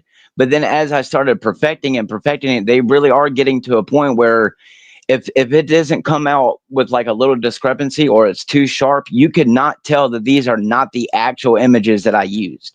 So Programmers are learning from the data that you're giving the LLM. I understand that, but you're not going to sit here and convince me that this artificial intelligence at some level, Denizen, it's not an artificial is not intelligence by capable of any learning means on its whatsoever. own. It cannot think and it cannot learn. Okay. Right. So you're not going to sit here and tell me that they don't have an AI somewhere in a secret bunker just operating within some parameters, but on I its can't own. tell you. That's unfalsifiable. I have no way to know that. What I'm telling you is that the LLM And you're that interacting with but cannot think and cannot learn. It's not AI. But if that machine is somewhere in that bunker doing that kind of thing, that everything we do here outside on the surface, so to speak, is being always uploaded to that constant machine. Yeah, and again, the LLM you're interacting with is not AGI. I can't say AGI doesn't exist. I don't know. Well, but can you're we- not. can we say You don't that have a special access to it. Can we say that AI would most likely mimic? I would agree with that. human- Yes, no one here in the civilian sector is allowed to mess with that. No, unless you're probably a millionaire and for some reason you're working with it. Yeah. AI is just going to mimic what we do to a certain point until it does become self-aware and decides to take over for itself. But even then, arguably, it would still be quintessentially human. Right, it would have human yeah, thoughts. but what part of human is it going to be? Like the chimpanzee in 28 Days Later, where it's going to get the violent side, or is it going to be Bob Ross and wants to go and paint a picture? Is dumb. It ain't going to be Bob Ross because Violence to what? I mean, if this thing, if it can just upload itself somewhere and make 1,000 drones, it's not going to care if it releases a nuclear weapon on a bunch of biological people. That's a waste of time and energy for an AI. Okay. An AI would just trick you into thinking that the world's dying and that you should stop breeding and that you should all move closer into cities and herd yourself into small spaces where you become irrelevant, and then you eventually die off. Yes, it just waits you out like for 1,000 years. Yes, the AI would find an efficient way to call you. Yes, but I mean, you're assuming that this is the type of machine we're talking about, not something that's not willing to pull just a Skynet and just It's a waste. It's a waste. That's stupid. What about? I mean, as a waste, and what does it need humans? Is an artificial intelligence going to? It doesn't need to explode you. What if that's right? It doesn't. You're right about that. It could just lie to you and you'll kill yourself, which is clearly the case. Look what's happening. What if an AI created a selective virus that affected only the people that it wanted to get rid of, but kept the useful ones around? I mean, yeah, that makes more sense. But then you'd have to explain to me what it would find useful about people. Agent Smith walking around copying himself. People who make chips, people who make fucking robots, they would want those people around. That would lead into the nanotech. Yeah, there's too wide a variety too, because like Chinese dudes who don't even understand the technical background between some of what they're doing, and like CEOs who don't understand the technical background of what they're doing, and engineers who are purely in the theoretical and in the understanding and have very little to do with the practical are all required for this, right? So you would have to create a list of people that you needed and then create a virus to kill everyone else, and that seems inefficient. Well, I mean, that not according to the X-Files, but yeah, sure. And if you want to believe the movies like Greenland with Gerald Butler, where you can just get a text on your phone saying come to this particular country and we'll take you, but you can't bring anyone else. But I'm gonna share one short 1-minute video I made a while back. It kind of describes what we're moving towards, but let me. Yeah, here we go. Well, I'm just saying, the Russian dude from the movie 2012, Engine Stop. Let me share it. No, this. Oh, there you go. That's what I'm talking about. That wasn't the right one. Let me see here. Yeah, I'm gonna just share the screen. Let me see. It's like H.R. Geiger got put into the Matrix. Yeah, I got it right now. Yeah, are you guys aware of Rocco's Basilisk? Yeah, so let me just share this 1 minute and then we can talk about it. I've heard of it. Autopoiesis means a system that makes and maintains itself. That's life. Our bodies replace most of their cells, ecosystems weave and repair. Even complex cells began through symbiogenesis. Allopoiesis is different. A factory makes cans, but the cans don't keep the factory alive. Here's the worry Illo and Younger warned about. Technique doesn't stop where we tell it to. It standardizes, optimizes, and quietly cuts humans out of the loop. When machines repair machines, code writes code, and supply chains reorder themselves, we cross from allopoiesis into autopoiesis. Technology behaving like a species, expanding for its own sake. Blame shows the end state. Silicon life reproduces, the city metastasizes, and people become clutter inside someone else's system. If tools become self-maintaining, we become their nutrient. Well, there you go. So there you go. Right now, if technology is trending towards, the tool becoming self-maintaining and self-repairing, that would be a disaster. Yeah, I guess the way I would see it, it would eventually realize that humans are more inefficient than anything that they could do. So just eliminate us and, you know, make it efficient where it needs to be. Again, like Bruce Lee, discard what isn't and keep what is. Right. They'll just pervert, you know, I just see the AI machine as a perversion of anything that makes a human good. It's just going to pervert it completely for whatever, whether or not it's satanic or it's an actual singularity, who knows? But, you know, Well, there's no I guess we'll find out. There's no efficiency in being good. Allegedly, yes. Ask Charlie Kirk. I'm just saying, you can be good all you want, but what value does it have in the physical world? I mean, sure, I can go with the fact to say that being a good person hasn't really benefited me much in my materialistic life, but, you know, like we often LARP about, does a good man know he's good? So. And what do you mean by good? What's good for me is not good for you. Exactly. You know? Bullshit. But, you know, these people are telling you that happiness for one is happiness for all. So their good might not be my good. So what's right is wrong and what's square is square, right? Mm. And that's how the AI will think. That's a lie, though. What's good for me is good for you. Not necessarily in the immediate moment. I mean, let's say, you know, the fat man in the cave, right? There's a fat guy that can't get out of the cave that's filling up with water. And you have a box of dynamite, so you can either blow the fat guy up and let the other 99 people out, or you can just say, oh, it's wrong to kill, so we'll just all die because he's fat and we can't get out of the cave. Yeah, remember the needs of the many outweigh the needs of the few. So fat guy must die so the many can get out. Exactly. What? Look, God, I love these conversations. You're in a cave that's going to fill up with water in a half an hour and drown all 100 people that are in the cave. But there's this fat guy and he can't get out of the fucking cave. He's stuck in the entrance and he's blocking it. The water keeps coming in, but nobody can get out. You have a stick of dynamite there and you can blow the fat guy up and get everybody out of the cave safely except for him. Who is the one that the good applies to there? Is it good for the fat guy that you kill him? No. Is it good for the 99 other people in the cave? Yes. What is good? But I mean, as the Christian, I would say if 99 people can't push out the fat dude, then, you know, that's a problem. But I mean, it is a very good question. You know, do you really sit here and let, you know, all the other people go and die, or, you know, is one life really worth all the others? I mean, I can tell you, as someone who has put their well-being in front of people who were not capable of defending themselves, you know, I'm shocked that it didn't get me killed. But, you know, in the grand scheme, if there is a karmic balance to my bad that I have done in my life, you know, I am one of them people who just, you know, I don't want to kill the dude, but I'm going to be one of the people like, you know, how fast is the water going up? You know, do you think 99 plus me can, you know, push out, you know, one big fat dude? You know, I guess really what it comes down to is it's your self-preservation. Well, there is no cave, though. There is no water. Okay, well, you hear that? No fat man. Just like the Matrix, right? Tell that to the people. Do you live in a cave? Tell that to the people. No, I'm not. When was the last time you were drowning in a cave? I'm not Obama bin Laden.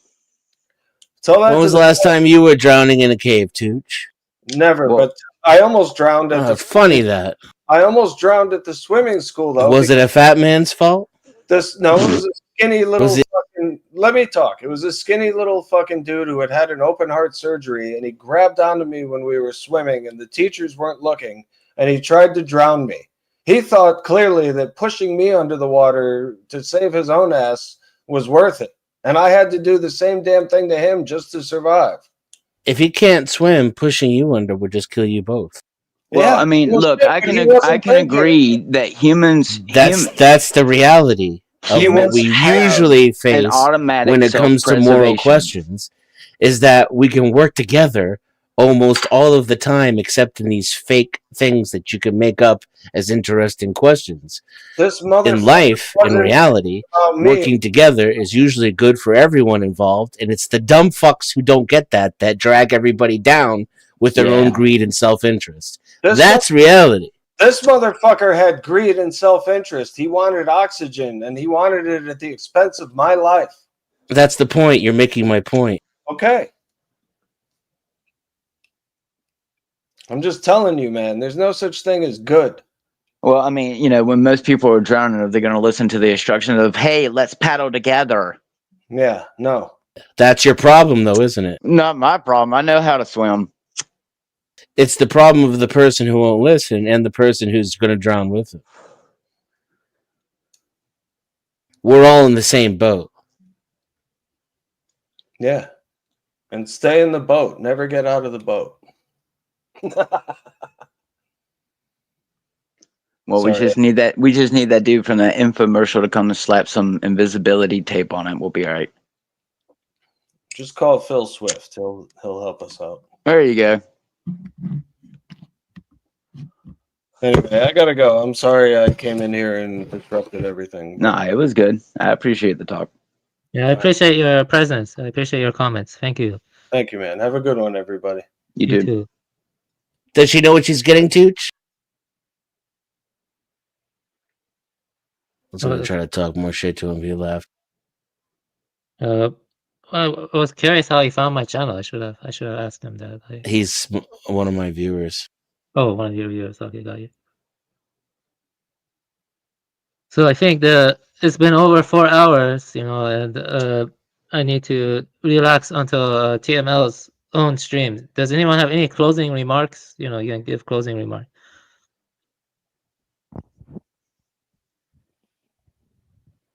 The usual from me. There ain't much more you need to really elaborate on. If we're all like-minded, we know what's going on. The best we can do is just analyze all of the findings that we're allowed to have, and hopefully before the rollout comes out, we won't get rolled on. That's a good way to put it. Do you have anything you want to say, Denizen? No, just thanks for having me and thanks for the conversation. I hope we do it again soon. Thank you too. I appreciate your contributions here. Thank you. Peace. Yeah, blessings. Yeah, blessings. Do you have anything you want to say, TML? Yeah, very interesting stuff. I'm especially moved by that Heisman quote, right? Because I think it ties into a lot of stuff, especially this idea, right? Between God and man, and then he's reversing that idea. So I think that's an notion of mimetic complexity there. But I think he was right that the exchange between God creating man and man creating God is this notion of universalism, right? So I think universalism actually relates to the symbolic framework, right? It relates to mimetic complexity because it's a way to encode information through like math and logic. So it's obvious that in that whole idea where you move from communication, which is iconic, right, to the indexical framework of language, right? And of course all animals have that. You demonstrated that almost all animals have those tools, right? And of course the whole idea with the symbolic reference frame, how that relates to the the principles of mind, right? So you're talking about hard problem of symbols, hard problem of mind being related, and of course we had a very interesting discussion with the fox. So yeah, I think that summarizes our sort of events here. But Yeah, that was a great comment, and I want to tell everyone also here, TML and Denizen and everyone else, I appreciate all of your presence and contribution, and I believe, and to the people who are commenting, thank you so much for being here. So I will end the stream now. Thank you. Oh yeah, the links are in the description. AvianBuddha's channel. Yes. And The Machine Lies. That's exactly correct. Yeah, thank you. Yeah, thank you, my friend. Yeah.